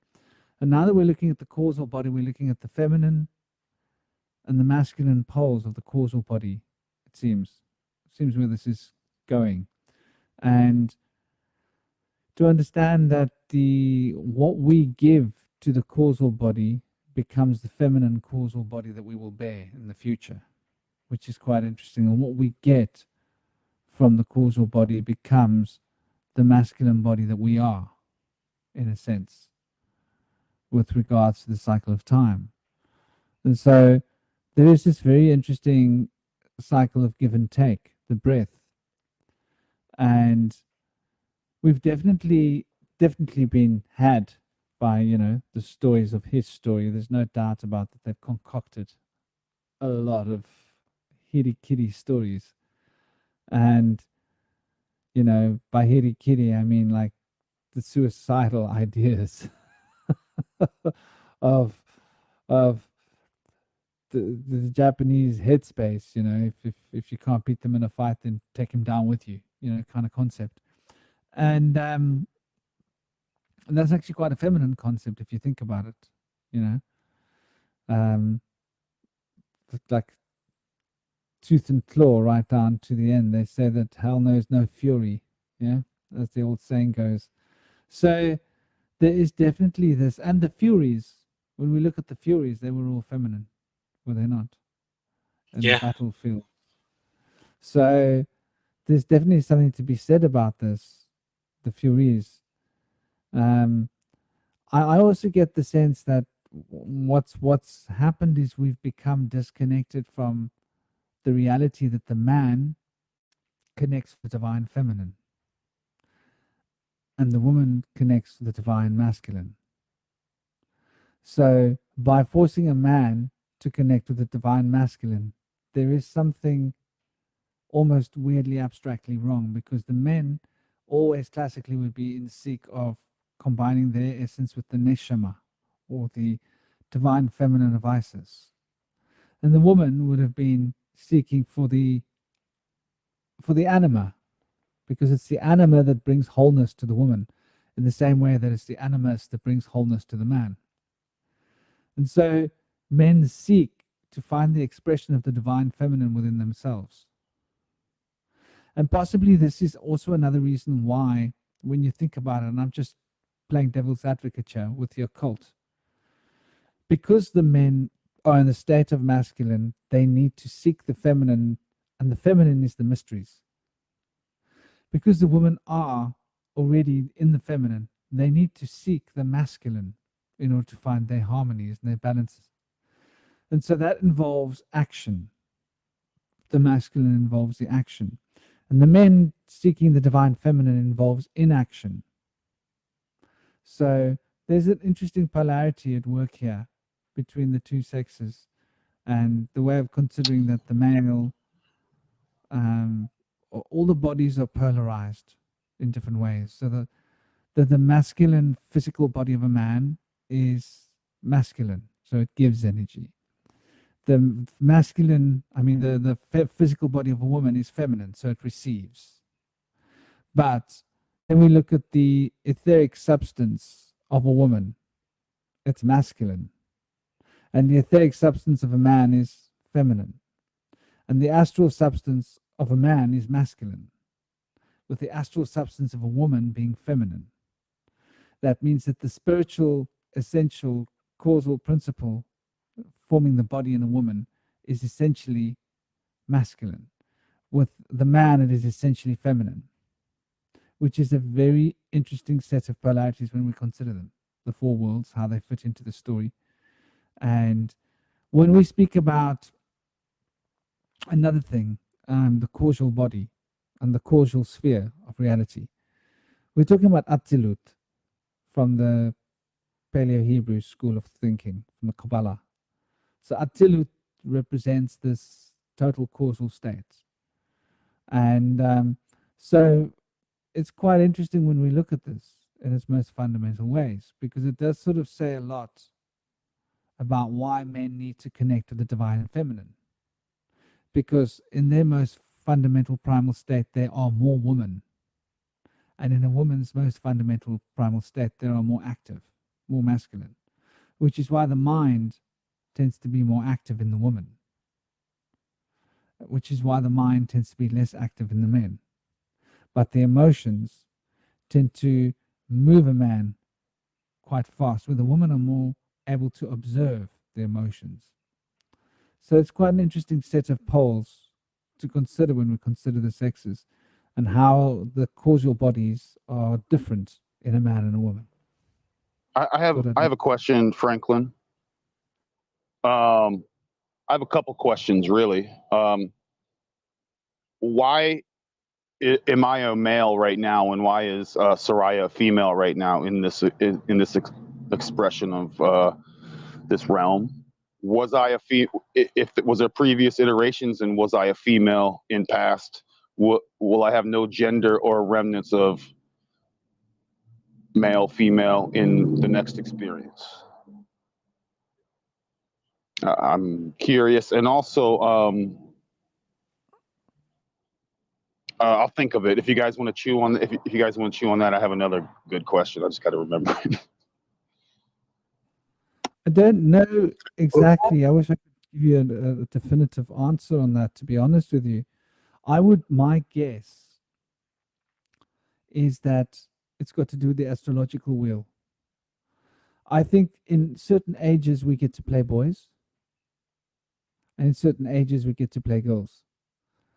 And I think it's got to do with the sun and the polarity of the sun, where we're at, and what they consider as the 26,000-year cycle and the 13,000-year cycle on either side of that. So probably our incarnations through one side of the wheel would be masculine, and our incarnations through the other side of the wheel would be feminine. And my other question, before I forget, and please continue, Franklin, forgive my rudeness. I don't want to forget this thought because my feminine brain is just spinning. What about, I've heard a lot of people talk about a lot of people not having an internal dialogue. I find that interesting, and I kind of I asked them kind of both together on purpose. And see what you guys want to, how you guys want to cook with that or weave with that. But please continue. I'm genuinely curious about what you guys have to say about those types of things. What do you mean by not having internal dialogue? Dude, there's people evidently, I'm walking around, I'm thinking, I'm contemplating, I'm pondering at all times. Whether it's about internal stuff, whether it's about big picture stuff, or whether it's just about like, how's this tree, what's this tree, I'm just contemplating and curious and constantly I have an internal dialogue, you know what I mean? And I think you guys all do as well, but I am under I've received data over the last year or so that not everyone has that. Slick is nodding. He knows what I'm talking about. Yeah, like there's literally people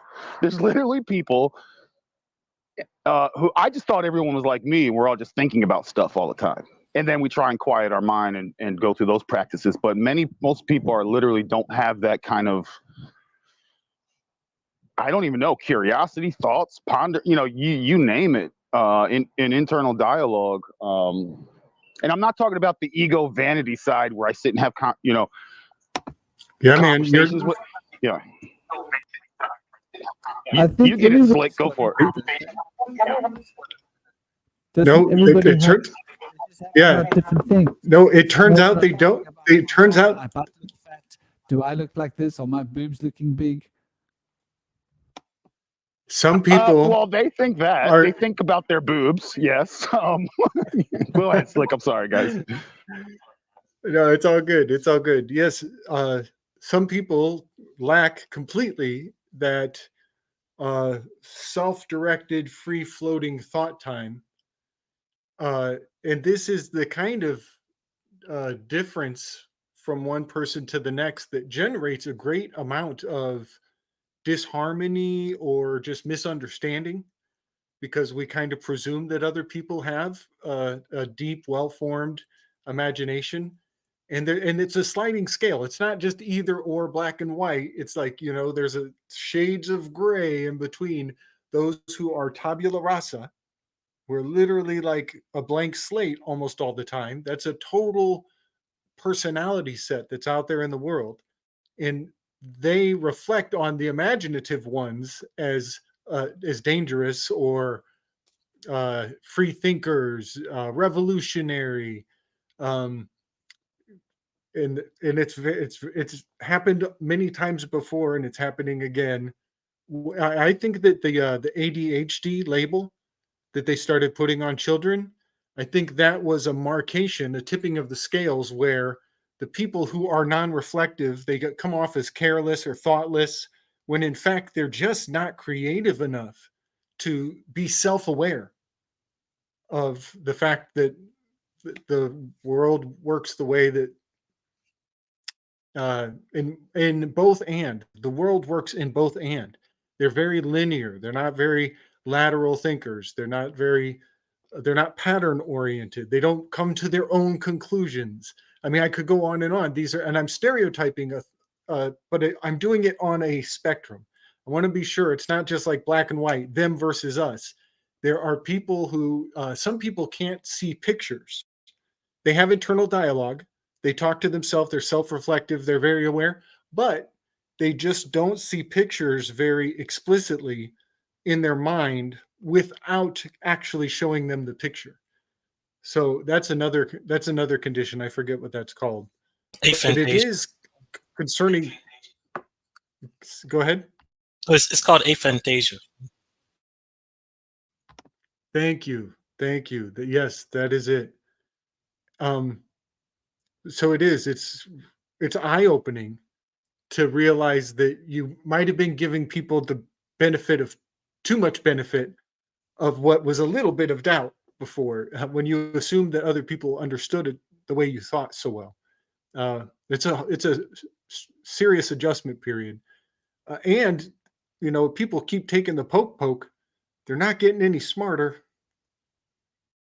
I agree with Gabriel. Obedience, and I wonder how much of that non-reflectiveness, self-awareness, self-actualization has been chemically induced over the decades, millennia, and you dumb that down. We all know if you take drugs, you can really numb that, and I wonder if you can do that to a point, because obviously they want you in the government indoctrination camps to sit there and be still and receive their information and memorize, and then we get antsy, you know what I mean, because we see the stuff running around out the window. We're like, dude, let's go check that out. So I'm wondering, obviously that didn't take with us. Perhaps our parents and I think it's generational, because this poison darts that you mentioned could most likely have some generational effects, and the toxicity of when they introduced radio towers, for sure, and that's when a lot of illnesses started. If that, your grandparents and parents and then you kind of I don't really believe in DNA, but your makeup is a little bit jacked up, if you will. You know. Can I answer something, Ronan? Please. Well, okay. So I was looking up, like I said, I'm studying Greece, and I'm really studying. I'm not just Googling stuff on the internet. I'm like The movie, horrible movie. what? No, What? no, just Oh, the singing dance. yes. You're studying. Yeah. No, I'm joking. I'm joking. No. I'm studying Ellinika. That's Greece in Greece. But I'm realizing that this issue that you're bringing up is old. It's not new, but it seems new because more people are around to talk about it, I guess. Oh, But dude, that's right. So with the zodiac aspect, there's a lot of people pleasers. So Yeah. whether you want to, whether it's whatever the authority is, it's like carrot or the stick. You want that pat on the head, good boy, good girl, and not all of us are like that necessarily. Exactly. But yeah, continue. Okay, so when I was studying Greece, Ellinika, there's a place in Greece called Argos or Argonis, and these people, they were the first people to make bronze statues, and they made amazing bronze statues, like crazy. It makes no sense how good they looked, but they don't exist anymore. You can't find any. There was a guy named Pericles, and Pericles, he made he made a point where he said that artistic vision comes from observing reality, which is culture, the towns and people, but not being in it. And then I started to think about that myself. I was like, this guy, it doesn't make sense. But then I thought about it myself because I'm an artist, and I did my best work when I would shut myself inside a room for like days, and I just continue doing art that I'm focused on, and I just get it done. But it's because I had a vision in my head that I couldn't get rid of, and I realized some people can't even create anything, and it's not because they're not creative. It's because they've been conditioned to believe they're not creative, and I believe that this conditioning has become, you don't say, I know you don't believe in DNA, but I think it's embedded in our epigenetics, which is a cultural DNA or memory DNA that get passed down because it exists. They proved it in Japan, where they used to zap these rats with an orange smell around them, and then they had the rats have children, and then they would spray an orange smell, and the children of the rats that got zapped would react as if they got zapped. And you're like, oh, okay, you can pass down memories. Okay, that's cool. Quincy, let me just clarify. When I say I don't believe in DNA, I'm not. It's kind of it. I'll equate it to gravity. Oh, I don't quote unquote believe in gravity, but I do believe in things that what goes up must come down. I don't believe in cells and molecules and DNA, but I'm not saying I don't. It's the scientisms. I got you. Yeah, me too. I don't believe in gravity the way they teach it either. The Bible explains gravity, but you just have to read it funny. They give gravity names. It's weird. But yeah, I get you. Yeah, I wasn't trying to go off on gravity. I was just using that as an analogy. Yeah, I get you. So I'm thinking that these people who don't have an internal dialogue are product of people who didn't get to think for themselves, or didn't get to have much time to dream, or to even ponder or talk about much. I think that's something that passed down through our genetics, and we're getting more of it in today's world because, not trying to be mean, but more people come out of the womb and get on the computer immediately. Like it's not many years pass for them to start self-reflecting. They get on a tablet, or they get on a phone screen or a computer screen, TV screen, start clicking buttons, and they lose that artistic ability to really look into themselves and get a voice to come out and to reflect. What I've noticed, and Slick, I definitely I see you simmering. I definitely want to get your take. I mean, we talk about I have a couple personal things I want to share in that observation, Quincy, that you're on, but I also want to mention like that uniqueness. And we use these words like weave or build or gravy or whatever. You know, we all have to add to that stuff individually, uniquely, and then to add to it. But something recently, I've gone back to the I'm on the 9-to-5 cubicle farm. So I voluntarily go back to the cubicle farm, the pen. Luckily, they leave, like I said, they leave the door open for me. I'm free to roam. I'm a free range cubicle worker. I can use the bathroom when I want, etc. But the driving, I'm on an animal farm. The driving, the commuting, the focusing on my work is very mind intensive, and then the driving home, you're exhausted. I'm on that 7-day commerce cycle wheel, that artificial wheel. I get home, meditating, self-care, whether it's in as well for the mind. I'm telling you, I get why people just come home and go, dude, I just want to put on the Black Mirror and just stare at something and just check out. I get it. You know what I mean? Like I was out of that for a few years, and now I'm back, and I can just see the difference in my personal mind shift as someone who's aware of myself. I can literally see the shifting in how in that, you know what I mean? And that's a lot of it's the point. Another brick in the wall, all that type of stuff, another cog in the machine. I like another gentleman, if you guys are aware of Freeman Fly, one of his monikers is quit your job, save the world. So just wanted to share that. So I mean, obviously I bring that up for someone who's not aware, who's been in this rat race. You mentioned rats, who's been in this rat experiment, open air prison experiment on the Commerce Gregorian calendar, you name it, those trappings, who is just way gone, right? They've been working and they're looking for their 401k pension, whatever. You guys get it, but I just noticed. But I see Slick cooking. Go ahead. Yeah, Let me wait. get out of your guys' way. Before Gabriel, Go ahead. I just want to bring to our attention that we're different. Like everybody on this panel and the people who come here, we're not. There's something way different about us. Like when I read the Bible, I can tell the people who followed Jesus were way different than the people who didn't. They were just different, and we're those different people. There's something about us that we can see someone slap their kid or something, and we'll feel weird about it. We'll want to go up and say, "Why'd you do that?" And we probably do it. All of us here would probably do that. But a lot of people would say, "Mind your business. Don't do that. Don't get involved with other people's stuff." But we are the kind of people who understand justice and we've been in a position, I think, in life where we were treated unjustly. I think that's why we're different. And a lot of people don't experience that or reflect on it. And I think that's something to think about.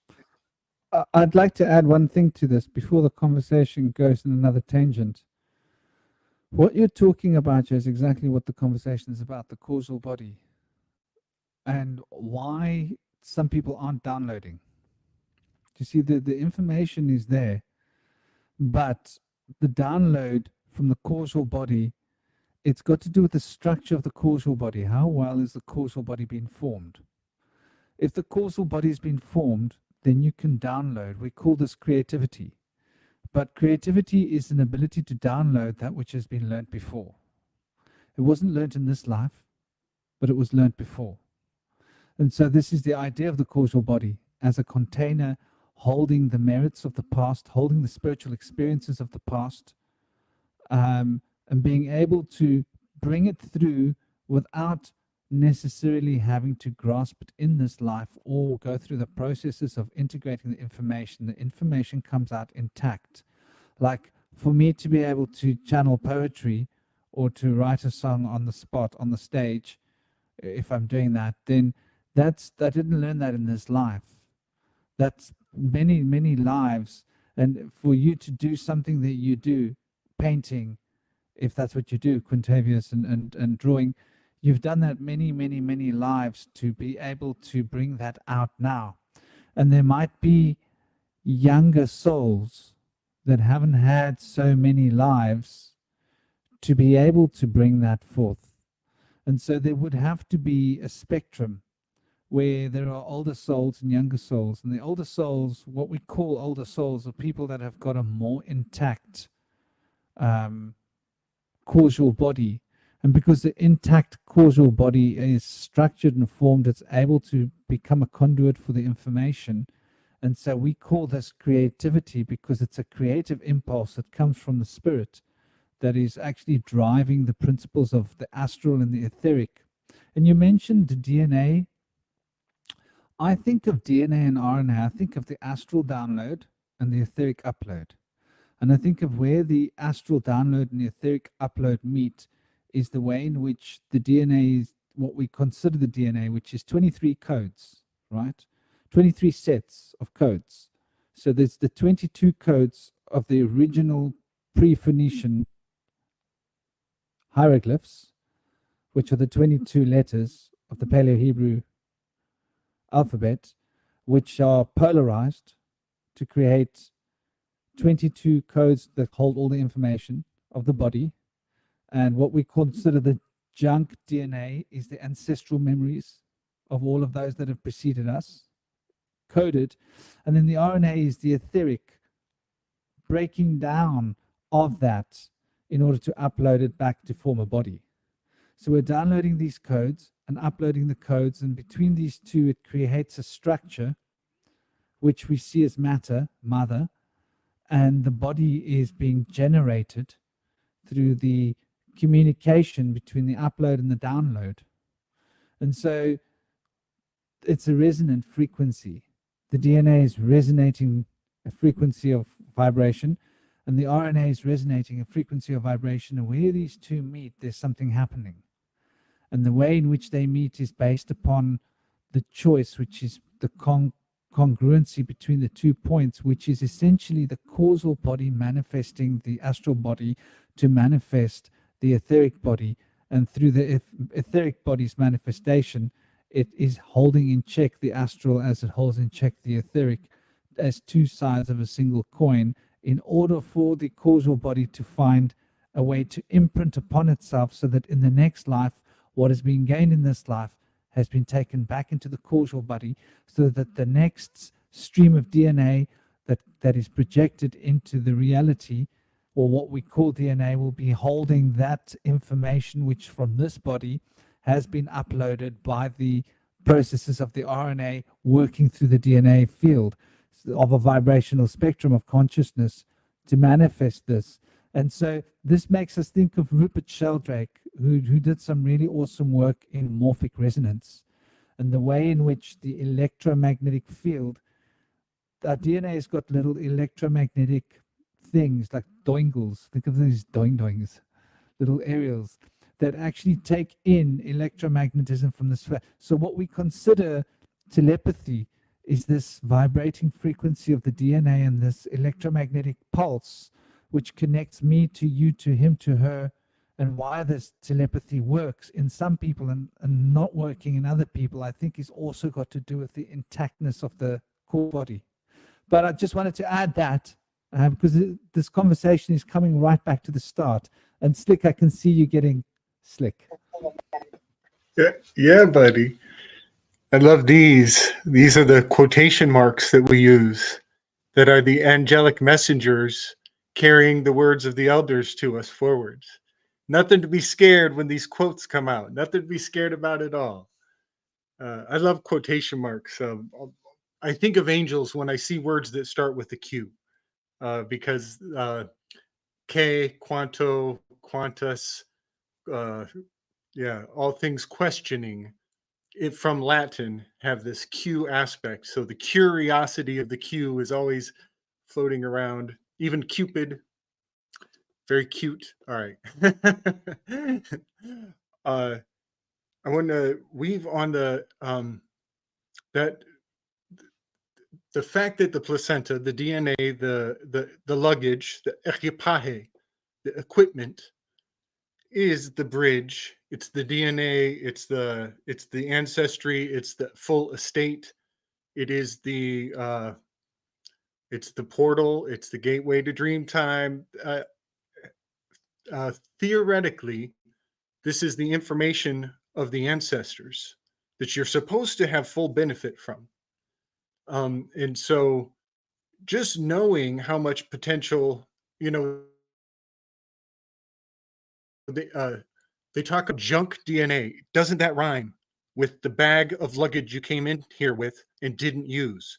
Doesn't junk DNA correspond perfectly, anode to cathode, with the bag of luggage that got lost at the airport? Thank you, TSA. Now can I go through a shaming ritual where you cop a feel on my Fourth Amendment rights? Can we go through that next? And then put me on a scale, scan me with a machine? Do you see that we're going through birthing rituals all the time? All the time. And so the junk DNA is activated when the placenta is transmitted through the mother's breast milk to the baby. This is all lost in the midwives. This is why the hammer of the Hexen hammer of Malefice Maleficarum has wiped out the witches time and time again. The Christian church has war on the midwives, and it's still raging now. That's why it's a hospitaller hospital. This war is not over. Rome never fell. Get your luggage. Clean up after yourself.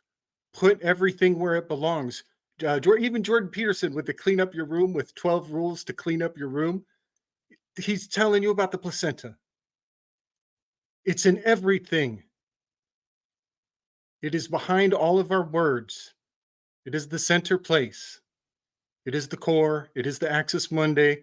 It is the shell Drake. Rupert is a rubus. It is a mixed word. It is wordplay. It is a riddle. Ritalin had placenta tissue inside of that medicine. Rupert Sheldrake told us about the morphic field, but I didn't need to read his books. I've been playing in that morphic field my whole life. But behind all of our words, we're telling each other, what did you forget? What do you not know that you don't know? What do you not know that you don't know? What do you not know that you don't know? It's your big brother. It's the Sesta. It's your big sister. It's that missing X. It's the missing leg on the chromosome. The men get the Y. You spend a lot of time asking yourself that, standing on one leg, reading the Torah, and reciting it in a single line. The missing leg of the chromosomes is the placental ancestry of what your father put down as building blocks, and your mama did all the labor. Your mama did all the work. All he did was he just dropped the equipment, and she put the puzzle together. Father makes the house, the mother makes the home. And there's a oneness that all of us can have if we just keep this message alive for a few more generations to pick it up and run with it. I think the Scientologists have been passing the placental tissue forward to, in some cases, to the right people, and in many cases, to the wrong people. What's his name? The founder of Scientology. He's a Lafayette Ron Hubbard. That's it. Lafayette, Lafitte. There's your feet for the Inscription Act. They kept you with the bullshit, I fake it. Lafayette Ron Hubbard is a RH. He's RH positive. He's in the royal house. He's got the sacred special boy blood. He had a process for birthing called obstetric ritual, where only the mother and father were allowed to speak when the baby came in the world. No machines, no buzzing lights, no midwife, no doctor, no machines, nothing. Silence other than mama and daddy's voice. And that's the level of impressionability and sensitivity we should all be pushing forward to the next generation so they can get it right. I think that some people have spit this speech many times in private capacity. in the inner circles of secret societies. I think the obstetric practices are the building block of entire breakaway civilizations. I'll just say that. But it's time for us to find our own way of bringing babies into this world. To each their own. I'm not trying to start any damn cults, but we got to get out of the hospital. We got to get out of what the Knights Templar have been doing. We got to put these crusades behind us. We're going to have a bunch of babies off the radar. Okay, so check this out. Zeus was eating his babies because he knew that they were going to replace him. They had to start an uprising and feed him a stone of, I think it's magnetite, actually. They feed him a big brick of magnetite swaddled up like a baby. He breaks his teeth and he throws up all the other gods, and then all hell breaks loose, and it's a Napoleonic reset. These ancient stories have the exact echo of the birth certificate program running out of control, driving people into a debt spiral of dangerous and epic proportions. And then the next generation has to raise up a revolution against the last generation because the old ways got to go. It's time to start anew in the new paradigm. We're here again, and it has everything to do with debt-based baby line, the baby line of credit system, Babylon. This is the Babylon. When you sign your baby on the dotted line on day one, it's all over from here. I'm going to take my birth certificate and roll a joint.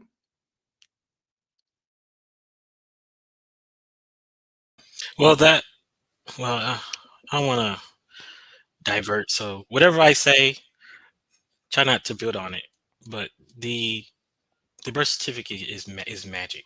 A lot of the things that we do in Western society is built on magic that the Vatican learned, and they, teach us with it. Like money, even the word money is a magical word. That's why Jesus talks about mammon, because it's a god. It's a thing. But not just money itself. It's like the idea that is behind getting more of it.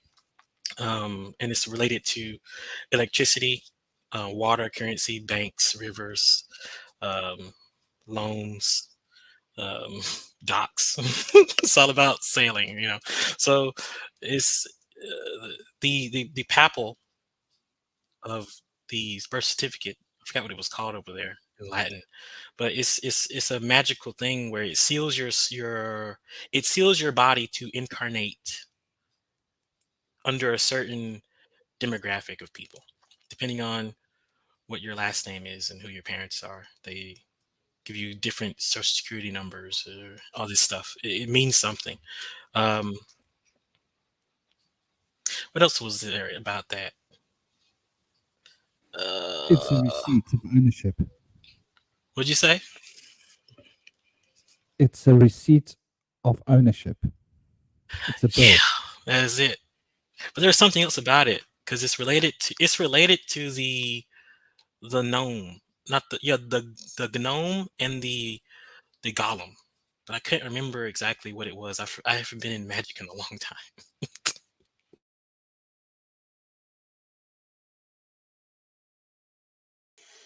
Well, Slick said he's not trying to start a cult, but if you guys want to join my cult, check out my YouTube channel.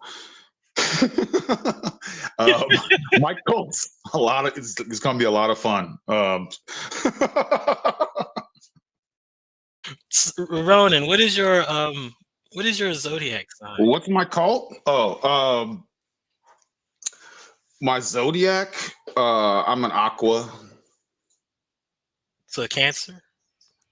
I'm an Aquarius. Oh, okay. I'm a Virgo. Okay, nice to meet you. I also live in the South. I live in Georgia. So yeah, here's a little digression. I was trying to show you guys, I don't know if you saw during my little walk there, some of what one might consider Tatarian type architecture, and all these buildings. I don't know if you could, I tried to show the dates, they're probably hard to see. They all say like 1889 or 1890. And you see the pillars and things. So I was trying to just share some of that. yeah, really, I'm enjoying the conversation. I just wanted to, I'm just, yeah, just throwing stuff out there. I'm enjoying it too. I'm glad that you make me laugh. It's really funny. You know, I got one weave on a note. A little bit ago, we were talking about races, as in like races. But I heard somebody say, and I'm partially in agreement. Somebody made a case that real that there are only two races in this world. There's men and women, and and all the other racial differences have, you know, cultural implications. They're so nuanced and complicated, but the most boiled down, refined difference in this world, the great starting point is this fundamental branch, this deviation of, you know, masculine, feminine. Um, which, you know, like as soon as we try to say, oh, one is negative, one is positive, everybody's like, whoa, whoa, who you calling negative? Who you calling positive? um, but I just think that that's funny that somebody would make that metaphor, that before we're talking about the difference in our race or our parents, there's even a more explicit difference that is generally more obvious on the face of it, and that's the difference in gender. Generally different. Um, I learned that in the Cratylus, Socrates is having a discussion about language, uh, and in that he leaves a lot of breadcrumbs. I think almost everything Socrates says, especially the things that the other listeners don't seem to understand or pick up on, I think he's leaving it for the reader, especially when the other people in the conversation aren't getting the point. That's what he's leaving something for us to pick up that nobody else is picking up in the room.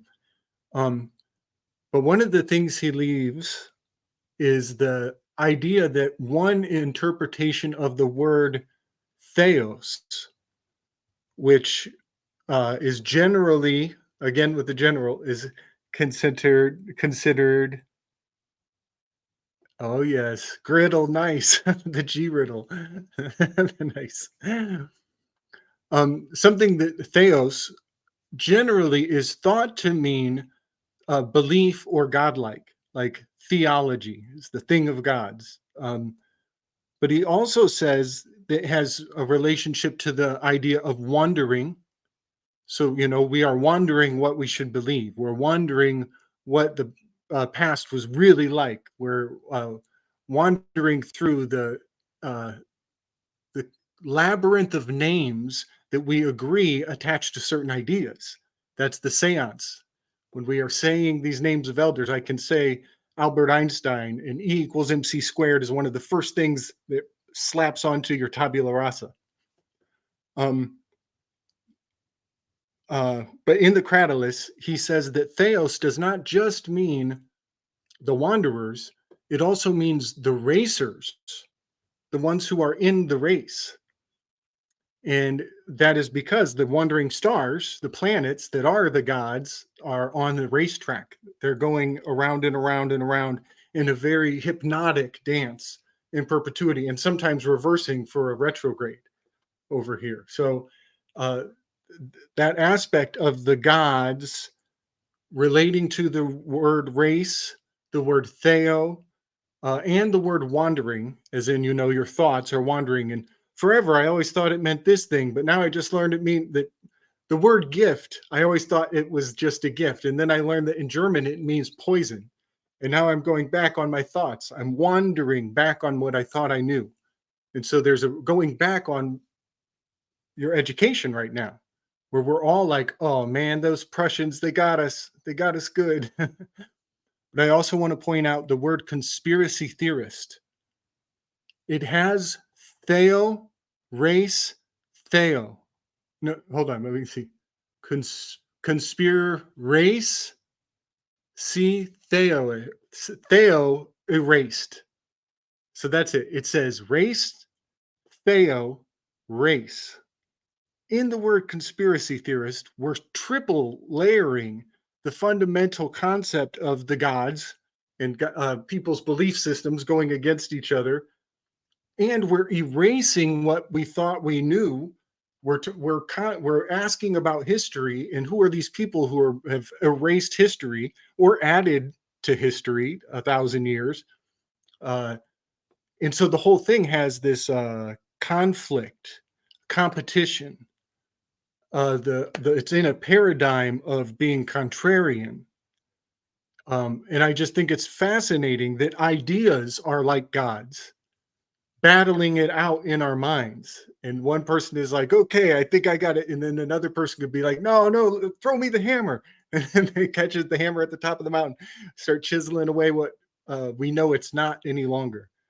So yeah, I just thought I would kind of put the idea of the battle of the gods, the battle of the minds, in how these ideas are supposed to have dialectic ever since the Greeks.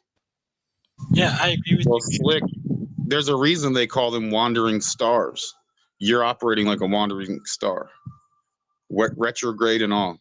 That's what the planets were called. For those that don't know, they're actually wandering stars. So it's funny that you make that correlation with yourself, and there's literally a reason why they're called that. But anyway, go ahead, guys. I just want to throw that in there. No, I just want to say I agree, because what you said is exactly what's in the Torah, and I think the New Testament. You're a Greek? No, I said I agree. I'm joking. I might like, be actually, I a Greek. I might be a Greek. You never know, because they weren't all the same skin You're color. Greek. But You're Greek. But that's another tangent. Yeah, but one interesting thing that I noticed is that what Gabriel said is exactly true, and you can see it in our flags. You can also see it in the colors that certain what do you say? I want to say countries, but countries don't really exist. It's certain cultures do, traditions, what they wear, the colors they like, the words they like to use, the idioms, all these things. They represent something about them that's old, that you can't erase, but they don't even know where it comes from. Like, you can ask people, where does this come from? They're like, I don't know.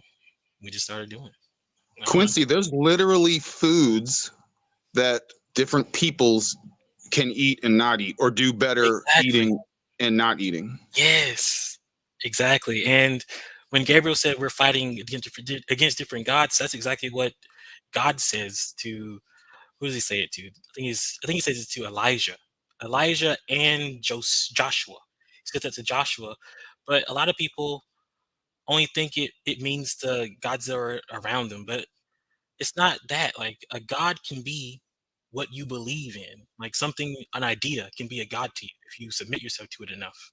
Like, some people believe the world is racist. I used to be that way, and that was a god to me. But once I started traveling, I'm like, nah, the world isn't racist. Just some people are. Just some people are racist. Not everybody is. And it took some time, but what Gabriel says is true. You can see it in the flags. Everybody has a different god that they really remember from a long time ago, and they put it as their flag in their country. Some countries take it off and give you like just the colors or whatever, but you can look at their old flags and you'll see the animal that they worship. And one of the animals that I really like to see is Britain's animal, which is a dragon. And a lot of people don't really know where that comes from. They think it just, they made it up, but it comes from Attila the Hun. And the story is, go ahead. Well, I was just gonna say, you touched on something that sparked something in me. We are all inherently, we want to vibe with our tribe. We want to find, even here with a bunch of misfits, want to find fellow misfits. So you think your area is the coolest area, your language, your food, your region, whatever, your culture is the coolest. Even us that are a bit of rejects try and innately want to find other rejects. We innately want to find, and whether we make a flag or a symbol or have our own little secret language that we use with each other, it's innate in us to want to connect. I look at it, the differences in our appearances and even makeup is I look at it like trees. I mean, I see us, you can either be like we're all different branches of the same tree, or like we're different trees, but we're all connected at the roots, and we all still like to receive the sun and the leaves, etc. So that's how I see it. In a way, I think I had some more brilliance to share, but I'm sorry, I'm a little distracted. I love you, Ronan. Like, I agree to an extent, because when I look at mushrooms and how they have this network of interconnecting, roots and nervous systems and communication between each other, I see humans that way. But I also see that we're not all from the same stuff. Like, I can tell, and I don't really have proof of it except proto-humans and where they evolved from, where animals come from. Like, you can look at where horses come from, and it'll blow your mind. You can look up where chickens come from, it'll blow your mind. You can look up where apples originated from, it'll blow your mind. And when you see it that way, you realize, okay, so the Earth was separated by something magnetic, invisible, or visible, like a ice wall, whatever you want to call it, giant hills, mountains, whatever. But when you really see that we're different, but we're also similar, there's a certain kind of respect you can get from looking in the mirror.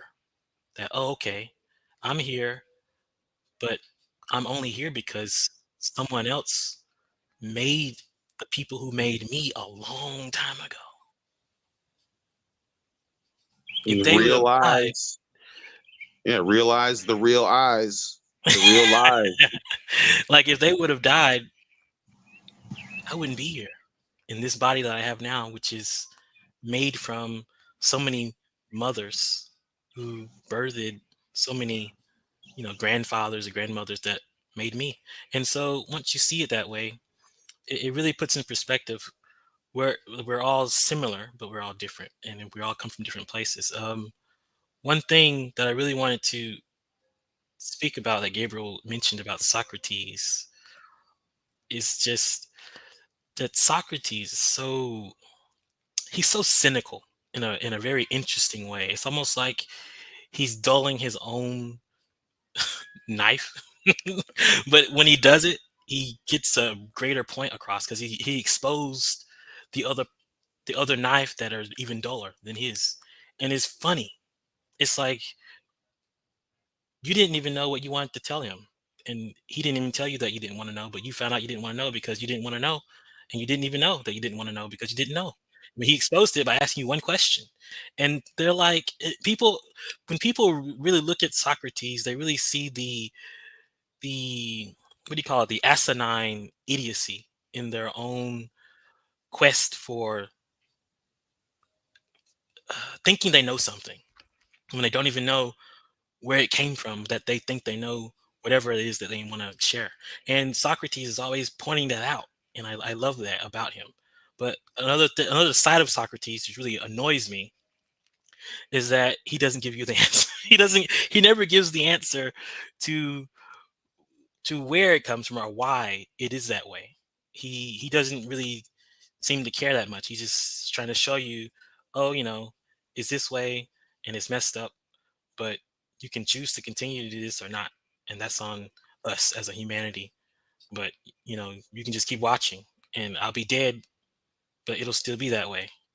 And it's really amazing that he can see so far ahead. I think that's something special about the creative mind that we have, here in the group, that we see far ahead, but we also can see far backwards, which is what a lot of people can't really do. Not saying we're super special. I'm just saying that it is who we are. We care about old stuff that no one gives a crap about, and we can bring it up into modern day and express it and see where it can take us in the future.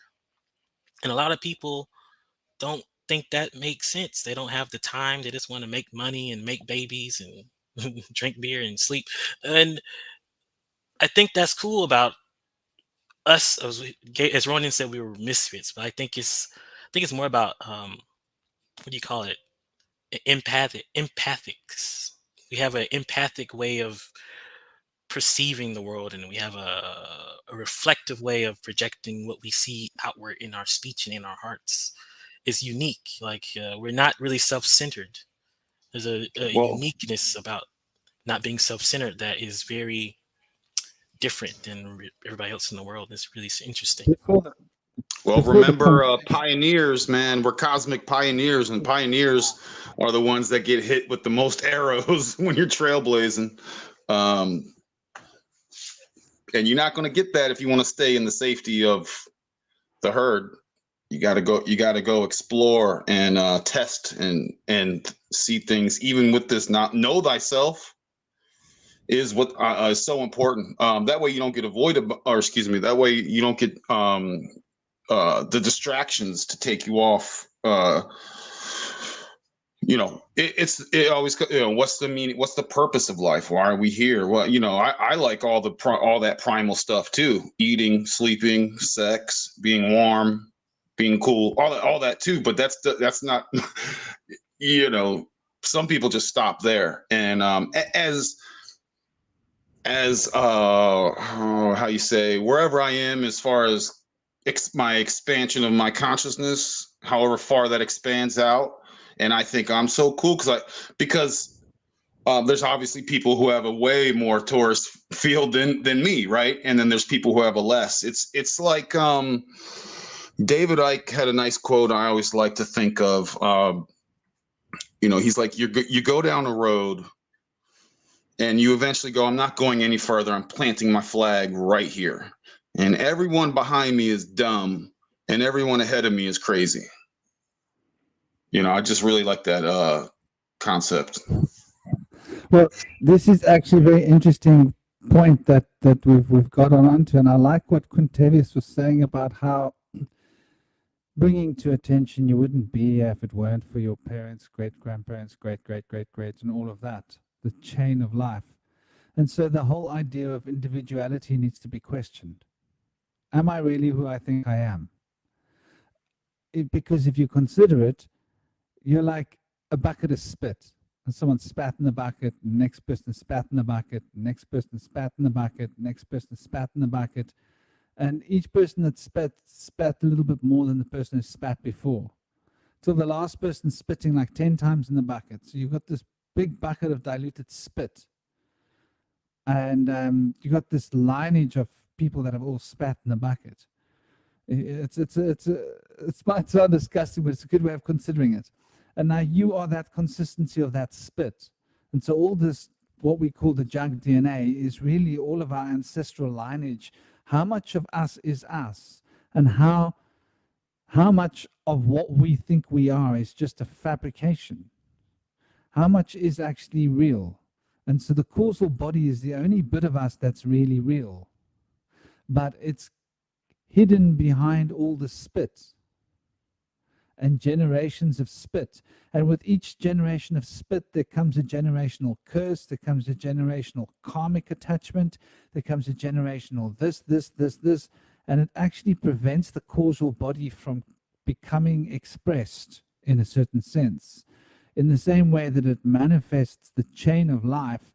But the idea that we aren't what we are, that we are part of a chain, I think is rather fundamental to understanding that we are like birds. And you'll see a pack of birds flying, well, not a pack of birds, but or a school of fish or a flock of birds, and how they will seem like a single unit, but actually it's a whole flock or a whole school that's operating. And I think we are like flocks. And this sort of ties back into the idea of Manu. If we consider what Manu, and this is the same idea in the Western occult, is existing in the form of Adam Kadmon.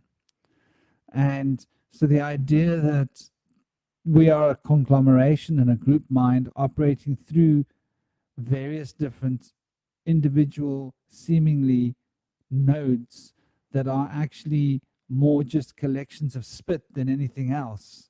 And the actual essential reality is that we're all one.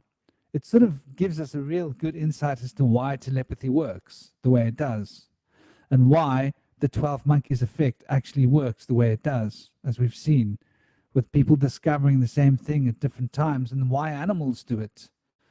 And so that's a very interesting concept that we're touching on to here with regards to whether individuality is a lie. What's the 12 monkey thing? The 12 monkeys is the story that if you know,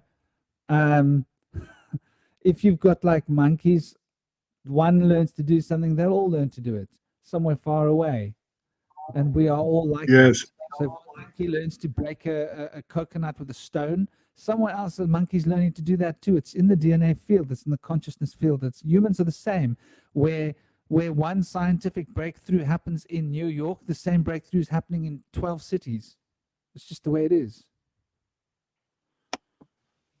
Yeah, that's a very short read. The 100 Monkey Theory is a very short book, and it was a group of scientists observing monkeys on different islands, and all of the monkeys were fed boiled sweet potatoes, but the sweet potatoes were thrown into the sand, and because of that, when the monkeys ate the sweet potatoes, all the monkeys on all the islands with the same procedure, they had to take a bite and then spit the sand out.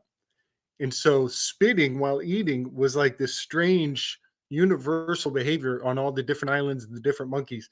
Well, one day it was a little baby. I like to think it was a young girl. I think I'm remembering that from the story. She went down to the stream and she rinsed off the sand off of her sweet potato before she ate it, and she didn't have to spit. And the scientists said it was a matter of days before every monkey on every island was rinsing off their sweet potato. Oh, it's like that scene in 2001 Space Odyssey. Kind of is. It kind of is. You're very right. And I had a huge weave on this in the last month, realizing that the touchstone is the podium that the elders come to speak at, or when the sovereigns are sitting around the circle, it's just your attention. The attention, the limelight, becomes like the touchstone as we all take turns. We do it with our mute button here. We're using the mute button as a touchstone to say like, okay, I can jump in. But also the touchstone is the podium that the speaker gets up, so everybody takes a passive role and looks up to the podium, and they even have their jaw goes a little slack like a bird waiting to be fed, and they consume the rhetoric. That touchstone is also a constellation. It's the Aura Altair constellation. So that would be the altar. It's the rock that we depend on to change our minds, to alter our thinking, to use the Overton window and the power of rhetoric and polemics to change our judgment. But that shape, Pass the baton. Yes, passing the baton. Can you write that constellation in the chat? I'm gonna look it up. Yeah, it's Ara is its short name, ARA, and then Altair. It is a winter constellation. It's in the extreme south, very near Cygna Octantis, which is the South Pole star, which is really a cauldron. It's a big dark spot where there are no stars. I think of it as the cauldron that the Magi, who is the Indus constellation, I think he's keeping that pit roast rotating. The Ara Altair is also like a steam engine. Hero of Alexandria, he developed the first steam engine that is basically the Ara Altair constellation with a ball that spins when it boils. So it's a very significant constellation, but big weave on that. It's also the monolith from 2010 Space Odyssey, 2 Dasein 1 Space Odyssey. Let's throw some Heidegger code language in the title there. 2 Dasein 1 Space Odyssey. That monolith that they all fight about it is symbolic of this Ara Altair touchstone, passing the mic. Who's going to pay? What are we paying attention to? Tomorrow it's going to be Elon saying something stupid, and we're all going to touch the stone, and we're all going to thumbs up or thumbs down. And it erodes the edges, and it makes it so certain hard pills are easier to swallow after a while. Once you've touched the stone enough, it becomes nice and smooth, and you can take your black pill with no coffee, no cream. But it's also our cell phone. That same constellation is our cell phone. Fascinating enough. Powerful psychic correspondence to the skyfolding of the minds of the man to the minds of the heaven. And praise Ma to the ladies too. Now look at the shape of our Altair. It's the actual shape, not the artistic depictions of it. Its actual shape is the shape of the pillar that was melted by the steel beam that was melted that altered the history of humanity. It's in the exact shape of the Ara Altair constellation. And so all things sacrificial, all things controversial, all things that are hard to see eye to eye on, all things that eventually will just take it with a grain of salt in 20 years from now, are encoded in the shape that is the melted steel beams from that day. Wow, thank you. This is really interesting because Paul is the one in the Bible who talks about altars like 24/7, and it's annoying. And I always wondered why. I always thought it was from his Greek point of view. But now I see he might have been talking about space, sky. This is really interesting. Nice. Awesome. Where do you have to be to see this? I love Do you have that. to be in the North Hemisphere or the South? The South is preferable. There are some aspects that are hidden once you're above the 30-degree parallel, which is basically where the United States starts. So parts of the altar are actually hidden from most of the United States, even in its best time of year, which puts it on the ground.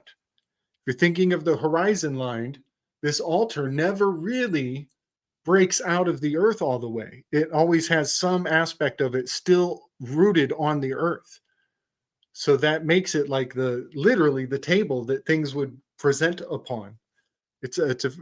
I'm finding it to be more and more sacred than we ever knew. It has a nebula called the Stingray Nebula. And now I'm looking at Steve Irwin's death in a very different light. And if you read some of the details of his death, they're literally telling you one thing out of one side of their mouth and something else out of the other side of their mouth. They're telling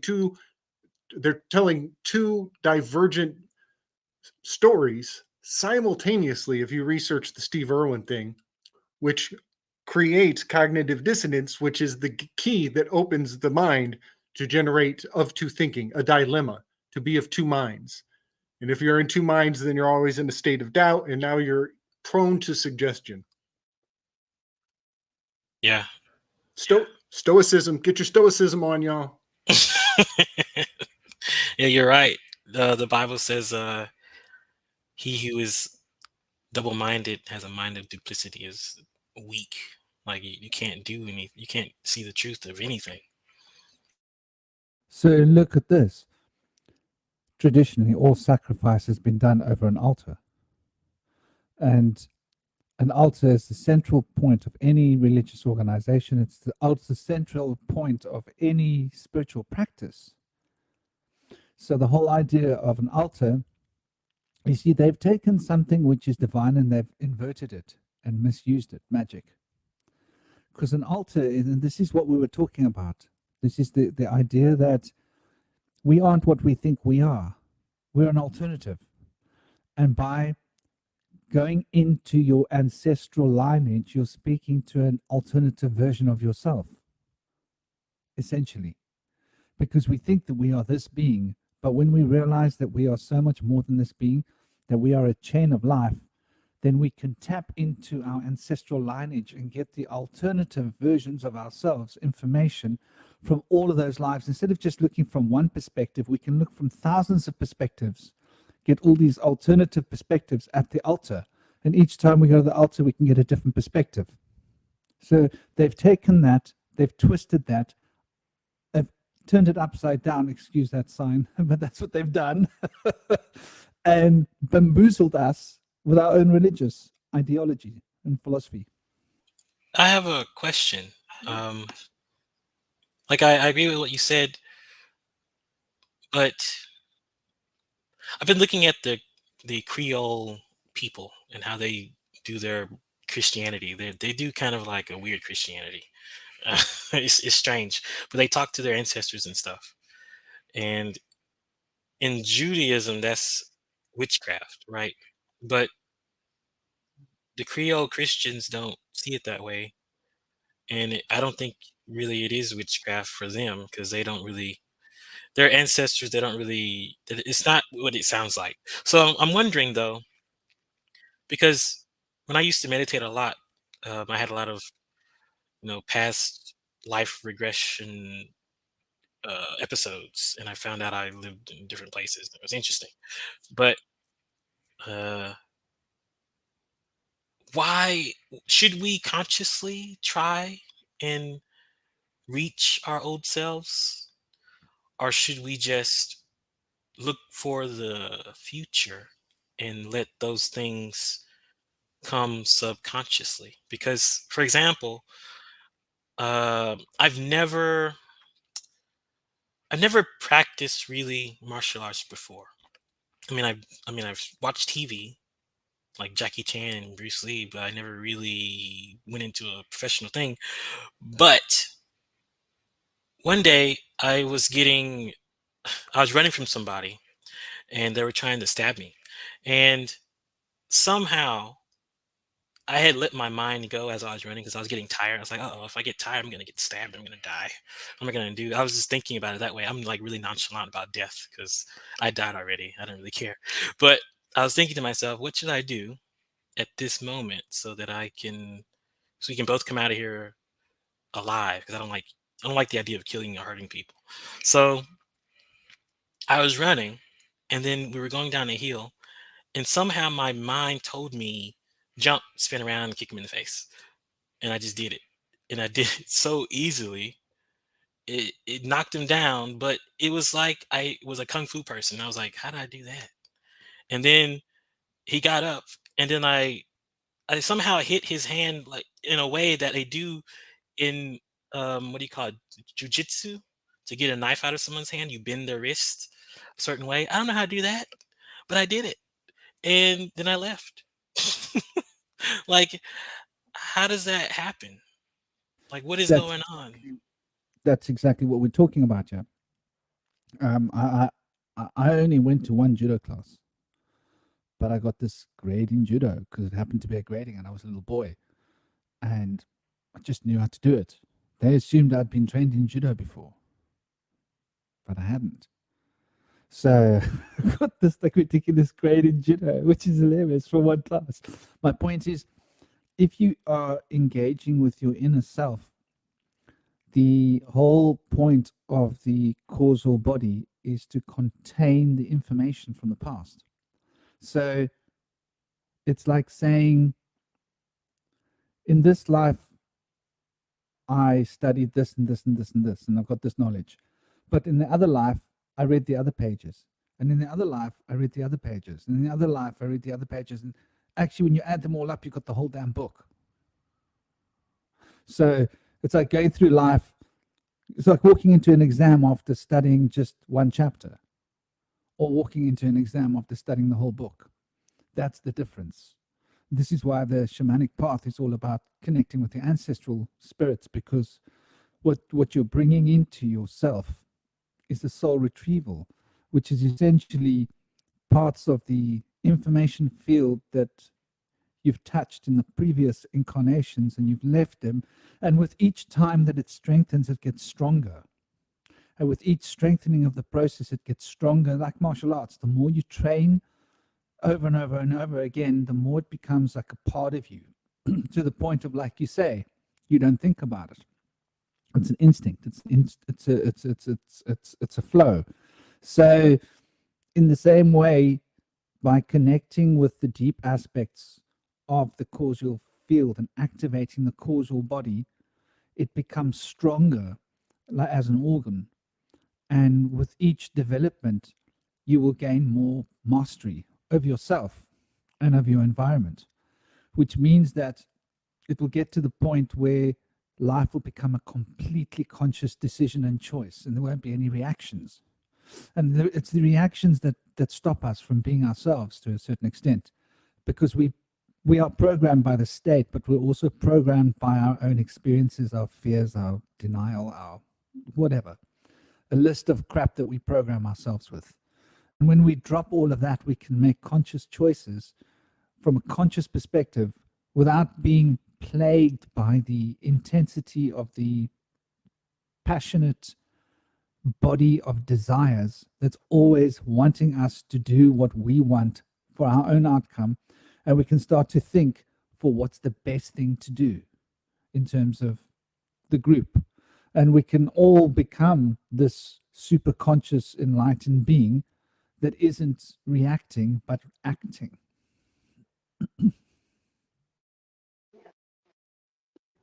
You know, the character. That kind of was what I wanted to get back to. The thing that kind of connects to that was a thought that I had, and I've written it down because I know that I'm worse than Ronan when it comes to that. I really have to write things down before, otherwise I forget them. But what I was thinking about was what Franklin said just now about the book that you read different chapters. It's like things you come across that are familiar aren't just familiar because of the energy, but even more so because you have learned them in previous lifetimes. That's the book that kind of, if I put it like that, to make it short, each lifetime that you have is like a chapter. And if you put them all together, you get a big book of what you are, what you're capable of. And sometimes you come across things in this lifetime, but you don't know why it is familiar. But then suddenly you look into it and you think by yourself, hey, I've seen this before, I've been here before, I've done this before, this is a lesson that I've learned in another lifetime, I'm seeing it again. And that's kind of what life is, and that is why you know things that you may not know because you studied them. But if I take myself for instance, I barely read anything, but I just know certain things that if I read an article, it's like, yeah, I know that. Then I know everything behind it because certain things I've seen from previous lifetimes. I'm like, yep, that's the connection. Thank you, Soraya. That was interesting. I actually makes sense. Yeah, I mean, I know for myself, I've been around for a very long time. It goes back to pre-Atlantis. So I've been here a long time. I've remembered things. Lifetimes that I've vividly remembered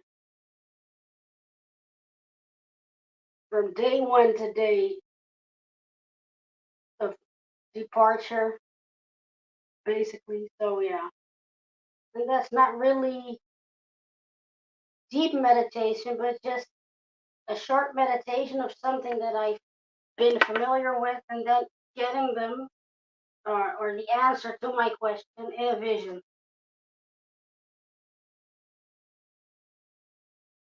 Then it played back in my mind like I was seeing a movie.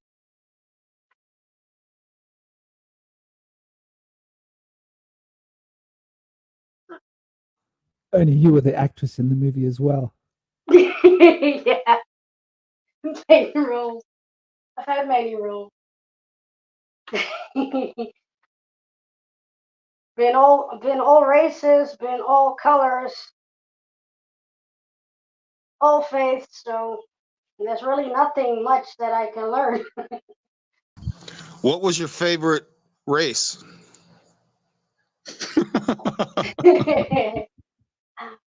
I never really cared about it. I mean, previous lifetime that I had before this one, I was living in Cuba as a Reuben. Oh, that sounds awesome. So when I see certain people with their names, I'm like, there's one Cuban band that has one member in it, and I could tell by reading its name that's the Yoruba.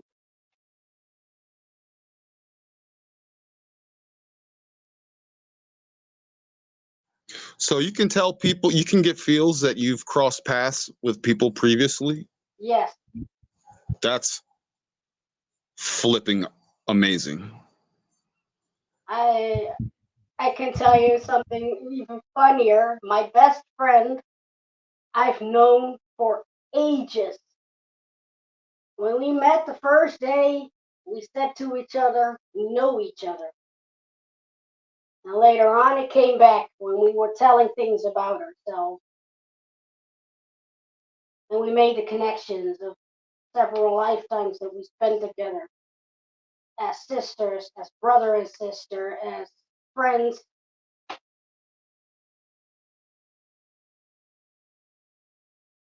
Now we're best friends, so we're friends again. So let's go around and ask everyone on your next experience, what race do you want to be? Go.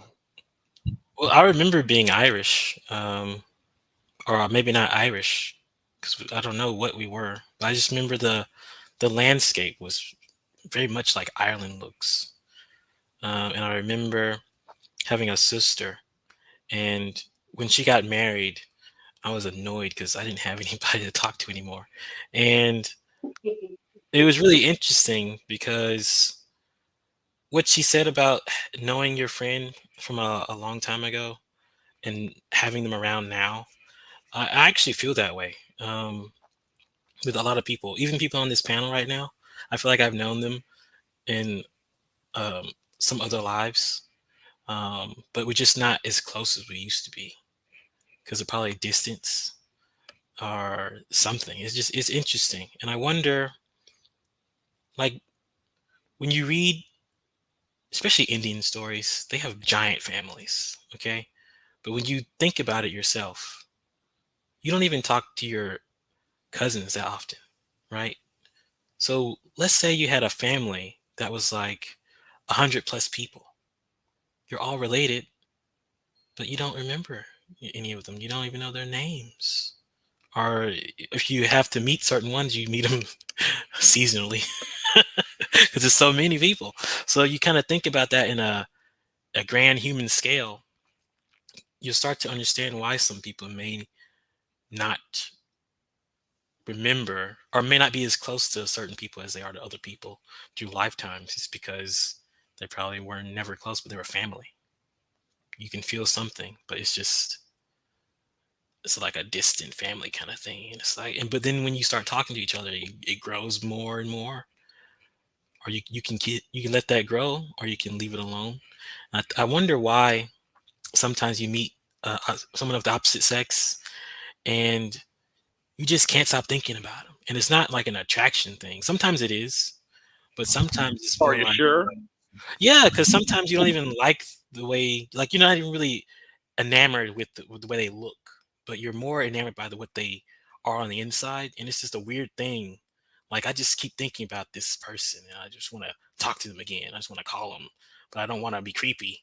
And even with like guys when they have best friends, a lot of dudes have this sort of programming where you're not supposed to be too emotional, not show too much emotion around the guy that you really enjoy being around. But eventually you will start doing that because you're best friends now, you're like brothers. But in the beginning, it's sort of like a weird threshold that somebody has to cross. And it's interesting that that's there because it kind of shouldn't be.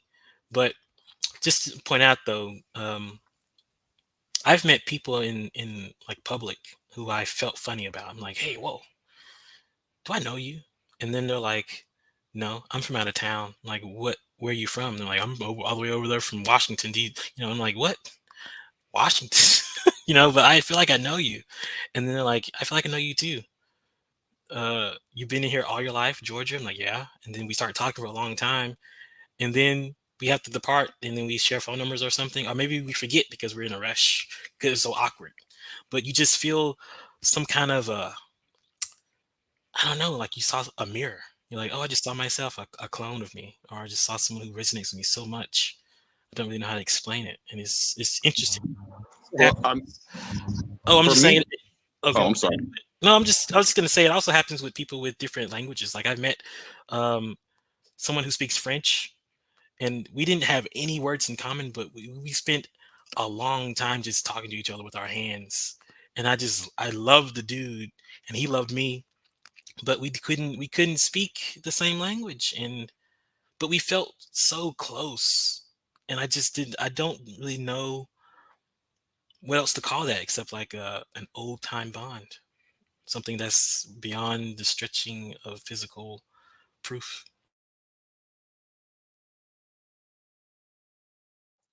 Well, I mean, well with Soraya, I'm fascinated by the fact that you are so aware of your past lives. I would love to hear more. And then Quincy, I mean, you remind me of Deja Vu, which I think is an awesome, amazing concept.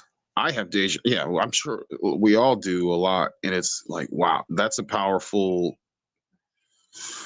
That's a whole nother tangent, though. You know what I mean? But that's a very powerful concept in deja vu. And you know, I'll walk down the street and I'll feel that way about every attractive young lady. I feel a strong connection between us. Oh well, you know, I didn't say anything. Okay, she kept going. Oh, here's another one. Hi. But it's not. It's called attraction for a reason. Hi, nice to meet you. Hi. Hi. But Ronan, what about your dog? Like, do you? I saw you showed your dog on the thing. Like, do you feel that sort of connection with your pet? Like, I felt something like that with my dog. Like my dog didn't feel like a dog, felt like a person in a dog's body. And some people can say the same things, but some people don't. And I always look at them weird, like, are you human? Well, I'll be honest. My previous dog, who was also a Bernese Mountain Dog, she and I had a deep connection. My current dog Ursa's awesome also, but I feel that she's somewhat imprinted with her mom. You know what I mean? But we still rock. I do feel very deep connections with animals, and some I don't know if it's stronger is the right word, but different. But yeah, man. Yeah, I feel all kind. Yeah, I feel tons of connections, but you know, I try and really dissect that quote unquote feeling in that sometimes some people are just cool and you're cool and you just vibe. I've definitely hung out hours with people that we didn't speak the same language. You know what I mean? Because I've been a lone traveler a lot too. So, but I've hung out and we just laugh. I remember I was hanging out with a homie from Finland, and we went camping one time in like the desert, and he brought some whiskey. And we were done. We were hanging out. It was a good day. And then at night around the campfire, he broke out some whiskey. I was like, okay. And after a few drinks, he forgot how to speak English. and we were he literally forgot how to speak. He was speaking only Finnish, and we laughed for hours, man. You know what I mean? It was just hilarious. But yeah, I mean, I try and boil it down. Is it just not we're vibing, or there's a big difference between just vibing out with people that are cool and possibly knowing them in past lives. Yeah, there is a big difference. I know what you mean. For me, I can tell the difference is because when you know them from a past life, they let their guard down too. Like you both let your guard down. There's no, you know how there's a politeness guard or I don't want to offend them guard. That goes away when you know them from a past life. Like Soraya might can elaborate on that.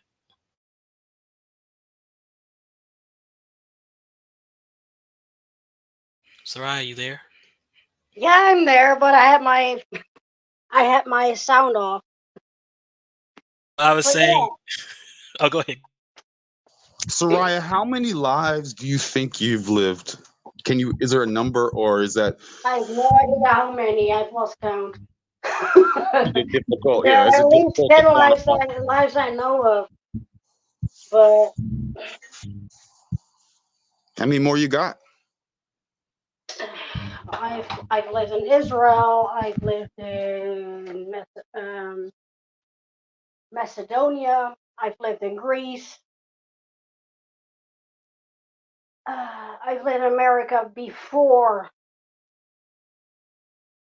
the change of atmosphere, when all the trees were even bigger than the largest sequoia tree there in a national park. So, been indigenous. I've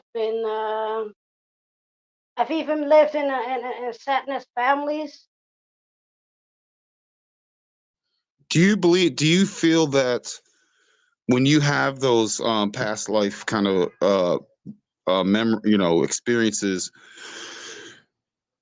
is time linear time out the window, and you're like almost living, it's like parallel, you're rocking with those past lives like in parallel, because linear time is out the door at that point, and you're kind of seeing those experiences that you've had before. It's like at the exact same time, like those concepts I find fascinating, and I want to hear if you have any insights onto that.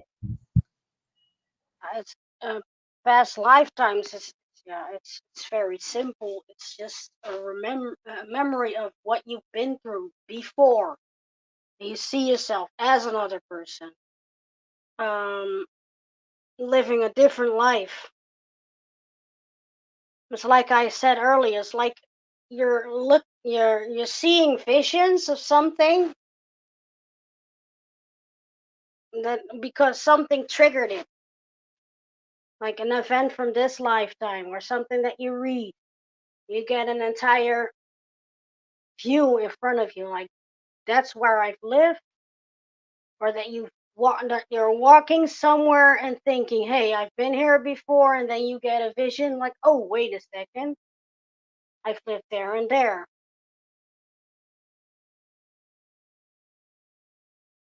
I've even had that in my country where I'm living now, that I was walking on places that I've never been before and knew exactly the way how to walk, because I was like, hey, I've lived here before.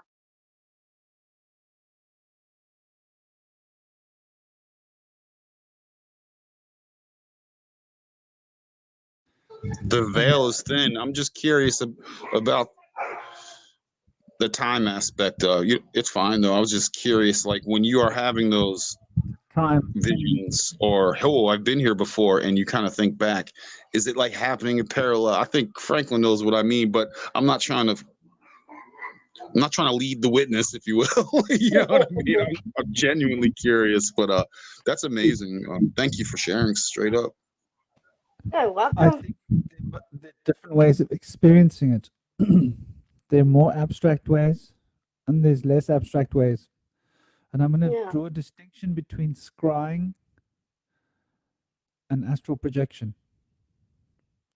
You can scry into the astral realm. You can open up and look without going there. Or you can remote view a distance by projecting your perception.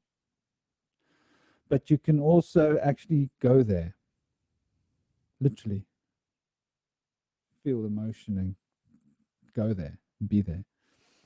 And the same for the astral plane.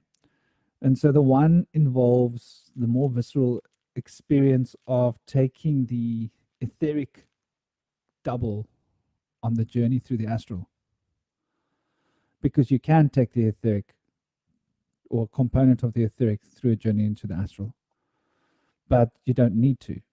So you can, sometimes there will be just memories of a vision that will strike you. And very often it's a visceral experience where you're talking to someone and you get confused about who you're talking to, because you think you're talking to someone else from a different time zone, and it's very confusing. And with that person, when you're talking to that person, you're getting other memories that don't correspond with the memories here. So it can be a very visceral experience where you are literally feeling like you're being torn between two things of the you I'm talking to, or this other person who looks like you, but they're not you. They're not the same as you. They've got a different face. They've got different cultural looks in their face. It's a different human being. But with that human being comes a set of memories that defines a different world. If that sort of like living in parallel universes is what it feels like on some level, or it can feel like that. But it doesn't need to feel like that.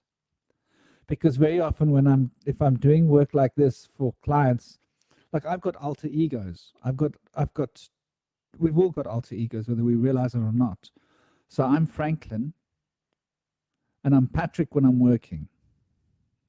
I never work under the name Franklin. I only work under the name Patrick when I'm working. But when I'm not working, I'm Franklin. When I'm Patrick, then I become step out. That alter ego steps away, so that I can review things from a distance and use astral vision rather than visceral sense. But when I'm in Franklin mode, I often have the visceral sense. I don't know if that makes sense to you. Yeah, it does. I also wanted to make the distinction between how do you say it? Psychological subliminal messaging or programming, because a lot of us have, we probably don't believe in reincarnation maybe, but I know a lot of us here have been around the Middle East. I know at least I have in a past life, because I never grew up seeing pyramids or anything. I didn't even know what they were, I didn't know. And when I finally saw one as a child, I was instantly attracted to it. And I wanted to figure out what they were, and I wanted to get more into it. And, I know a lot of us probably feel the same way. Or maybe some geometric, some sacred geometry like the Vesica Pisces. For me, really, when I saw it for the first time, I knew exactly what it was, but I've never seen it before. And I was just like, wow, this feels like I'm remembering something that I've never seen. And I think there's a lot of things that we see that do that to us.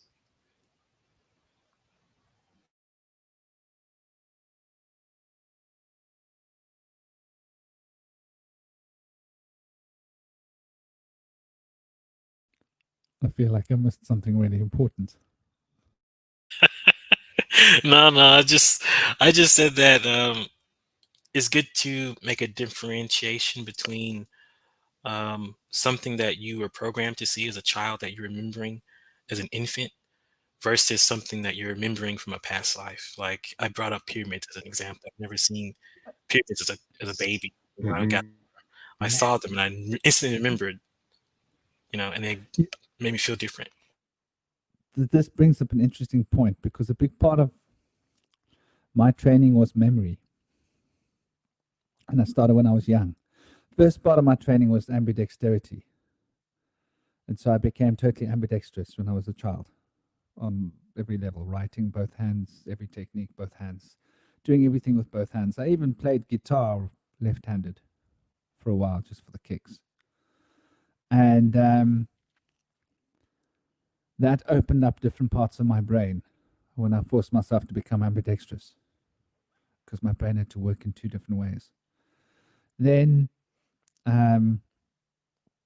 what I noticed as well was that my memories started to become more surfacing.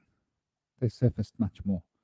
So I trained myself with my memory to the point where I felt like I had gone as far as I could. So I went back to the places where I used to be as a child, to literally the physical places, and I sat there and meditated till I could absorb the memories. And somehow I was able to, bit by bit, go back in my timeline. So to recapture the experiences of like a little while after I left the hospital as a baby, and laying on the bed without being able to move. It's quite an abstract concept. You can't roll over because you can't. You can barely move your head, man. You can't see properly. So anyway, with that experience came the idea that there's no I. There's this pole and there's that pole, and there's this motions flowing out of here and thoughts, and this emotions there, and there's like this bouncing of energy between the two, and I'm sort of somehow between the two of these, mother and father. And so there's this structure of the self that seems to become formed like an illusion as we grow a little bit older. And with every structure, like I remember when my guides left me, I was 5. I must have been going on 5, 6. Must have been turning 6. And yeah, I was 6 actually. And they were like saying goodbye to me. They had to go. And I remember how sad I was, because they had been with me. And I had to do something for them. And part of that was a ritual that involved, I used to go into the forests where I lived, and I used to call the animals out of the forest, and they would come to me. The creatures, spiders, snakes, whatever. And I was to call a scorpion. And I had they were all my friends. So I wasn't scared of them. They were like my friends, my buddies. I could call them. And then after calling them, they would come to me. And then this time I was supposed to take the scorpion back to my mom and give it to her as a gift. And I was like, well, why? They were like, well, we have to say goodbye to you. This is how it's going to happen.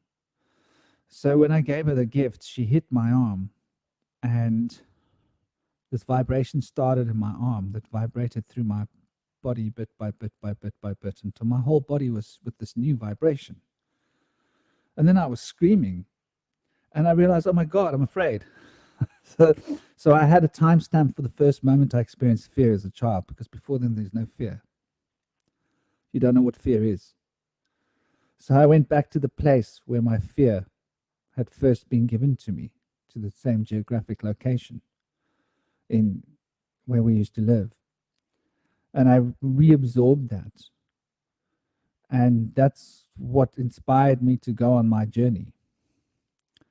Because I realized my whole life was about undoing fear. Fear of death. And so the act of opening your memories in this life to travel your timeline back to your birth, or as close to your birth as what you can, will open up all the other memories as well, because it creates a reinforced connection with the causal influence within us, which is our spiritual container. And the information that can travel through that container we call the Akashic field. And so the Akashic field connects us through the timeless zone to the previous and what will come in the future as well. And that's an interesting point. We can affect ourselves in other time zones. What an interesting concept. We can affect our future self from here. Something to think about. Like, we think of the future and the past, but they are now. They're happening now in the same way that now is happening here. So the whole idea of this lack of linear time is totally a mental construction that we've become seduced by.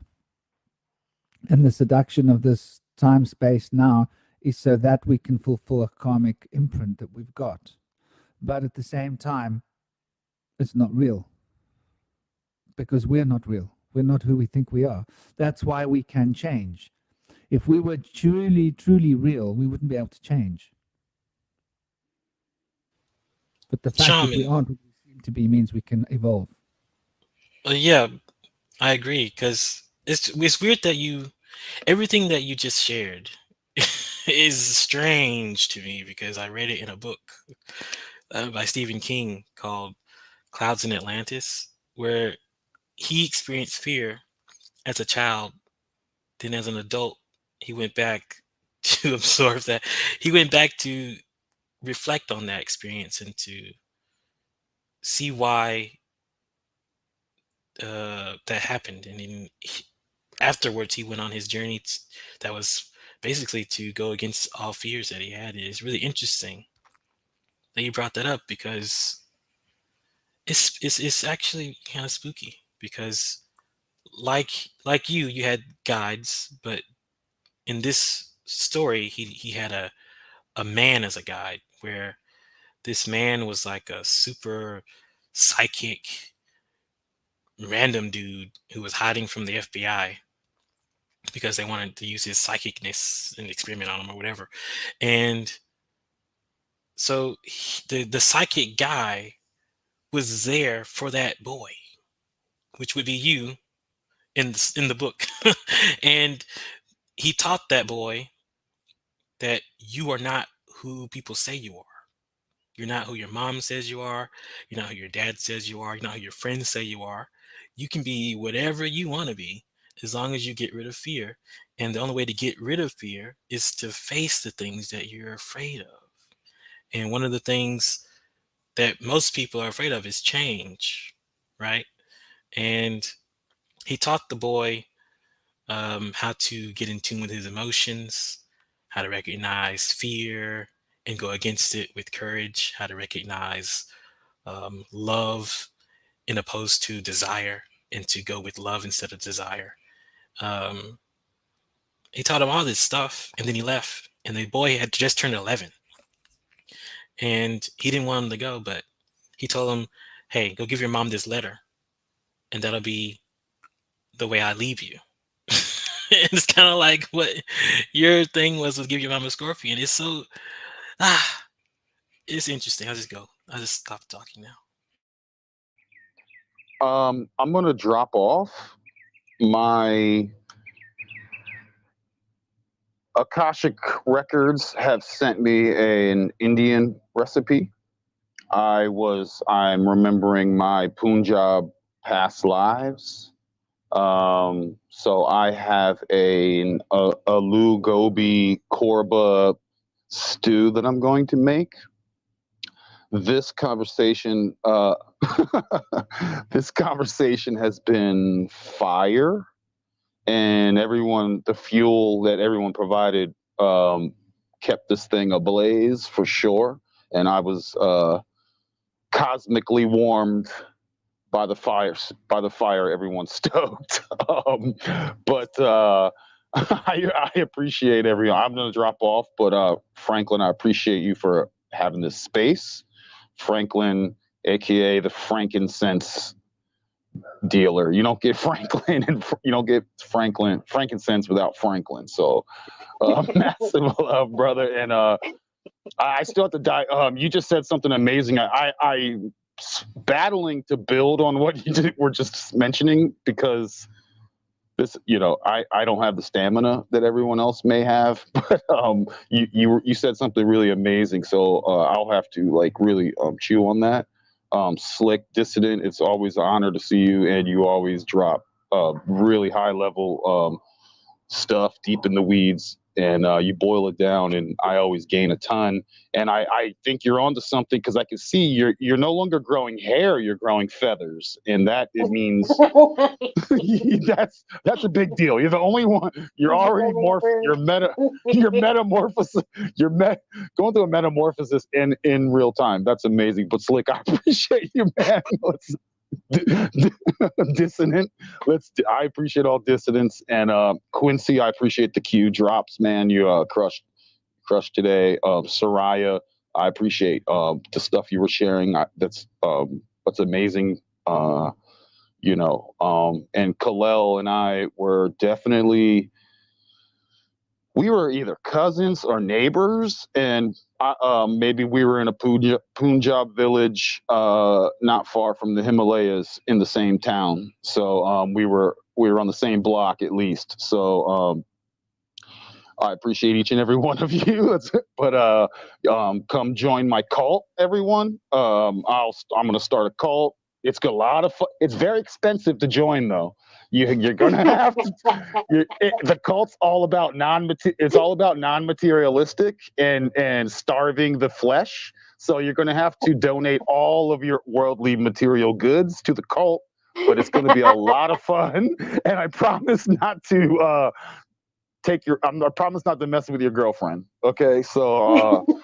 But anyway, thanks, guys. I'm going to sign off. Thank you, Franklin. Thank you, Ronan. Don't forget to, if you can, post your meal that you make. I want to see it. Because I was a Gujarati in a past life. And I know how to make a lot of weird stuff. I just don't know how to say the names, but I know how to make it. And it's amazing. Can I make a suggestion, brother? Please. Jira daldo hoga. Put more cumin in. However much cumin you thought you were going to add, just try adding more. Always. I have all the seasoning. You can take, with Indian seasonings, you can take a leather shoe and make that thing edible, man. I'm telling you. You can just scrape bark off a tree. In fact, some of the ingredients is probably some sort of bark of some kind. But rough, massive love. Bird Dog signing off. Appreciate each and every one. I'll still be listening. I'm just got to go do stuff, y'all. Thank you. Laters. Thank you for coming, brother. Take it easy. Enjoy. Peace, Roland.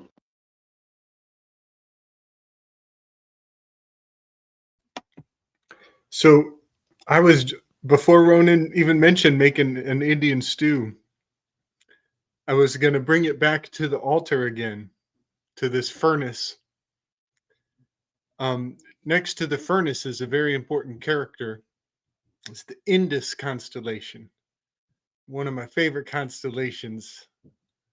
And this particular character is a kind of a lone humanoid in that quadrant of the sky. The southern extremes of the heavens are generally populated by inanimate objects, much like a philosopher's laboratory, where all of the odds and ends, the implements and the tools are strewn about, whereas the living beings are generally more northern in the heavens, where like birds, giraffes, actually not really birds, but giraffes, lions, tigers, and bears, oh my, are more northernly because they're alive. And it's the things that are inanimate are down in the south, except for Indus. He's kind of a loner down there, and there are a lot of birds around him. I'll say that as well. A great many of the birds are southern oriented because the birds go south for the winter. And so the power of that magnetism, that animal magnetism, is intrinsic to the scenery in the extreme south where this Indus is. But I want to mention that gives him, he's kind of a breakaway character. He's a loner. He's that's considered, the dark time of year, the winter time. But that makes him an alter native. He has the alternative origins. He doesn't comply to all the rest of the systems, and he's kind of a breakaway civilization. And what is interesting is I think that what a lot of us are proposing is not wearing that public facing mask, that persona from the solar Apollonian foolishness.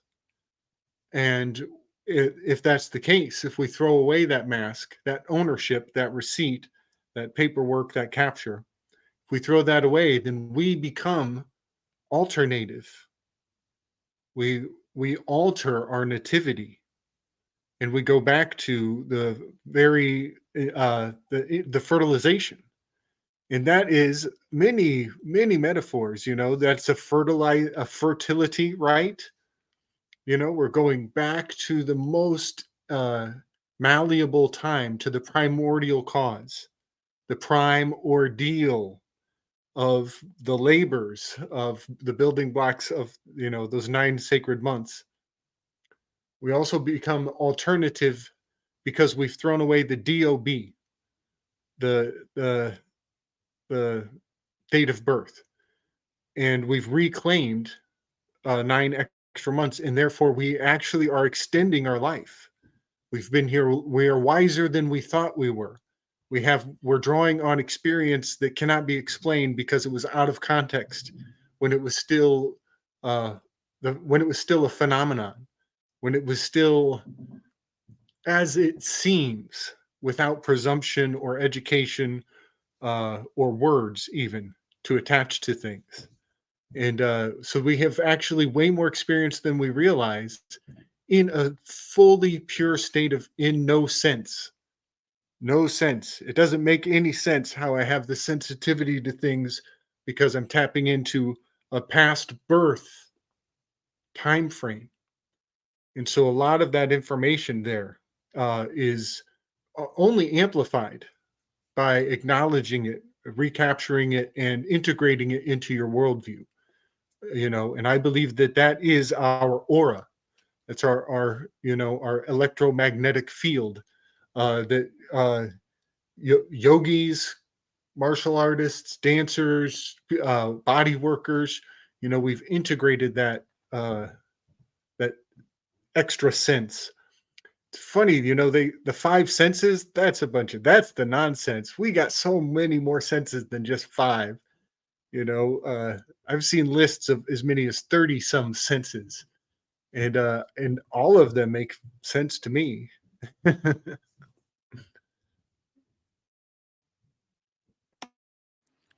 Yeah, that's a lovely way of putting it into perspective, I think, and very sensible way of looking at it. And like you said, the notion of the 5 senses.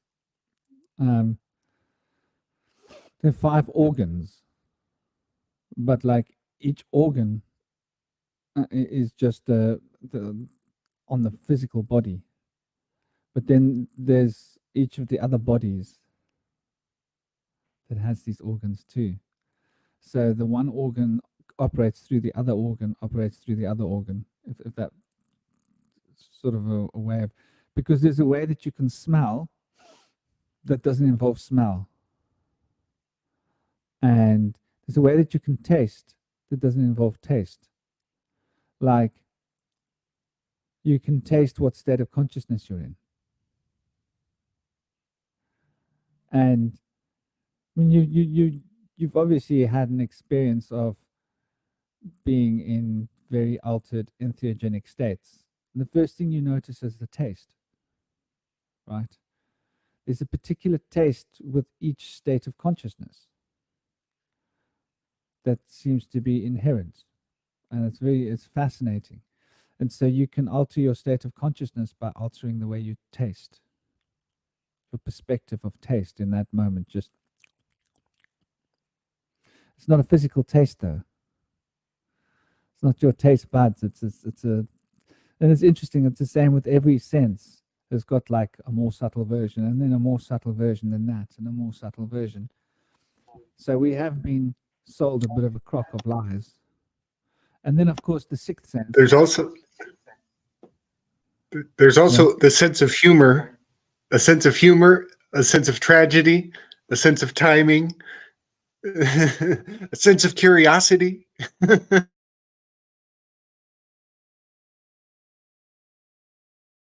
Yeah, that's true. That's true. Of abstraction.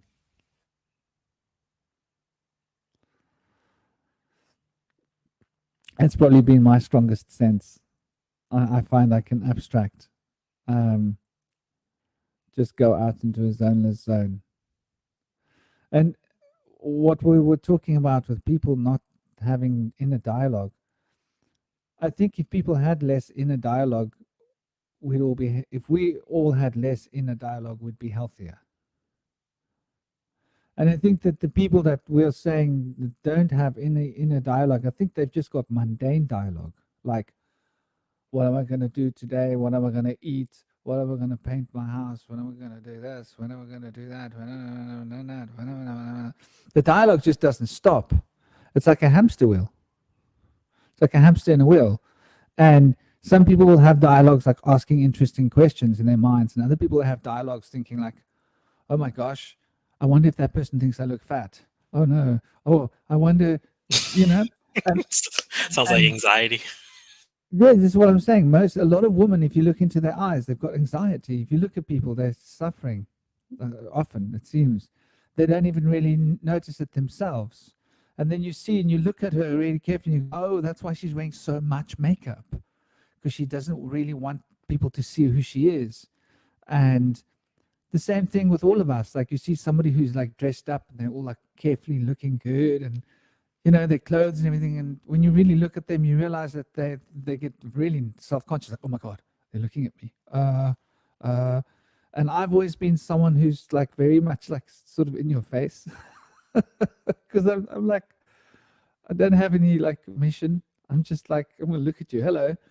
And so I used to find that people used to react to me in a very self-conscious way very often, until I could mask myself from people. And I don't know whether I should mask myself from people or not. But I had to learn social skills in order to mask myself, because I just didn't really give a damn most of my life. And so I would always like just look at people and read them. And people don't like being read, you know. And you can look at someone's shoes and you can tell their life story. Like we carry our life story on our shoes. Like it's got character. Have you ever seen someone's shoes just standing there and you look at their shoes and you think, wow, you can tell so much by someone just looking at their shoes. Like their shoes could be on the carpet in front of you, and just that could be enough for you to get an impulse of the way they walk. And the way they walk and the way it says so much about a human being. I don't know. This is what I think is something that we've forgotten, that we can tell. You know, the body is able to measure. I remember when I was in the Himalayas and there were all these buffalo, and I very quickly learned to be able to tell a buffalo that was inbred from a buffalo that wasn't inbred just by looking at them. The maths is wrong in the body. It's like that simple. The perspective proportions are off. The eye is too big. The limb is not the right length. The size of the head's not right. And you can tell it in humans too, how good humans are bred. But the thing with the buffaloes are those are the crazy ones that will attack you if you're walking through. And so the bulls and whatnot, so, and the cows even. So it becomes a safety prerequisite that you can tell which animals. And then you start noticing, when you're starting to read the animals in this way, you start noticing, well, these animals give that animal a wide berth. And so you'll find that if you go into India and you go into the Himalayas and you look at the way, because there's a lot of inbreeding with the animals, you'll notice if you go and look at that, there'll be some animals that will always be treated a little bit differently than the other animals by the other animals, and they won't look the same as the other animals proportionally. There'll be small differences, and those are the animals that are likely going to hurt somebody. And if you spend time in that village, you'll notice that that animal hurt somebody, and it did hurt somebody, and it will hurt someone. And sometimes people actually just want to get rid of these animals, which is interesting. So it's the same with people, I think, you know, and we forget that there's so much information that we can pick up from each other when we stop the dialogue. if that makes sense. Because it's when you stop the dialogue that you're just seeing. That's what it feels like to me. And I think that that's like the uncraft block. Something I'm thinking about that, I rage against a lot, but I'm operating under the presumption that everybody has an internal dialogue, that everybody has is capable of convincing themselves of what's right and wrong, whereas a great many people might need it to be told to them, through books or through laws or through convention. Some people depend on convention to tell them what's right and wrong. And so I think that's oftentimes who I'm really like when I get on a soapbox or I get kind of lectury or start, pointing fingers at how the world could improve. But it just occurred to me while you were talking about shooed. We're shooed. We're given a form that we're expected to fit. And a lot of presumption comes with wearing that address.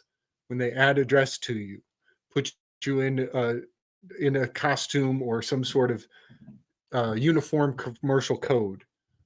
It's funny that it's a state issued ID, and that is an id. So there is something going on here where there's a supplemental identity going on for other people that just doesn't take for me.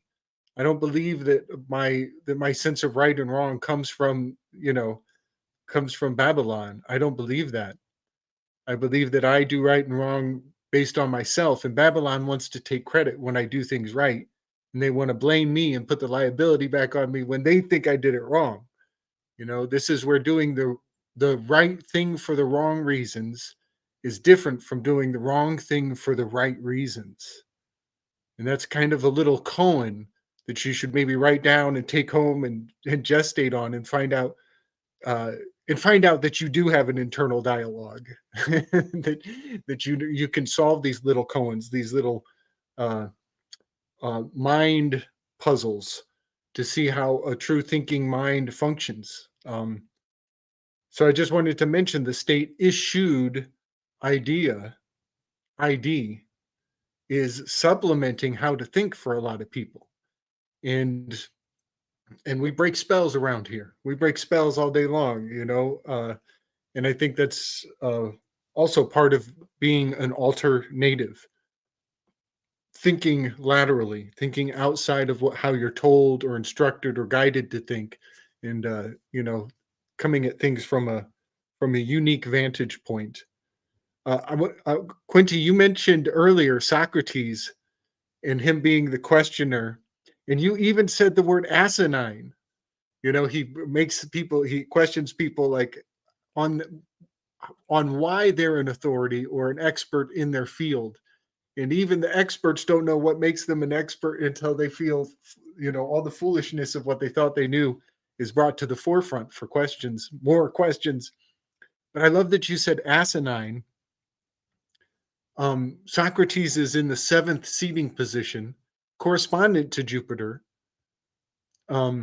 He's the ask king. He's always asking questions. And the chariot card corresponds to many myths where characters will ride into town on an ass. They're riding on a donkey.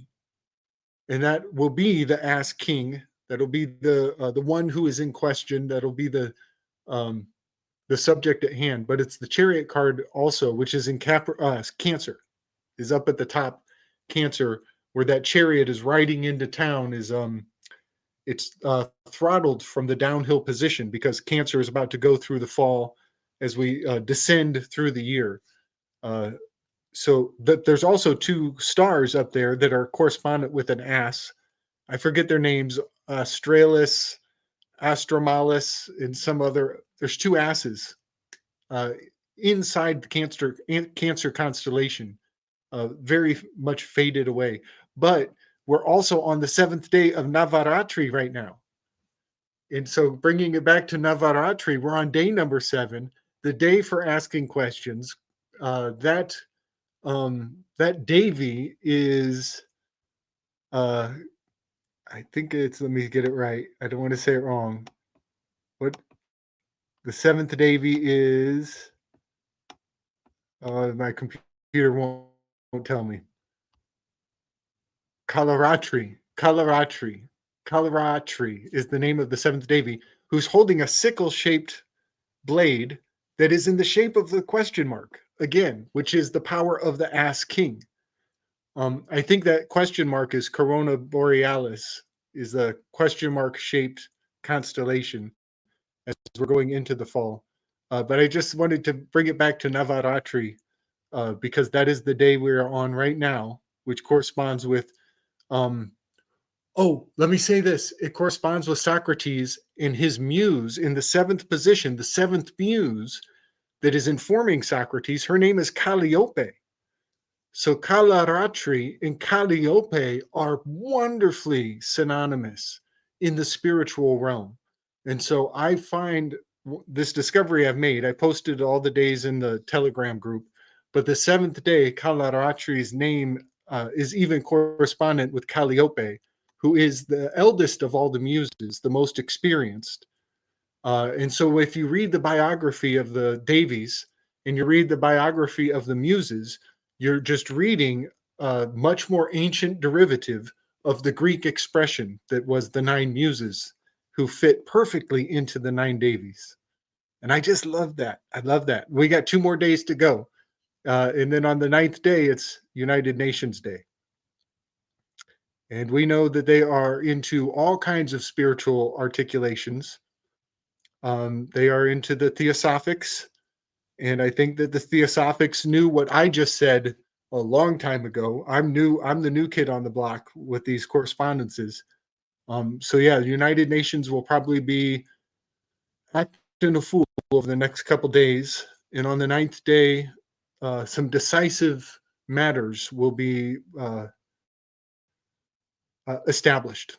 I'll just say that. Well, I would like to jump in if that's okay. That was really interesting what you mentioned because I think it's Abraham or it's Isaac. I think it's Isaac. He rides on a donkey too, and one of his other wives is named Kalmar, and that's interesting that it's related to these these names. But I wanted to say something about taste because you made me think about food. So I talk to blue blood people, like really wealthy, rich people. And one thing they always mention when we talk is that I asked them why do they talk about food so often, and they say, "Well, food is the thing that brings classes and culture together." And I was like, "I guess you're right, you know." But in a way, people eat differently. Like for example, in Japan, they like to eat with their sense of smell also, not just their sense of sight and taste. They like to sense of smell eat. Like when they eat ramen, they slurp it because it brings the aroma to their nose. And Americans don't really do that very often. Like when we eat, we don't really, I mean, we care about how it smells, but we don't really care about how it smells when we're tasting it. Like it doesn't really matter, but they care about that kind of thing. So it's interesting how different cultures um, taste differently and what part of the mouth they prioritize. Like for example, France. In France they like bitter stuff. Don't know why, but they like dry wine. They like really rotten cheese. They like really salty things. Uh, Not salty, but savory things. And when you go to like, let me think of another place that's different. Uh, Arabia, like let's say Pakistan. They care more about the feel of it, like how it feels in your mouth, not really how much it what it tastes like. They just care if it's supposed to be a sweet food, it's got to be soft. If it's a meal food, it's got to be what do you call it? Um, Hefty, like kind of heavy. And if it's a breakfast food, it's got to be light, or like liquidy light. Like they like to drink a lot of things in the morning. So it's just different when you look at how we all use our taste, and I don't know, just how we appreciate taste and appreciate food is interesting. And then I wanted to mention what you said about cancer. That's actually interesting what you mentioned. I didn't know about the chariot and cancer being connected, because it makes sense, because in Egypt it's the scarab. Cancer is the scarab, or a turtle. And in Greece they have this fable about a turtle where they say, it's not Socrates, it's one of his friends. It starts with a D, I don't know how to say his name. Diomedes, I don't know, whatever. But he says this, he says, there's a turtle that Achilles, or Achilles, as I say his name, but I'm going to say Achilles, tries to catch up to. And every time he gets to the spot where the turtle was, the turtle moves on to another spot. And he does this forever. And you don't, I asked, what does that mean? And then the guy's like, it's math. It means everything is infinitely divisible. And I was like, what? What in the heck? This is math? And he's like, yeah, we anamorphize math problems because that's how much we care about math. And I was like, dang, that's kind of deep. What things have I missed that are anamorphized that I just didn't notice because I didn't think about it? So it's interesting because, like I mentioned, Egypt, the cancer is a scarab, and the scarab is a protective bug. It's a bug that reflects the sunlight in different colors, but it's also a bug that represents what do you call it, renewal, rebirth. It's not the dung beetle, but the scarab is like, it represents like cursing someone, but also blessing someone at the same time.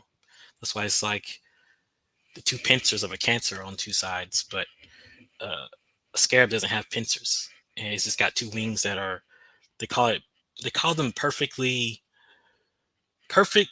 I don't know what they say. It's something about the wings being perfectly symmetrical to each other when they open their back and fly.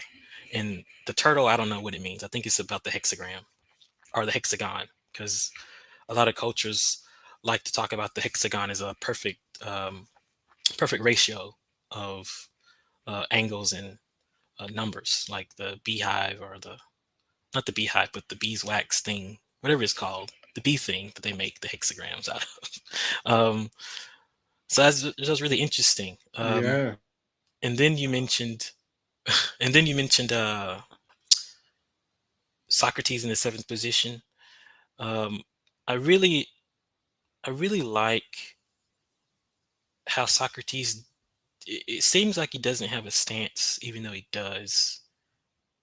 But you don't really get to experience his stance without like other people's perspective on what his stance was, especially Plato's, he's a student of his supposedly, who has totally different way of portraying the message. It's just different. And then Aristotle, who's a student of Plato, who's just totally out of there. He's just like, screw Socrates and screw Plato, you know. And it's just it makes you wonder. Well, at least me, it makes me wonder how does thinking and action and the causal body come into play? It seems like there's always a sort of a battle to not be trapped in what you were made to be, or maybe the trap is accepting what you were made to be. Maybe that is part of it. Maybe that's another side of it, because what you mentioned about um, doing the right thing for the wrong reasons, or doing the wrong thing for the right reasons, it makes me think about the two of lesser evils. Like that's another fallacy where you have to choose two evil things, but one of them is more right than the other. And I've always wondered about that as a child, especially reading Aristotle's Virtue. And he never really goes into it that deeply. Like he talks about all this other stuff, but I never got him. He never mentions the idea that you can do the wrong thing, even if you're trying to do the right thing by doing the wrong thing on purpose. And it makes me think about it because we have like for example, religion, like especially Christianity, likes to tell you that you can't be what do you call it, ethical without these laws that the Bible has. Or other people tell you can't be good without loving other people. And in a sense, I agree, but I used to be Buddhist, so Dharma and with the Bhagavad Gita, Krishna's what does he call it? Sattva, I think is what he calls it. Yeah, selfless service. Um, it you don't really, you can't really say it comes from your own self when like even though sometimes it does, but ultimately it kind of doesn't, because when I look at children, if I look at even myself, I've made wrong decisions trying to do the right thing, but I didn't know any better. And my effort was a terrible result. But I learned from that effort, and now I know what's right in relation to that mistake. But sometimes I wish I just had someone to tell me instead of having to go through the mistake itself. And sometimes I wonder if people always attribute your good actions to these religions or to these things like Babylon, you say, or Christianity or whatever, and not to your own cognitive choice to pick right and wrong, then how can you really stand confident in your own actions in the future? You'll always be hesitant. You'll always be wondering, oh, what's ethical, what's virtuous in comparison to this, and what do I have to do to make this person happy, blah blah blah, make society happy, make my traditions happy, but in a sense, you kind of have to just say screw it and do what's right for you, because ultimately only you are going to be the judge of your own self. Like in the Egyptian world, your heart is your face. They drew a face to mean your heart. So if you don't like what you did, you're going to feel bad about it. No one else is going to feel bad about it. Even if they say, good job, you picked the murderer, now he killed him, and you feel bad because you knew the murderer and he was your friend, you're going to be pained with that for the rest of your life, no matter how much people say you did the right thing. So I just wanted to bring that out because it's interesting. I like these kind of ideas. Yeah, man. If This is a great topic. If you look at the Egyptian pantheon, you understand when you look at the laws of Ma'at that we were never here. Somebody mentioned, I think it might have been you, Quincy, somebody mentioned the holographic universe earlier. When you understand the idea of the heart being light as a feather, that's talking about attachment to the world, right? So while we're here, essentially you're pleading insanity because to a very large degree, you don't know anything, right? No matter how much it is that we learn or we gather, the one tenet that the Egyptians had was what? To know thyself, right? But when you look at the 42 laws of Ma'at, it tells you, I haven't done this, I haven't done that, I haven't, coveted my neighbor's goat. I ain't never had no goat. Now, wait a minute, hold on. I was never here. I was never here in the first place. You see what I mean? So the guilt, the unfinished business, the literal attachment to this realm. I love what Franklin said a couple of roundtables ago. I think Slick mentioned this also. Like the more dense, essentially, let's just say for an example, the worse someone's life is, or the heavier the emotional trauma or even victory, the more attachment you have to the realm to literally weigh you down. Or if you're weighed down, you can't rise, right? Unless you look at it through the eyes of like a slingshot or an arrow shooting you up in spiritual elevation, right? So, there's a level of attachment in how we choose to perceive reality. Yeah, Kyle, thank you, because I just learned today, when I was studying Greece, that they understood one of the 10 Commandments, which was honor thy mother and father, didn't mean what we think it means. The Greeks said that, how they put it, they put it where they said in Hebrew, it meant to say, take your parents lightly. No, don't take your parents lightly, because if you take your parents heavy, you will be honored. And you think about it, it's like, what does that mean? What is that heavy and light? What does that mean? But in a sense, it was they're making a picture in your head, they're telling you a story through pictures. They're trying to say that if you take your parents' words lightly, you'll blow away. But if you take your parents' word heavy, you'll be secure and structured. And the Egyptians, especially the pharaohs or whatever, the royal people, they would put their kids in school, which was in the courtyard or surrounded by, what do you call them? People who would do embalmings, and then the people who um, knew how to count the seasons, how, all that stuff, how to uh, draw hieroglyphs and whatnot. They would teach the children. The children wouldn't be taught by a specific person. They would go. You could choose as a young child who you want to learn from every day. We don't have that here. So now, in a sense, we as children of our parents think that we need to listen and do everything our parents say, or we won't be honoring our parents. While in Egypt, they knew that your child needs the freedom to choose who they want to learn from, so they can have the life that they see the person they're learning from has. It's a sense of freedom that we don't have. And it's kind of like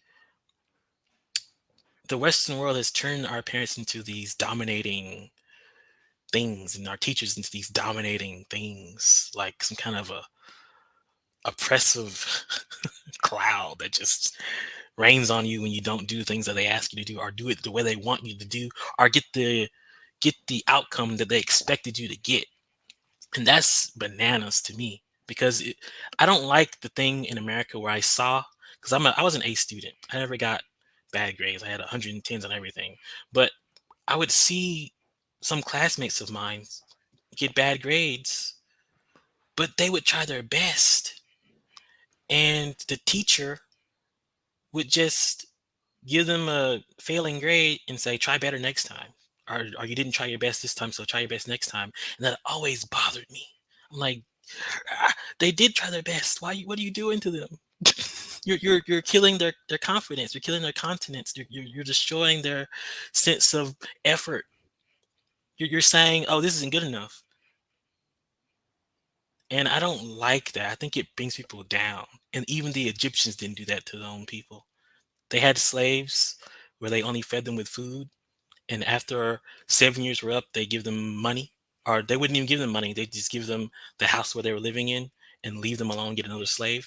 But in a sense, slavery was kind of like, oh, I'm going to do this all my life, get food for doing it and a house for doing it, and then make sure my child has the freedom to do other things so they can get higher in life. But in this Western world, we want our kids to go to college and get PhDs or get the best paying jobs and be happy, because that's what we want. But we don't give our children the freedom to choose. It's crazy. Well, that's what we were taught, and that's what we were sold because of debt, right? Like our grandparents did not go to college, by and large, right? I'm 42. My grandparents did not go to college. My mother went to college and had multiple jobs. What changed? They took the arts and crafts and the trades out of the schools and pushed the idea of going to college and the American dream. In order to dream, you got to be asleep, Yep. right? So Yep. now everybody has this debt attached, chasing this dream, and now wokeism is a problem. So really think about that. I think that's a big part of what actually started the strain of the conversation, which was what Quintavious was talking about earlier, about the notions of, well, how can we say, right and wrong, good and evil, and society, and the way in which we've been pressured into a corner, so to speak. But it's interesting when it comes to learning. I learned most of what I learned from my father, if I'm going to be honest. I think that there is something that's wrong with our schools and the system, and it's the whole idea is that we're not learning from our parents. You see, there is a genetic propensity. So we have the genetic propensity to learn from our families, from our parents, better than what we can learn from other people through the principle of harmonic resonance and induction, because they are similar to us. Our fathers is, your father's probably quite similar to you. So the lessons that your father's learned, you'll be able to absorb from him, like a cloth absorbing moisture from another cloth very easily. And so we don't get the opportunity to learn from our parents anymore. That's what I think the problem is. I think in the old days we did. So I was lucky. I mean, I before I went to school, I'd learned to read from my father by reading the Bible, and I'd read the Bible 2.5 times before I went to school. So I knew the Bible backwards, because as a child you absorb information at an accelerated rate. But I learned everything else from my father, if I'm honest. Like I learned to cook from my father. Like he taught me so much. He taught me how to read situations, how to read people. It saved my life on so many occasions. Um, going through the path of life that I've gone through, many times I've been in danger. And had I not been reading the situation, I might not have been so well off, So I don't know. I think that's the problem. I wouldn't agree with you completely, Quintavious, on the story with needing other people to teach us. I think we should be learning from our families. We just don't spend the right amount of time with our families, because our families don't have the time to teach us, because they didn't learn from their families. Yeah. I agree too, but I think you have a good dad. I think that's something you're not really seeing. Like your dad was great, amazing. You see, I don't have that. Yikes. My dad's oof. So some people have that like that parent, because sex so easily to do, is free, doesn't cost anything. You can make a kid out of anybody. So a lot of people have yikes parents. So if they only had to learn from their parents, they'd be a yikes too. So, I'm thinking about Renaissance, like Da Vinci, Da Vinci, Donatello, Michelangelo, what's that dude's name? Aquaria. They all had private tutors that their parents paid for. And it's like they were amazing because of that. And I'm like, I always thought to myself, man, I wish I lived back then. Had me a little teacher teach me every day. you know? I think those were like gurus, though. We're calling them tutors. I think they were more like the Vedic equivalent of a guru, of like an ascended master being your teacher, kind of thing. And I Yeah, think, you're right. Yeah, exactly. like, if you've got a teacher like that, well, then they're not teaching you about, they're teaching you about life, which is different. It's like being in an ashram, isn't it? And I understand what you're saying. I mean, I didn't have a great relationship with my mom when I was young. There were issues. I had real issues with my mom. I only became good friends with my mom in my adult years after being excommunicating from my mom for like years, where we didn't say a word to each other. Not happy birthday. I didn't speak to her, happy Christmas, nothing. And it was only after I realized I needed to reconnect with her. So, um, and I suppose in life there's going to be these challenges, but that was also my greatest teacher in a sense, because it was when I changed myself that she changed. Though the world has gotten hold of us, and the world has gotten hold of our families, and economic stresses and other kinds of stresses have created the problems in our parents that they're suffering from, and so it's a perpetual thing. It's a perpetualizing situation which comes from one generation to another, which goes back to a particular point in time where things went pear-shaped. I think. I don't think things. I really don't think things have been this way for long. Like my instincts are really telling me that it's not been long that this has been like this. Like things were very different. For example, you look at medicine from the 1800s, and what's the first thing you notice? Cannabis was in like half of the medicines. Yeah, and Cannabis, opium, tobacco. No, cocaine. specifically cannabis. Specifically cannabis. And what are you noticing now? The universities are all studying cannabis because they've noticed that it affects the endocannabinoid system, and that the endocannabinoid system is the ticket to what we call this placebo.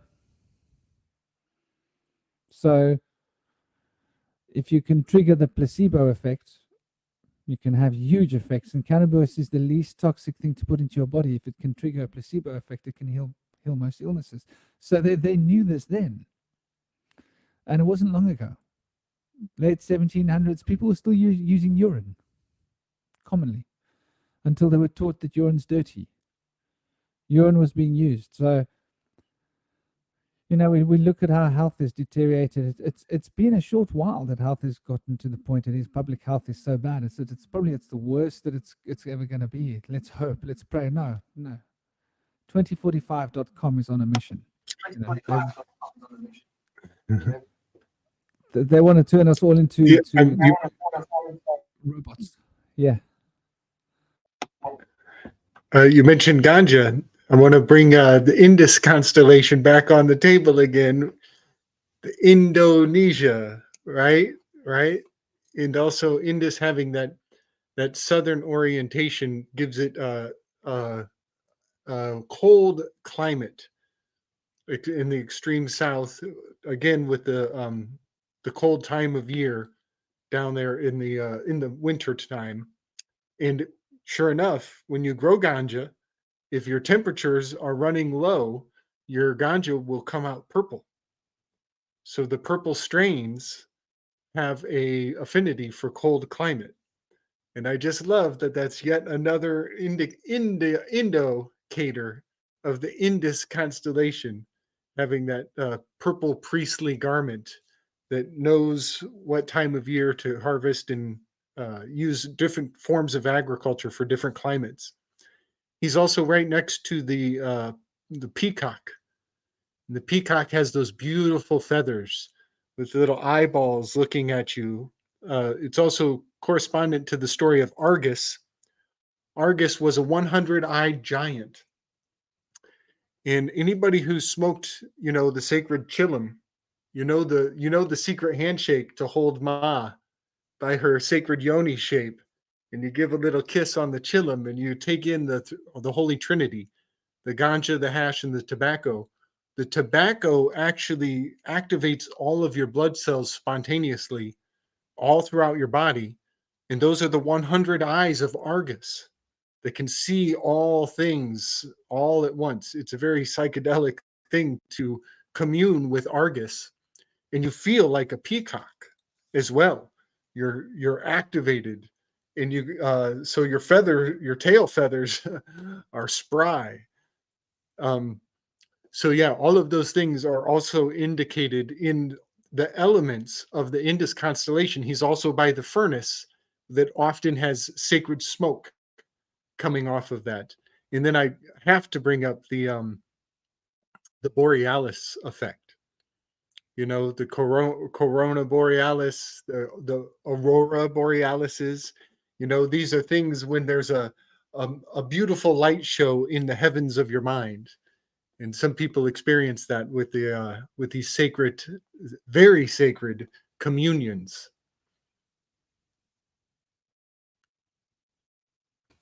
Oh, that's That being interesting. said, I think I need to go commune with some dinner, but I'm gonna keep listening. I'll have you guys on the YouTube, but I'm gonna go make some food. I'll be back in a sec. Okay, okay. Enjoy. It's interesting what he said though about tobacco and the other drugs making him feel like the peacock with the eyes, because then I explain this, but when I was reading the Bible and actually like fasting a lot, I felt high, like crazy high. And when I got to the part where it was explaining the angel with the many eyes, it brought me back to when I took mushrooms, and then it took me to a point. It was like taking me back and forth through a nicotine high and the mushrooms, and I could understand now why that even the angel even exists. Like maybe it is about, you know, a desperate moment in someone's life where they got the feeling that he's explaining through drugs, where I got it through starving myself. And maybe if they felt the same things, because when you think about it, a lot of what do you say, a lot of indian Indian over there and Indian over here, a lot of, let me just say, a lot of ancient um, rituals or um, practices were usually about putting you into a state where you were really desperate for something. Like you either had to fast a lot, or you would have to be secluded from people for a long time, which brings forth a sense of loneliness and a desperation for human contact. You know, there's things that you can do physically that a drug will take that away from you and give you the comfort of it. But when you practice it for real, you'll see where it comes from. Like, for example, um, the idea of courage comes from going against the fear out of desperation. Like, I don't know how to explain it, except that you do something even though you know it's got probably bad consequences, but you do it anyway because you've got that courage built up in you. So it makes me think about that, because maybe that's why a lot of people, you know, they call themselves psychonauts. Maybe that's why they seek drugs to show them something that they remember maybe from a past life or something, but they can't really get it in this modern world where everything's so accessible. You know, you're never lonely, really. You're never gonna be hungry, really. If you have any kind of job, you never really starve. If you got a family, you never really be hungry. You know, you have to really try to make yourself feel these ways. You never be scared, really, unless you go climb on top of a building, sit on the edge, maybe, if that's scary to you, or um, no baths, no haircuts until or or if you, I can't think of how to stimulate fear. Um, Maybe just by doing something you've never done before, going somewhere you've never been before. Because I remember as a child, I never walked home by myself. My neighborhood is really bad. They shoot people. Well, they did in the neighborhood I was growing up in. People died all the time. And one day, one guy from my school, he said, "Hey, can you walk me to the park, because I got to get to the park." and I missed the bus. And I was like, "What the heck? Why'd you miss the bus? I got a bus to ride. I'm not missing my bus to walk you to the park. It's a long way away from here. And there's the ghettos there, and you're gonna get shot." And he said, "Just walk with me. I'm scared." And I thought to myself, I just did it because I don't know why I did it. I'm dumb, but I did it anyway. And when we were walking, he was horrified, like he was scared to death when we got to the ghetto parts, and I was scared too. But something in me, like you said, you felt shaky all over. It felt like that, but there's like something in my heart was just like paralyzed, and the only thing I could think of to do was to think about something else. So I thought about, I don't know what I thought about. I think I thought about my dog, and I took him by the arm and I made him walk with me, and eventually he stopped being scared too, and we were both not scared. We made it to the park, and I was like, "You're welcome. You got here." He's like, "Thanks," and I was like, "Ah, now I'm stuck in the middle of nowhere, and I gotta walk home." But that fear, I got past it, and I felt a weird high afterwards. I don't know what that feeling was, but it feels similar to like a like high. I don't know how to explain it. Just getting high, edible high, maybe. I don't remember, but it's similar to that. And maybe these experiences are connected to the things people anamorphosize in mythologies. You know, like for example, in Native American culture, they have this um, mole rat with the mini star face thing, and they always talk about him when they're trying to explain the beginning of the world, or when they're trying to explain going from darkness to light. And this thing's blind. No one, like, you can't even see one. Like, how would you even find one in nature? It's in the ground. But they knew about it and they always talked about it. So it makes you wonder. Maybe they were anamorphosizing tobacco smoke, or maybe a heat a heat lodge, or a sauna, whatever they call it, where they were sick and they were being healed by expressive heat, and they felt really lightheaded, and they gave them this multi-sense star-nosed sort of experience, and they were trying to explain to you going from being dead to being alive again through this experience that they had. And you can kind of see it when you look at it the way Gabriel pointed out. It's interesting though that you say fear. I mean, I used to go into I used to spend time in the forests at night on the mountains, and I used to go into the deepest, darkest part of under the trees where you can't see your face. And because I knew the mountain so well, I knew where all the predators were, the snakes and the spiders. Oh, we've got spiders the size of your hand here, and scorpions and cobras and all sorts of fun things. And I used to go and sit in the darkest place to face my fears, when I was little. And I think it's about going into the dark, into the unknown. I mean, when I was older, I went to live in the wilderness, and you will find your fears there. You will find your fears. I mean, if you've ever had to walk through a buffalo stampede, you'll understand. If you make it through alive, it's a scary experience. And I remember once when I swam out to sea to be with Kilelle, there comes a point where you can't see the land anymore. When if you swim out to sea for more than 1 kilometer, you won't be able to see the land. Don't know if you know that. Yeah, it's true. There's a serious limit to your vision, like how far you can see. It's weird. And it gets quite scary because you start thinking, well, the land is that way, right? I'm sure the sun was there. You start doubting yourself, like double taking. And of course, killer whale are big. When you see them up close, it's like, my gosh, are they really that big? And they go up high in the water. And if they fall on you, you'll be dead. So, and then of course, there's a lot of things to think about. So there are a lot of ways in this society that we can protect ourselves from fear, but when we go into the wilderness, the reality is there. If you're living in the jungle, there's a million things that can kill you, literally, at any point. Step on the wrong place and you've stepped on the wrong snake.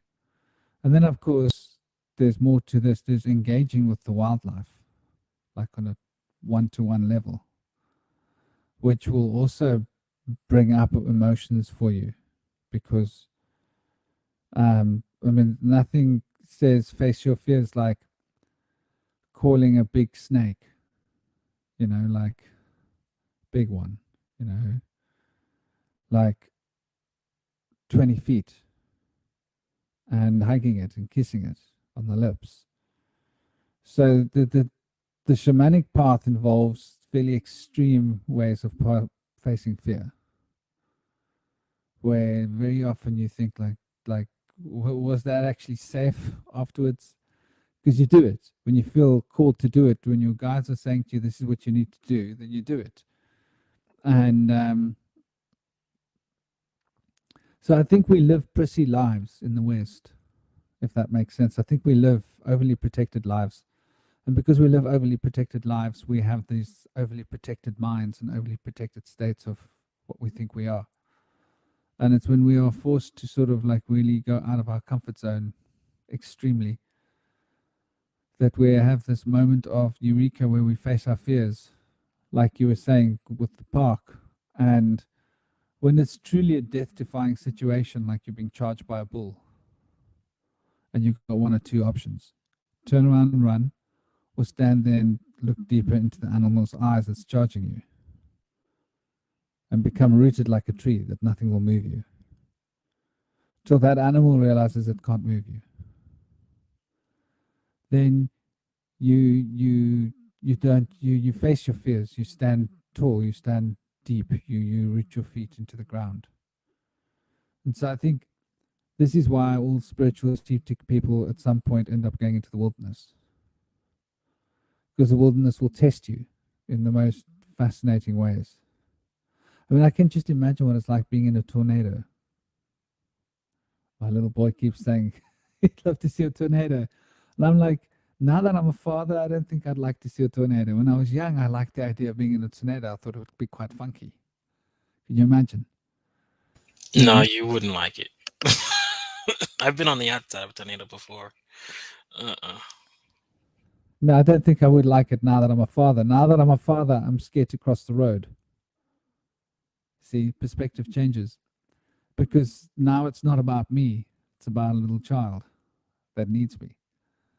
So I think becoming a parent puts it all into perspective for us.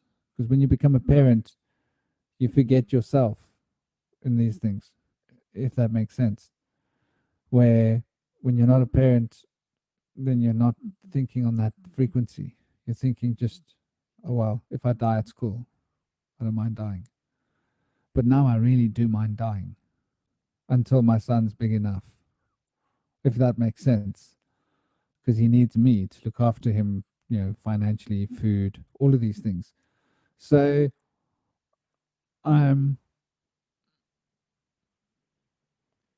yeah, I think the fear thing is an interesting thing. You can get to a point where you've sort of dealt with fear and you're okay, and it's all good, nothing can scare you. And then you have a child, and it's like you started again at grade 1. I think life will do this to you all times, if that makes sense, you know. Give you a full octave of bandwidth, and then you start again.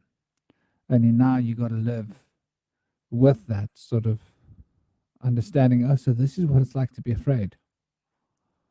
So I think we have to experience all different parts of the spectrum of consciousness, of emotions. I do want to end the show quite soon. I see we've been going for 7 hours and 45 minutes. No, almost 7 hours and 50 minutes. Oh my gosh. Yeah, no problem. We're going to break the bank here. I wonder how much recording time I've got. They might just shut us down. But please, guys, throw some last tidbits onto the table. Let's try and wrap it up by 8 hours. My gosh, an 8-hour-long discussion. Can you believe it? I was just about falling asleep a little while ago. Hit my power band. Then I saw it's gonna be 2 o'clock soon. I started at 6 p.m. I'm so sorry. No, it's been a great discussion. It's been an awesome discussion.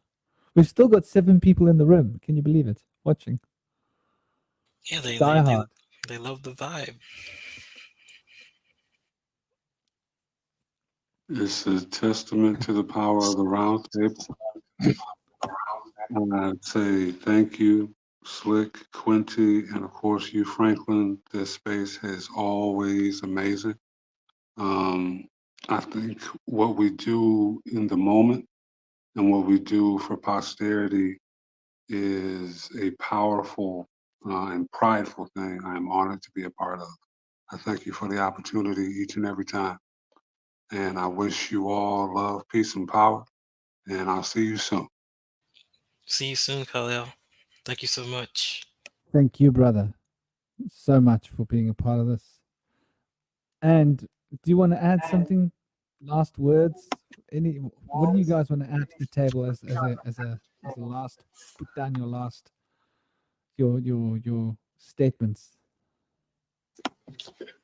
Happy Navaratri and a joyful eclipse, a lunar eclipse coming very soon. Yeah, and it's always glorious to share wisdom with all of you. It's really fun. These are the best days, and I think this is a record for me, coming up on 8 hours. I think this takes the cake. Thank you, Gabriel. I'd like to say, don't forget to check out the meteor shower tonight. I think it's happening for Shaman in I think 5 more hours. But try to catch it if you can. It's gonna be special. That's right. That's right. And I think that the ergonomics of that meteor shower explains the saber rattling that's going on in the world right now. I just want to point out that they ritualize these behaviors of the heavens so that they will be infused with our concern, with our Athena shine. And the Athena shine is the light of wisdom that we choose to direct our volition. When you pay attention to things, you're giving your volition to it. And I think it's beautiful that in our circle, we're going to see it for what it truly is. And that's a gorgeous display of the powers of the heavens. Everybody else is thinking that it's about politics and politricks, but it's really about the cosmos and the lights of the dome above us, the wise dome.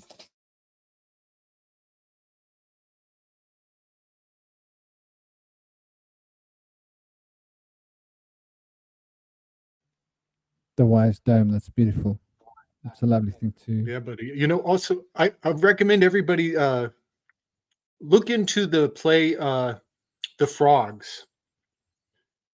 It's a story of Dionysus going down into the underworld to choose what kind of political manipulation he's going to feed to the masses going forward. And he has 2 playwrights on trial, having a low-grade debate or a presentation of their style of what is the best mode of social engineering. Will it be Aeschylus or will it be Euripides? And pay close attention because it's a lot of fun and it's a lot of distraction and it's a comedy. But pay attention to the presentations of these dramatists and how they have used drama all the way back in Greek times to steer the minds of men. And think about how many ways the suggestions for social engineering back then are echoed today. Because, the kek, kek, kek, ko, ko, ko is the call of the frog in that play. And we know about kek, kek, kek and the chaos, chaos, chaos magic that just rolled out on a very special day. So I want to put that in modern day context. I think they repeat these patterns. And also, again, with the meteor shower, that meteor shower appears to have been happening when the play is happening. So while it is a spring celebration that Dionysus is expressing, which is up there with Orion, where this meteor shower is happening, in real time, we're going into the underworld, into the subconscious. So the night heavens is the theatrical reiteration of the play that is the Frogs. All right, I'll check it out. Thank you, Gabriel. Hopefully we can talk on Telegram sometime. Thank you for For that, sure, brother. That man. meteor shower does sound like fun, though. I'll probably be sleeping for like 3 or 4 hours and then wake up and go to watch the sunrise with my boy and then climb the mountain. Like, then I'll have guests coming around to my home and I'll be thinking about how great it would be to have a power nap roundabout now. But I'll grab a power nap somewhere along the line. I'm a good power napper. I can cope with very little sleep. Though I do think that is quite interesting. Is it the same meteor shower that you're talking about in the same quadrant of space? Basically. I think that it is. There's a particular point in the play where a messenger comes forward as a soothsayer and has read the signs of the heavens and knows what time it is. And they actually hold up a doll, which is an anthropomorphized Orion, character of Orion. And they speak of these bells attached to the shield of this warrior, this Alexandrian glorious battle regalia. And they have bells under their shield. And ergonomically, that's a perfect iteration of what's happening right now with Orion. And he has his right arm, much like all the Davies have a lifted arm. That's the rite of passage. And if you measure 270 degrees around a circle, that's a birth cycle. You're going, wait, hold on, 270 degrees. That's a 270 days of the year. That's how long a baby is in the womb. And the remaining 90-degree angle is the missing 3 months as your first months out of the womb that mark your essential salts that you need for the salts of salvation. So yeah, all things about these rites of passage and birthing ideas in the minds of man, it's all up there in the sky. You know, that's the biggest cipher there is.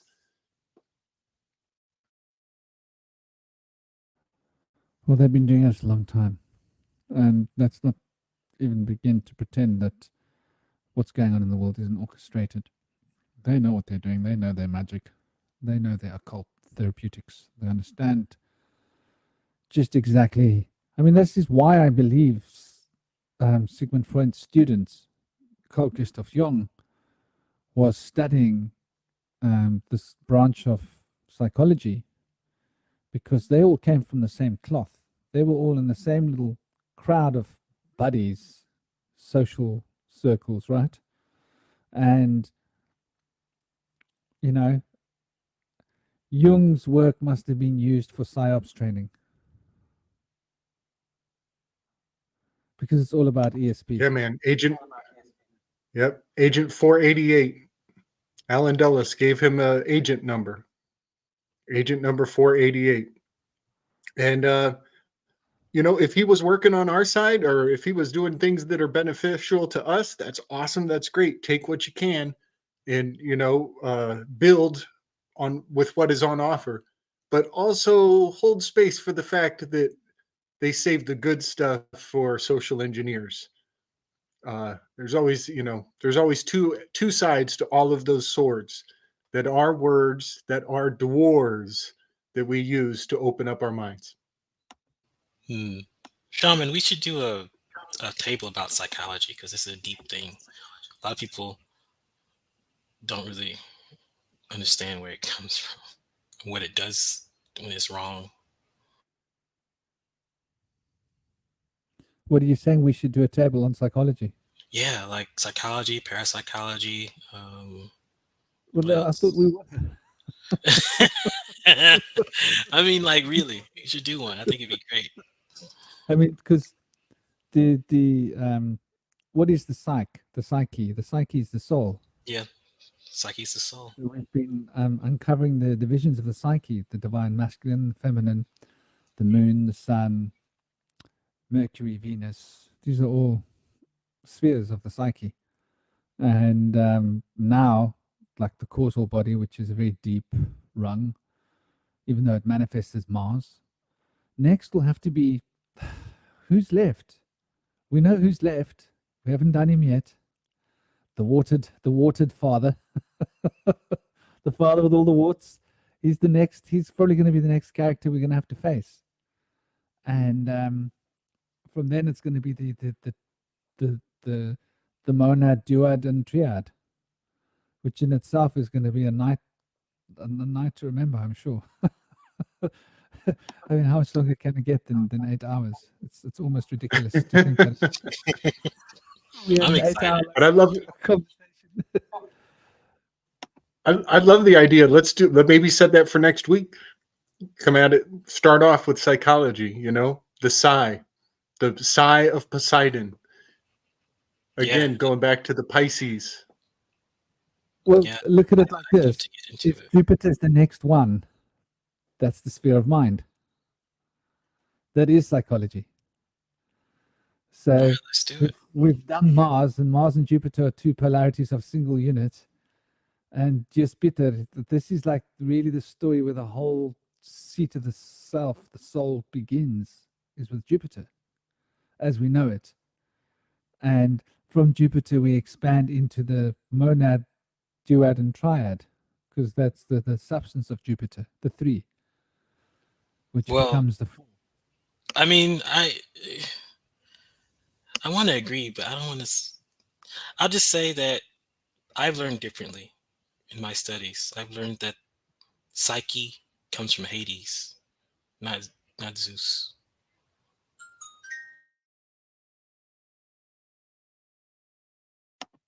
Yeah, she's a butterfly.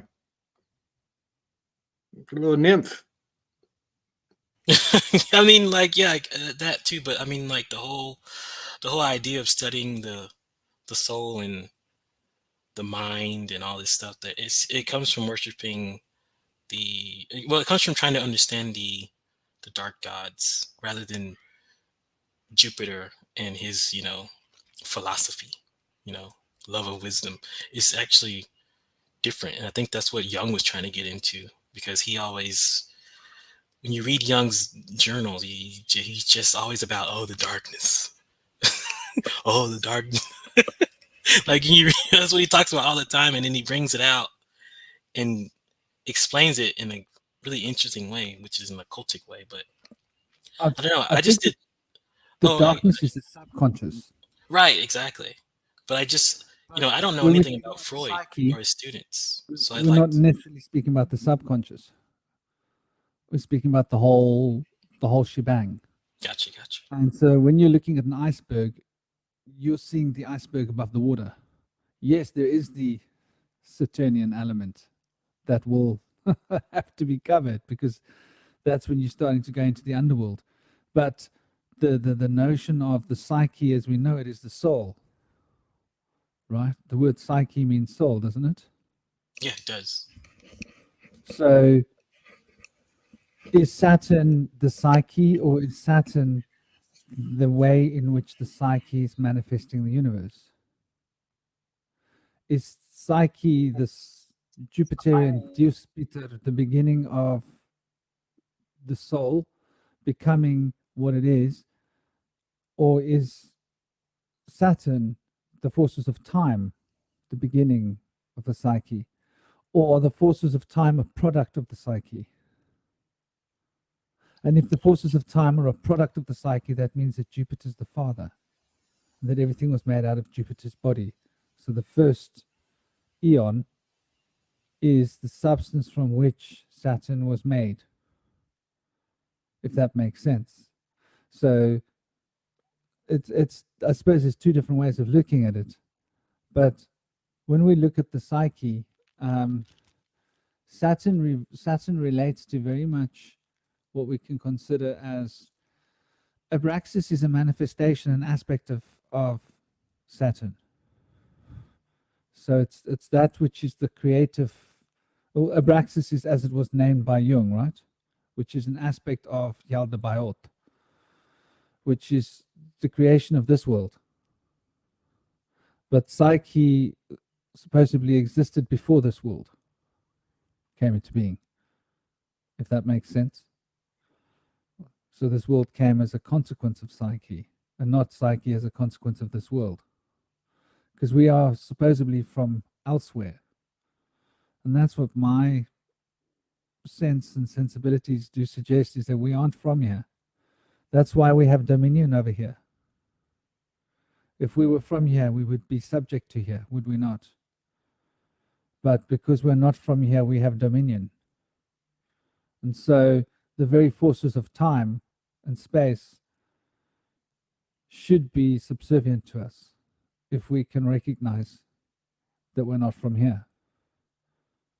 Don't know if that makes sense. Yeah, it does, because it makes me think about how people walk on hot coals and not be burned, or how people can come together and change an outcome based on what they believe. Things like that is really interesting. How 6 men can pick up 1 ton or 2 tons, but when they focus on what they're doing, they can't do it. It's interesting. I do see Jupiter and what we call the Christos as one. I don't see them as separate. Okay. I don't see a division, because Jupiter means love, like real love, because it's the hand that keeps giving, just keeps giving. Abundance, jovial, giving, and that is what love is. Love is just giving, isn't it? Where Saturn is taking. That's how we got to 8 hours. We've been celebrating the spirit of expansive Jupiterian wisdom, and it just keeps on giving. Well, yeah, I'd love to do another one about psychology, because I don't know much about Freud or his students, and I'd like to learn more with you guys, because I can't focus on it right now doing other things, but I'd love to, because I like Freud and I like his sexual obsessions. You know, I want to know more about it. I think we're going to have to backtrack on ourselves as well, because there's going to be so much more to cover after we've come through this first part. I was thinking that there's the entire 22 scale to investigate, the scale of 22 in its progressions, which is quite a, if you think about it, it's quite a long. We could take it archetype by archetype and look at it each one in its turn and do shorter sessions. And that would be a very interesting way of creating an entire, building the tree of life, because we've almost built the tree of life in terms of the powers and principalities. We haven't looked at the 8th sphere yet, which will have to come as well once we've completed the Saturn-Jupiter connection, because then that will be the abyss, the exhaust pipe of the universe, which is an interesting concept. If you think of the universe as an engine, it's got to have an exhaust. And where exactly does that exhaust go? But I'm going to fall asleep if I sit here for another minute. Yeah. Good night, everybody. Glad to be here. Thank you guys for having me. Thank you, guys. It's been absolutely tremendously inspiring and wonderful. And thank you. Om Shanti. I hope you guys enjoy the rest of your day. And, the day's over, isn't it? Excuse me? What did you say? The day is over, isn't it? It's dark outside. No, it's like where you are. Yeah, it must be. If it's this time for me, it must be night for you. Well, God bless you guys. Have a great evening, and Om Shanti. Thank you, everybody, for joining us, and Jai Navratri. Om Namo Shivaya Shankar Bhagwan Namaha Har Har Mahadev Jai Guru Deva Laka Bam Bam Shiva Shiv Shankar Shambho Shanti Shanti Shanti. Om Shrim Hrim Klim Klam Kam Kanapataya Namaha Hare Hare Shanti Shanti Shanti Dam Jai Gurudev Laka Bam Bam Bam Shiv Shambho Shanti. Thank you, everybody. Have an absolutely gorgeous day.